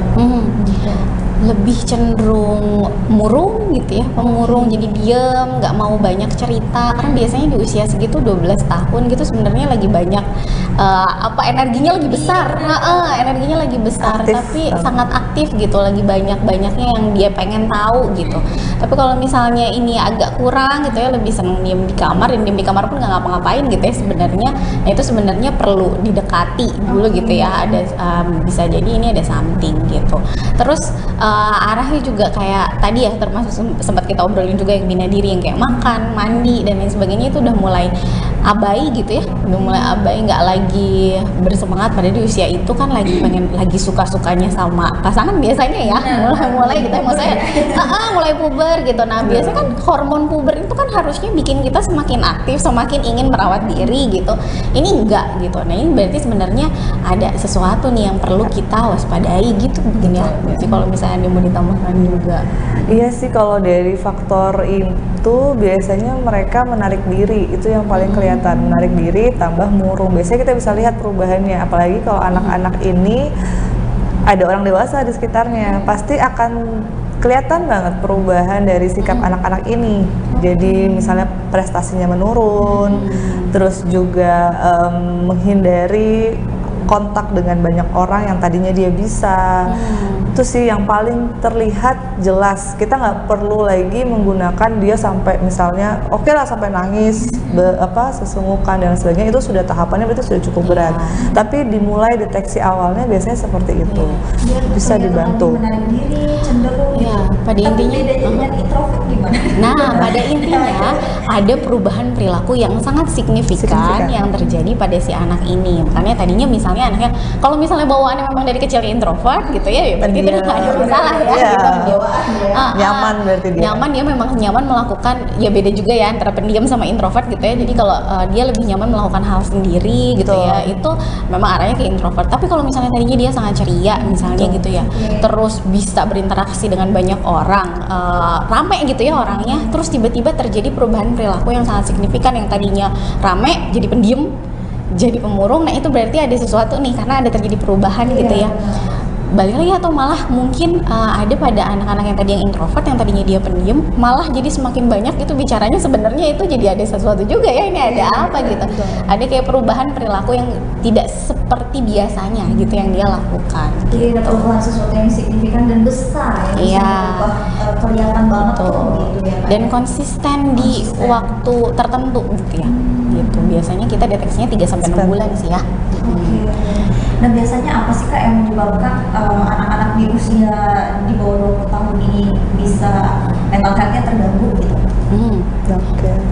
Ada dari faktor lingkungan, ada genetisnya juga. Memang beberapa gangguan memang ada genetisnya. Tapi kalau misalnya dari lingkungan, biasanya ketidakmampuan dia untuk bisa mengatasi masalah-masalah yang dihadapkan kepada dirinya. Semakin dewasa kan semakin banyak ya tantangannya, tekanannya makin banyak gitu.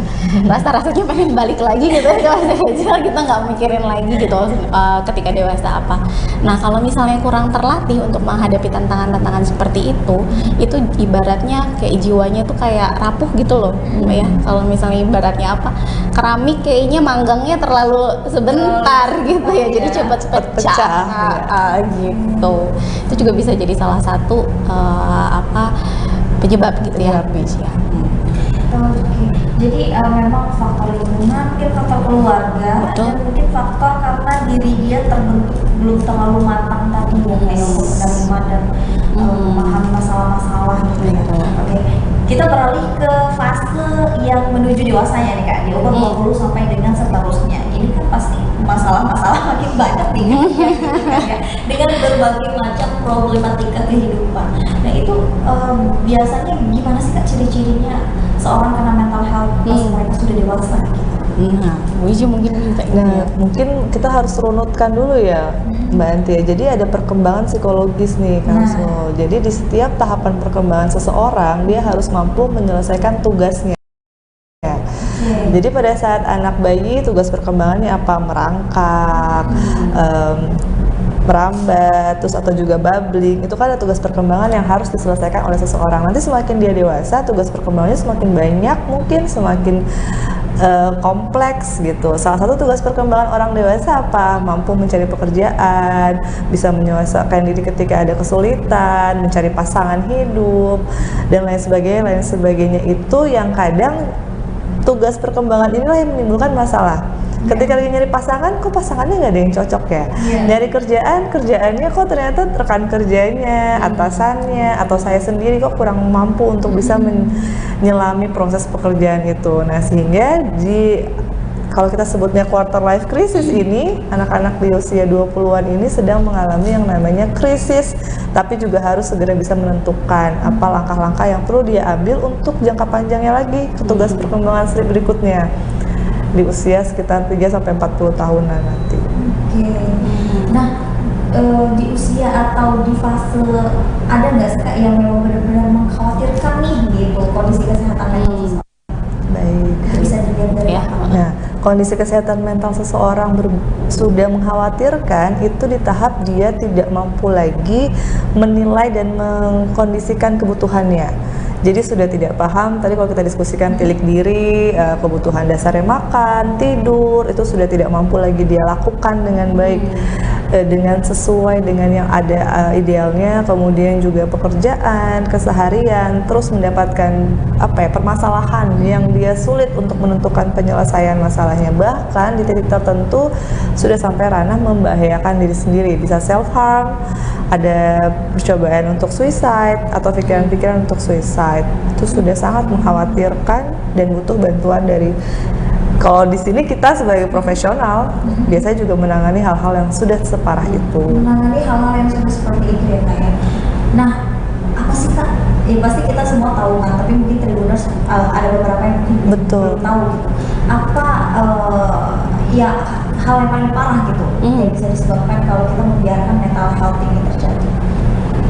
Bisa membahayakan dirinya sendiri dan membahayakan orang lain sih ya. Itu yang udah paling ya kayaknya kita hidup maksudnya untuk bisa bermanfaat buat orang lain juga buat diri kita sendiri kan ya. Tapi kalau misalnya sudah bisa membahayakan ke dirinya, kadang yang jadi concern adalah jangan sampai orang ini membahayakan orang lain. Kita suka lupa kalau kita juga nggak boleh membahayakan diri kita gitu. Nah makanya beberapa kasus belakangan memang yang tadi self harm gitu ya, mencoba melukai diri sendiri gitu, terus mencoba untuk bunuh diri karena berpikiran kan saya nggak boleh menyakiti orang lain, tapi jadi jatuhnya ke diri kita. Padahal kita pun nggak boleh menyakiti diri kita sendiri. Kita harus justru yang paling cinta sama diri kita sendiri gitu ya. Harus menjaga diri kita ya diri kita sendiri. Betul. Jadi itu yang terkadang luput gitu ya dari pandangan kita, pandangan orang-orang di sekitar kalau kita tuh juga nggak boleh membahayakan diri kita gitu. Gimana caranya supaya jadinya kita harus jaga diri kita supaya kita juga nggak membahayakan diri kita gitu. Caranya gimana? Mencoba untuk menjalani hidup yang senyamannya kita, kan beda-beda ya versi nyaman setiap orang gitu. Kita coba cari bantu psikolog di sini, jadi kayak membantu cari versi nyamannya, menemukan versi nyamannya dari setiap orang gitu, bareng-bareng dari orang tersebut juga supaya bisa sehat mental tadi, bisa menjalani hidupnya dengan nyaman dan tentram.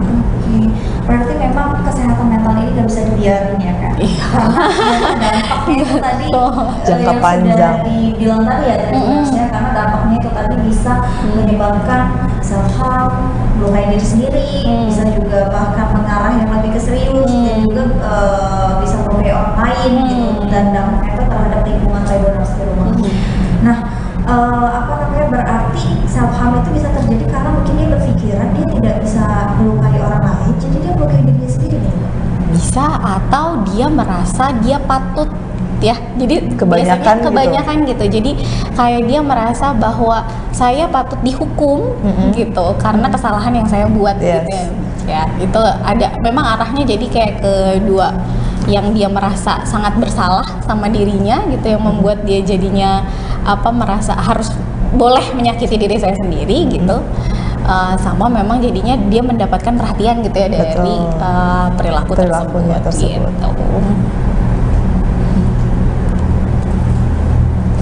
Oke, nah Kak, selain dari itu yang kita tahu ini lagi gempar-gemparnya banget di sosial media kita, ada beberapa kasus, tapi ini kasus satu yang aku juga penasaran banget gitu, pengen tahu ya. Ada di sosial media kita tuh selingkuhan gitu kan, kalau mahasiswa cantik, anak kosan, tapi ternyata dia tuh suka ngumpulin sampah gitu di dalam kosnya. Nah, ya itu tuh masuk mental health kah? Atau mental health issue juga termasuk. Kalau gangguan jiwa kita belum bisa ya sampaikan ke sana, tapi apakah itu mental health issue? Iya, masuk ya. Jadi maksudnya ya seharusnya selayaknya kan kita perlu senangnya hidup bersih gitu kan ya. Ada dalam kondisi yang bersih gitu. Kalau misalnya ngumpulin sampah padahal notabene itu kotor dan juga sebenarnya mengganggu kesehatan juga ya gitu ya. Jadinya malah hidupnya sebenarnya nggak nyaman. Buat orang lain mungkin nggak nyaman, tapi buat dirinya dia mendapatkan kenyamanan dari hal itu gitu ya. Itu kan sesuatu yang salah gitu. Dia berusaha untuk mengumpulkan sesuatu yang sebenarnya tidak sehat ya. Iya, sesuatu. Nah itu memang itu ada beneran seperti itu ya? Ada memang. Itu perilaku jatuhnya. Jadi tadi kenapa kita bilang ada 3, pikiran, perasaan, perilaku. Nah perilaku ini sangat depend on masing-masing orang. Ada yang dia nyaman dengan ngumpulin barang-barang yang sudah tidak layak pakai atau tidak perlu lagi. Ada yang terlalu bersih bahkan tidak mau sama sekali, itu juga banyak. Jadi terlalu, kalau kita bilang perilaku tuh luas banget spektrumnya. Jadi bisa buat Mbak Anti nyaman, saya enggak bisa buat yang lain gitu. Jadi semakin tingkat keparahannya itu lebih tinggi, nah itulah disebut dengan mental health issue gitu. Yang di luar kurva normal gitu. Betul, tidak normal. Tiga tadi, kata tadi ada 3 ya. Ada pikiran, perasaan, perilaku. Dari pikiran dulu. Pikiran tadi kan kita udah bahas ya, pikiran negatif, Betul. yang menyebabkan diri kita menjadi sebenarnya itu yang membuat diri kita sendiri gitu ya. Betul. Kalau Betul sekali. diri kita tuh bisa aja Iya, positif gitu. betul. Terus ada tadi Perasaan. Nah, perasaan ini Kak yang seperti apa tuh yang bisa mengganggu? Perasaan yang bisa mengganggu ini kadang kan kalau perasaan itu nggak boleh marah katanya gitu ya, itu sering banget tuh dibilangnya nggak boleh marah, nggak boleh nangis. Justru itu sebenarnya yang jadi kayak menekan kita gitu untuk nggak bisa mengekspresikan apa yang kita rasakan. Padahal sebenarnya perasaan itu ya harus diungkapkan, tapi mungkin caranya yang harus disesuaikan dengan norma yang ada, dengan lingkungan seperti apa. Jadi bukan nggak boleh marah, tapi ya marah boleh, harus dikeluarkan, itu energi yang kita punya ya. Kebayangnya kalau misalnya energinya dikekang, lama-lama dia meledak, malah dia pecah tidak pada tempatnya dan tidak pada waktunya gitu. Itu malah lebih parah. Tapi kita perlu cari caranya, gimana caranya supaya bisa menyalurkan rasa marah tersebut, rasa sedih tersebut. Senang juga ya, kalau over excited juga kan bisa jadi malah mengganggu orang lain ya gitu. Jadi mungkin buat dia senang itu kayaknya suka dibilangnya oh ini emosi positif dan emosi negatif, seolah-olah emosi negatif itu tidak boleh dirasakan sama sekali gitu sama manusia, padahal nggak gitu ya. Namanya orang pasti ada gitu emosi negatifnya gitu, maksudnya emosi ya kita ngerasa bete, ngerasa kesel gitu, namanya orang ya, nggak sabar gitu. Tapi gimana caranya supaya itu tidak mengganggu kenyamanan diri kita sendiri dan mengganggu kenyamanan orang lain, itu yang mungkin perlu skill yang dilatihkan supaya orang tersebut akhirnya bisa menyalurkan dengan baik gitu. Terus selanjutnya ada perilaku. Nah, perilaku yang udah kita bahas di kasus suka nimbun sampah tadi ya kayak dia yang OCD ya. Bisa juga berulang-ulang karena ada pikiran bahwa saya belum lakukan. Jadi make sure membuat itu jadi nyaman adalah melakukannya lagi, tapi pikirannya tetap ada kan, ulangi lagi. Jadi perilaku itu terus berulang karena pikiran yang menetap tadi. Sebenarnya apa sih Kak faktor seseorang bisa mempunyai perilaku seperti itu? Perilaku itu kan hasil dari pikiran dan perasaan kita ya gitu. Jadi kalau dibikin kayak apa kurva ya, awalnya dimulainya dari kognitif, dari pemahaman kita tentang sesuatu, gimana sih cara kita memandang dunia tersebut gitu ya. Contoh nih misalnya kita ambil yang tadi OCD. Orang yang dengan individu yang dengan OCD, dia menganggap dunianya ini mencemaskan gitu ya, sangat cemas gitu dia sama dunianya gitu, sehingga dia harus berbuat sesuatu supaya kecemasannya berkurang. Caranya gimana? Jadi perasaannya cemas, pikirannya ini pemahaman dia tentang dunianya ini mencemaskan buat saya, membahayakan gitu buat saya. Makanya dia harus melakukan sesuatu supaya rasa cemasnya berkurang, si perasaannya tadi. Gimana? Saya harus bersihin, memastikan apa yang ada di sekitar saya ini benar-benar bersih dan tidak membahayakan saya. Muncul lagi kayak gitu. Nah, jadi sebenarnya perilaku itu merupakan manifestasi dari pikiran dan perasaan kita gitu. Contoh misalnya tadi yang tadi juga ngumpulin sampah, mungkin buat orang itu bukan sampah ya, misalnya benda berharga. Benda berharga yang punya kenangan, punya apa gitu yang jadi membuat dia merasa kalau saya buang ini hilang kenangan saya, hilang apa yang jadi memori yang ada di situ tuh hilang gitu, nggak ada. Sebenarnya itu bagian dari obsesif kompulsif juga ya gitu. Tapi kebetulan orang ngelihatnya kan, kamu itu kan udah berbulan-bulan udah jadi sampah, udah apa gitu ya. Tapi buat dia itu cara dia mengurangi rasa kecemasannya dia supaya dia ngerasa tenang, ngerasa nyaman gitu. Padahal di luar dia secara apa? Di luar ya seperti kita biasa gitu. Iya, nggak terlihat ya. Ternyata justru di dalamnya ada mental health dia mungkin yang terganggu, kecemasan tadi ya kayak.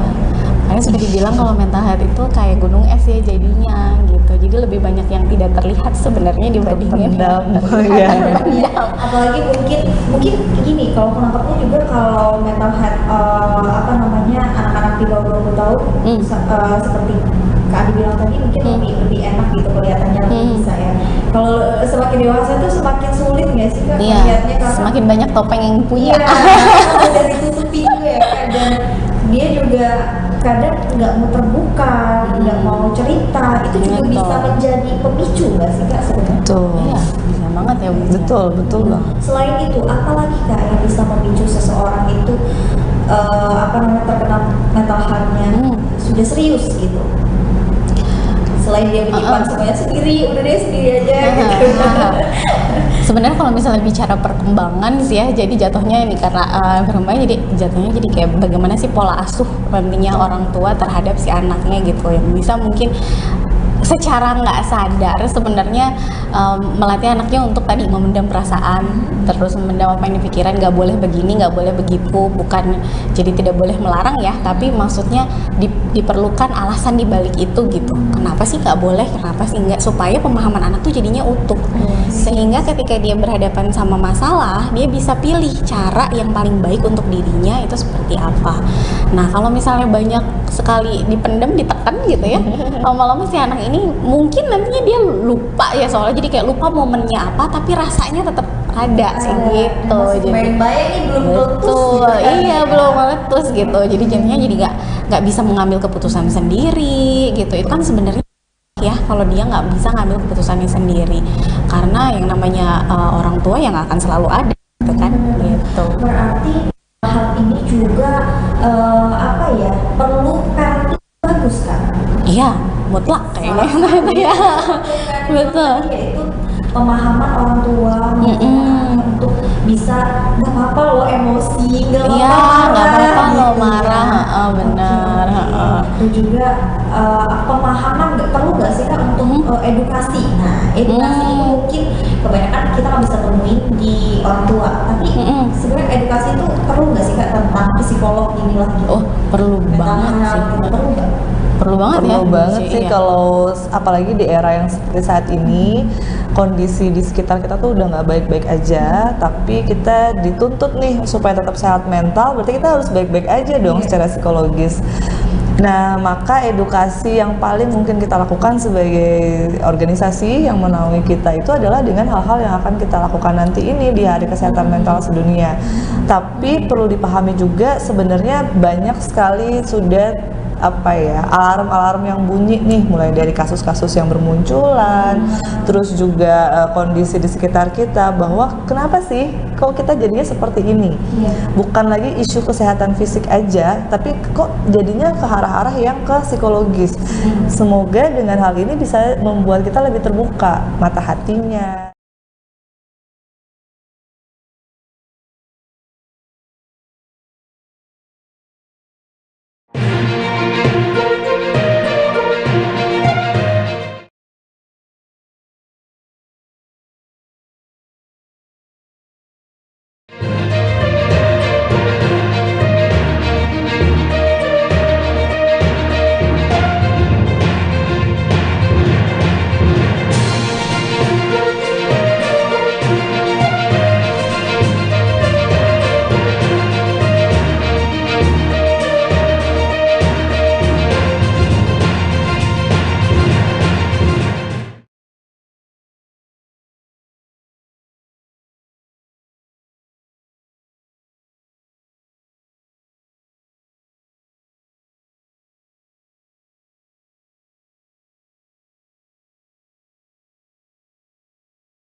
Selamat malam Tribuners, jumpa lagi bersama dengan saya Mutiara dalam tayangan berita terkini Lampung di Tribun Lampung.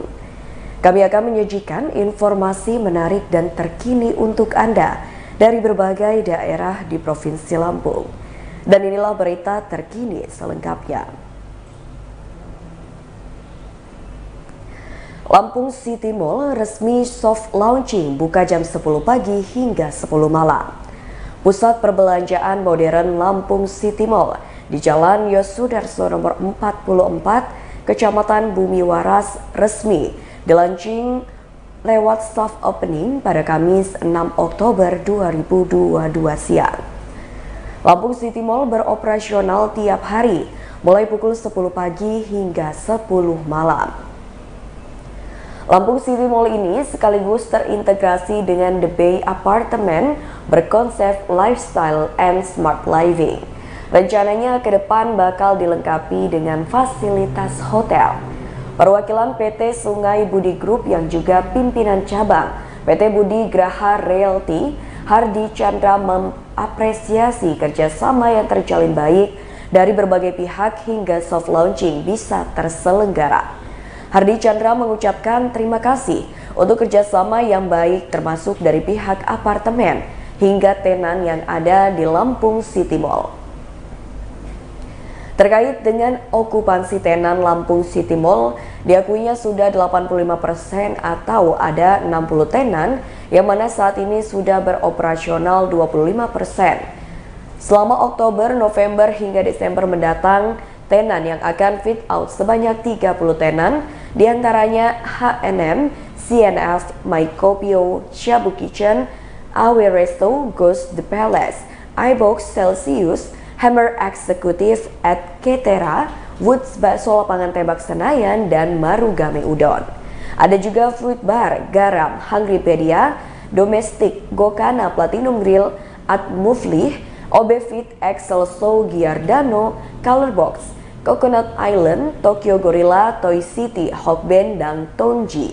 Ia menargetkan sampai akhir tahun sekitar 50 hingga 60% keterisian tenannya. Kedepannya bahkan akan dilakukan pembangunan mall tahap 2 di tahun 2024 yang rencananya termasuk pembangunan apartemen tahap kedua. Sehingga menurut Hardi akan semakin membuat Lampung City Mall menjadi lebih luas, bahkan bisa menjangkau semua tenan yang belum ada di tahap 1. Akan ada ragam kegiatan yang digelar usai soft opening, diantaranya lomba mewarnai yang disponsori oleh BCA, turut diramaikan kehadiran Dea Band dan Mas Kario Band.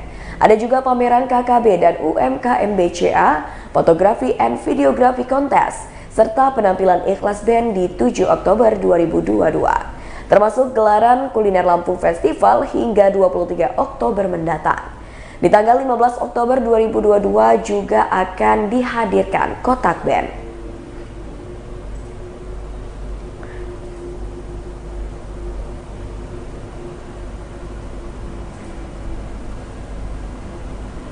Berita selanjutnya, protes jalan berlubang, warga desa Anom Kalianda tanam pohon pisang di jalan. Viral video warga desa Anom, kecamatan Kalianda, Lampung Selatan, sedang menanam pohon pisang di jalan berlubang di desa setempat.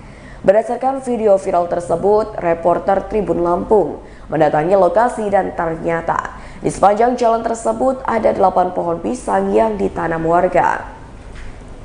Jalan berlubang yang ditanami pohon pisang tersebut kurang lebih sepanjang 3 km. Selain itu, menurut penuturan warga setempat, masih ada 2 jalan berlubang yang belum ditanam pohon pisang. Dari pantauan di lokasi, memang banyak sekali lubang di jalan tersebut. Setidaknya ada 20 lubang besar yang terdapat di lokasi yang ditanami pohon pisang pertama hingga ke-8. Jalan di desa Anom tersebut menghubungkan 2 kecamatan, yakni Kecamatan Kalianda dan Waipanji. Jalan tersebut juga sering dijadikan sebagai jalan alternatif bagi 4 kecamatan, yakni Kecamatan Kalianda, Waipanji, Sidomulyo, dan Candipuro. Selain ditanami pohon pisang, warga juga menuliskan pesan-pesan untuk pemerintah.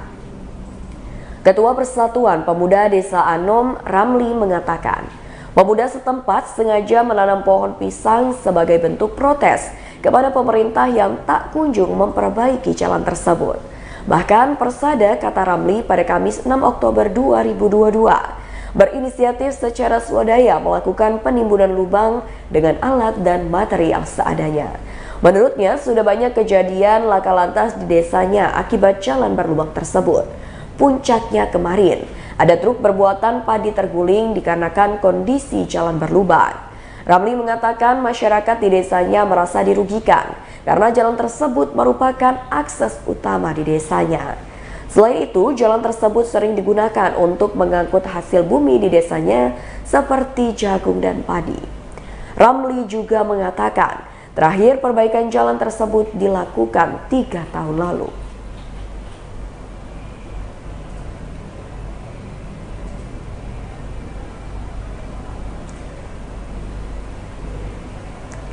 Berita selanjutnya, seribuan orang hadiri aksi damai 1000 lilin korban Stadion Kanjuruhan di Kota Metro. Ribuan penggemar bola yang tergabung dari berbagai komunitas penggemar sepak bola di Kota Metro menggelar aksi damai 1000 lilin sebagai bentuk simpati pada korban tragedi Stadion Kanjuruhan Malang. Aksi damai 1000 lilin tersebut digelar di Jalan Jenderal Sudirman Kota Metro pada Rabu 5 Oktober 2022 mulai pukul 19:30 waktu Indonesia Barat. Rizky Hardiansyah, Korlap Aksi 1000 Lilin mengatakan, aksi damai tersebut dihadiri sekitar 50 komunitas yang hadir, mulai dari mahasiswa dan masyarakat umum, serta komunitas motor. Ia mengatakan antusias masyarakat yang hadir sangat besar dan diperkirakan dihadiri kurang lebih 1000 orang. Rizky memaparkan pada aksi damai 1000 lilin tersebut dilakukan doa bersama dan hening cipta sebagai penghormatan kepada korban tragedi Stadion Kanjuruhan Malang. Pihaknya berharap sepak bola Indonesia dapat berkembang dengan lebih baik lagi dan tidak ada lagi penggunaan gas air mata oleh pihak kepolisian. Ia juga berterima kasih kepada pihak keamanan yang hadir dalam mengamankan aksi tersebut. Pada kesempatan yang sama, supporter Aremania Lampung, Sandian, berterima kasih kepada semua pihak yang telah meluangkan waktu untuk menghadiri aksi damai 1000 lilin tersebut. Pada aksi damai itu juga turut hadir Wakil Wali Kota Metro, Komaruzaman, yang mengapresiasi gelaran aksi damai 1000 lilin untuk korban tragedi Stadion Kanjuruhan Malang.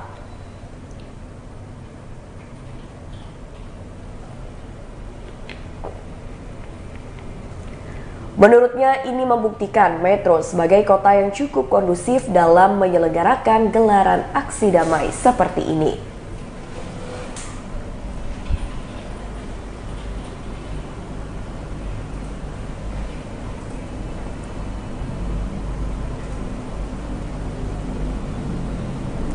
Berita selanjutnya, toko pakaian 3 lantai di Pasar Pagi Kota Bumi ludes terbakar.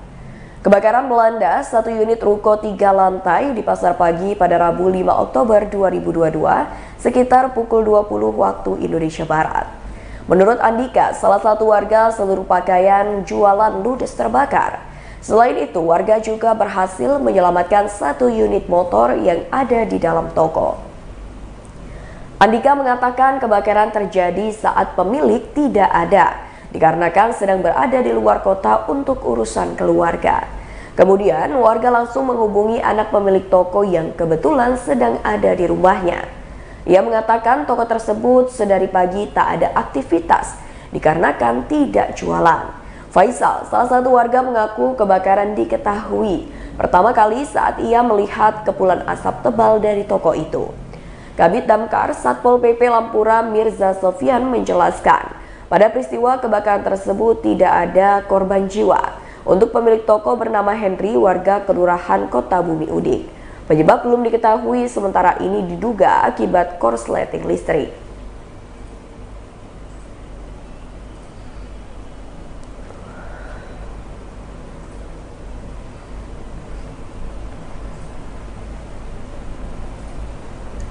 Berita selanjutnya, diduga korsleting listrik 4 ruko di Pasar Adipuro, Lamteng dilalap si jago merah.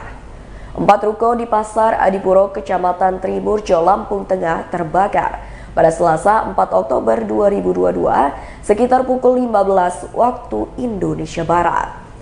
Diduga api berasal dari korsleting listrik di kios potong rambut.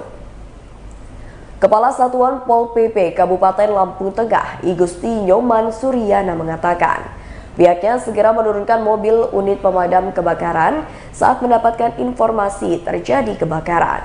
Ia mengatakan saat pertokoan di Pasar Adipuro terbakar, warga langsung membantu penanganan pertama pemadaman dan membantu mengevakuasi barang yang bisa diselamatkan. Ia mengatakan penanganan pertama dilakukan dengan mengandalkan siraman air irigasi di seberang pasar sebelum tim pemadam datang. Kasatpol PP mengatakan untuk memadamkan api, petugas mengerahkan 3 unit mobil pemadam. 3 unit damkar itu, 2 damkar dari Lampung Tengah, dibantu dengan 1 damkar dari Kota Metro. Herianto, Kepala Bidang Pemadam Kebakaran Kota Metro, mengatakan saat kejadian berlangsung, pihaknya diminta bantuan untuk membantu proses pemadaman. Samsul, saksi mata, mengatakan kebakaran menimbulkan kepanikan penghuni pertokoan dan warga seputar Pasar Adipuro. Ia mengatakan api menghanguskan 4 toko, yakni toko sembako, pakan ayam, kelontongan, dan potong rambut.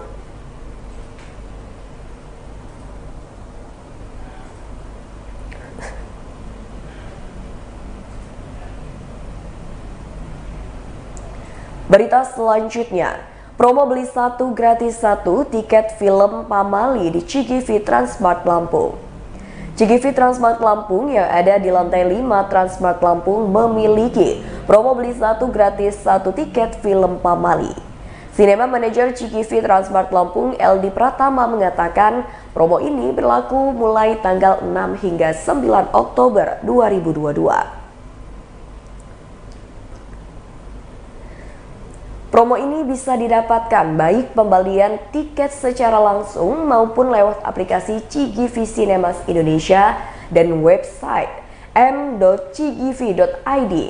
Cara mendapatkan promo ini melalui aplikasi dan website, yakni pilih jadwal dan lokasi menonton film Pamali. Pesan minimal 2 tiket, kemudian lanjut ke pembayaran, lalu pilih opsi pembayaran menggunakan e-coupons dan pilih icon plus di bagian atas. Lalu masukkan kode kupon Pamali dan tekan tombol next. Menurut LD pada Kamis 6 Oktober 2022. Setelah itu promo akan langsung didapatkan. Selain promo ini ada juga promo lain yang tidak kalah menariknya. Promo ini diantaranya beli 1 gratis 1 setiap hari Rabu kalau pembelian tiket menggunakan kartu kredit OCBC NISP Voyage yang berlaku hingga 31 Agustus 2023 mendatang. Beli 3 gratis 1 setiap Rabu kalau pembelian tiket menggunakan kartu kredit OCBC NISP Platinum yang berlaku hingga 30 Agustus 2023 mendatang. Berikutnya, promo diskon 40% kalau pembelian tiket menggunakan kartu debit Jago Visa.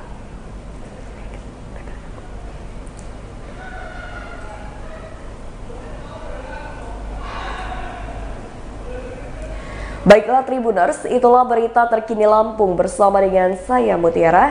Jangan lupa untuk terus saksikan YouTube Tribun Lampung News Video, Facebook Tribun Lampung, Instagram @tribunlampung, dan TikTok @tribunlampung untuk informasi terupdate lainnya.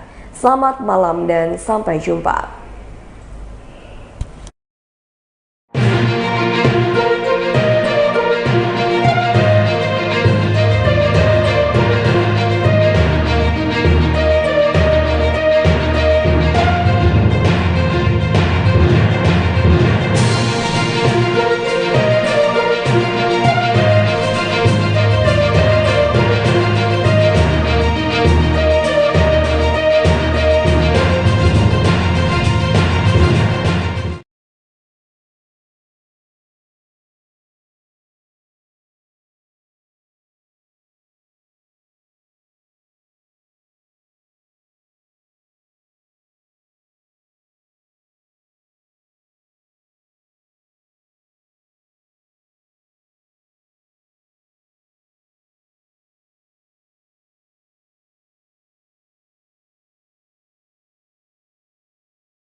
Kembali lagi di Wisata Lampung.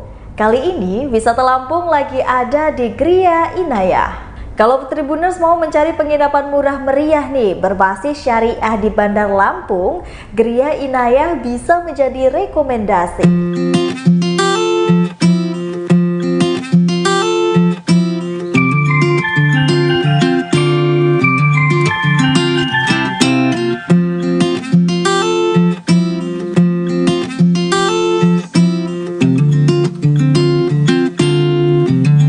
Penginapan Gria Inayah ini berada di Jalan Pangeran Emir Muhammad Nur, yaitu nomor 117, Panganjaran, Kecamatan Teluk Betung Utara, Kota Bandar Lampung.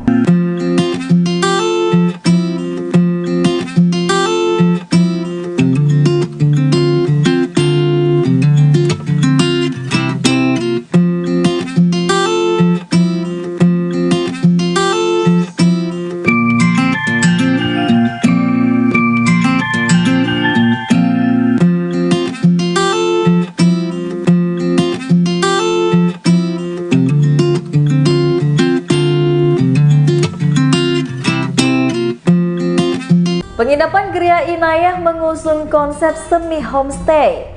Gria Inayah mengusung konsep semi homestay dan Gria Inayah ini juga memiliki fasilitas yang lengkap, yaitu layaknya homestay dengan pelayanan ala hotel. Selain itu Tribuners, Anda juga bisa menempati dalam jangka waktu yang lama, yakni 1 bulan.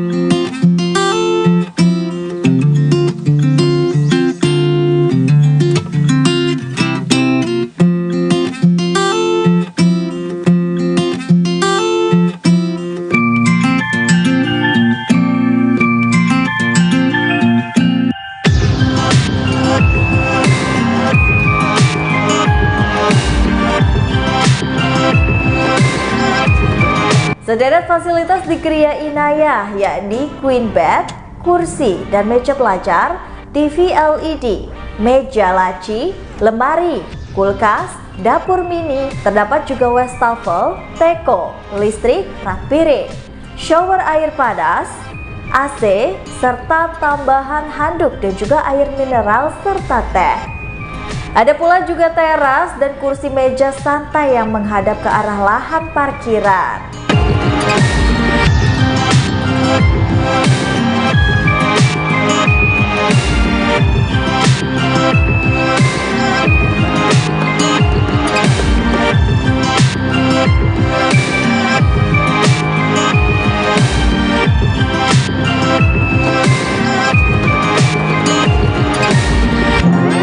Diketahui penginapan Gria Inayah ini memiliki 28 kamar. Jika Tribuners yang berminat menginap di Gria Inayah selama 1 bulan, ini cukup merogoh kocek sebesar 2 juta sampai dengan 5 juta rupiah saja.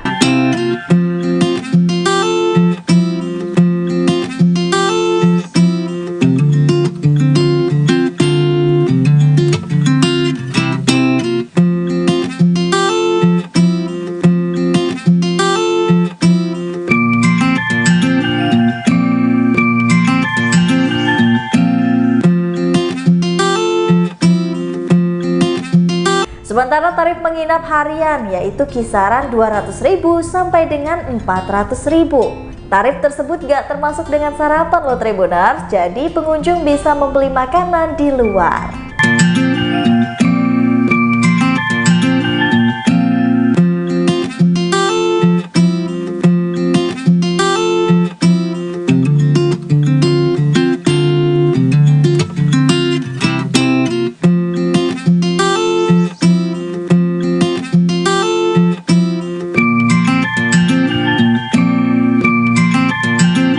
Ada beberapa tipe kamar yang bisa Tribuners pilih nih.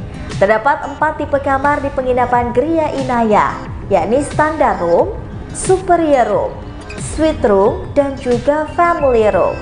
Keempat tipe kamar tersebut memiliki perbedaan dari luas ruangan, jumlah bed, interior, dan juga ukuran lemari.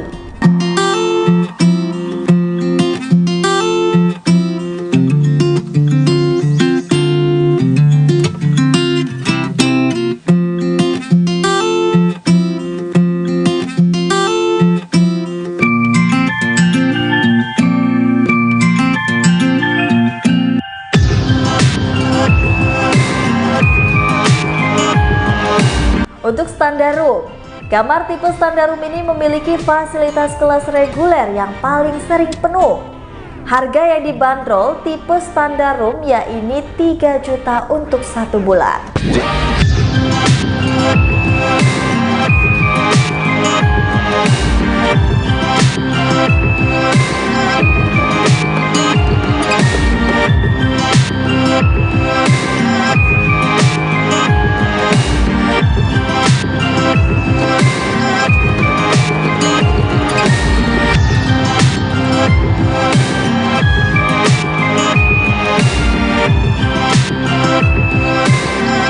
Adapun superior room, kamar jenis ini lebih luas dibandingkan dengan standar room. Sementara untuk fasilitasnya sama seperti standar room. Bedanya, superior room dilengkapi dengan dapur mini dan juga halaman belakang untuk menjemur pakaian. Superior room dibanderol dengan harga 3 juta per bulannya.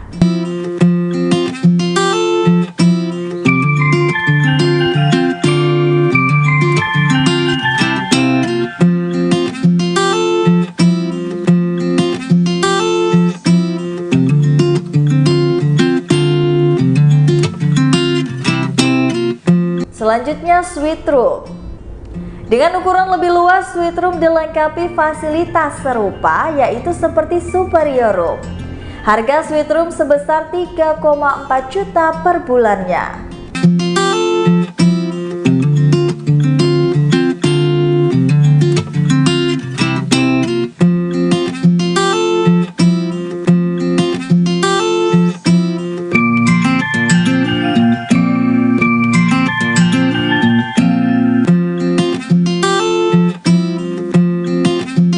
Lalu yang terakhir yaitu ada family room. Family room adalah tipe kamar versi VVIP di penginapan Gria Inaya.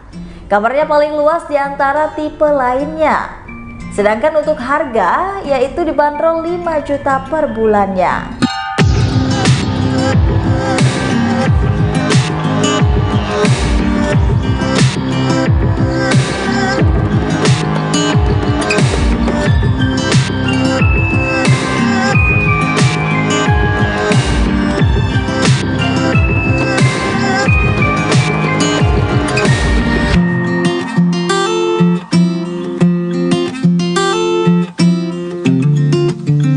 Sementara itu, untuk fasilitas umum yang bisa didapati yaitu keamanan 24 jam, lahan parkir yang luas, lobi, musola, serta laundry.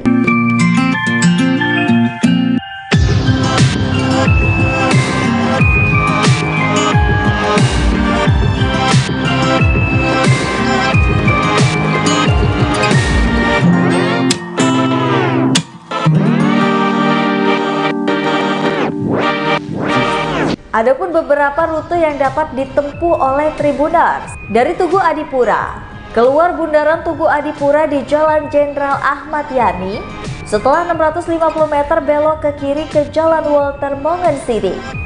Setelah itu 1,3 km belok ke kanan menuju Gang Husin. Ikuti jalan utama sampai 400 meter lalu belok ke kanan, maka sampailah di penginapan Gria Inaya.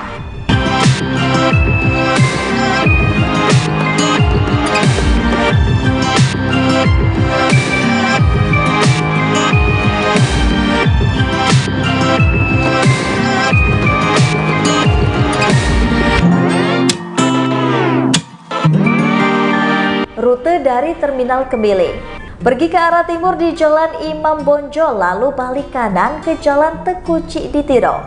Setelah 1 km belok ke kiri ke Jalan Raden Imba Kusuma. Berjalan ikuti jalan utama setelah 6,2 km. Setelah 6,2 km belok ke kiri ke Jalan Pangeran Emir Nur. Putar balik setelah 300 meter. Lanjut ke kiri ke Jalan Kombe. Lalu belok ke kanan setelah 300 meter.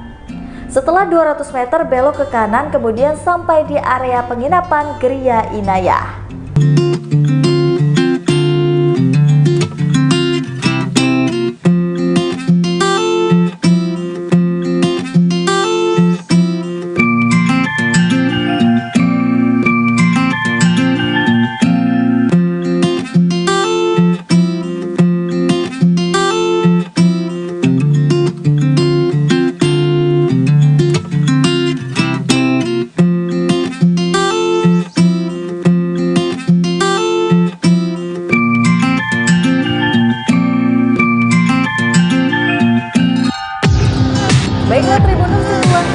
sempat bisa telah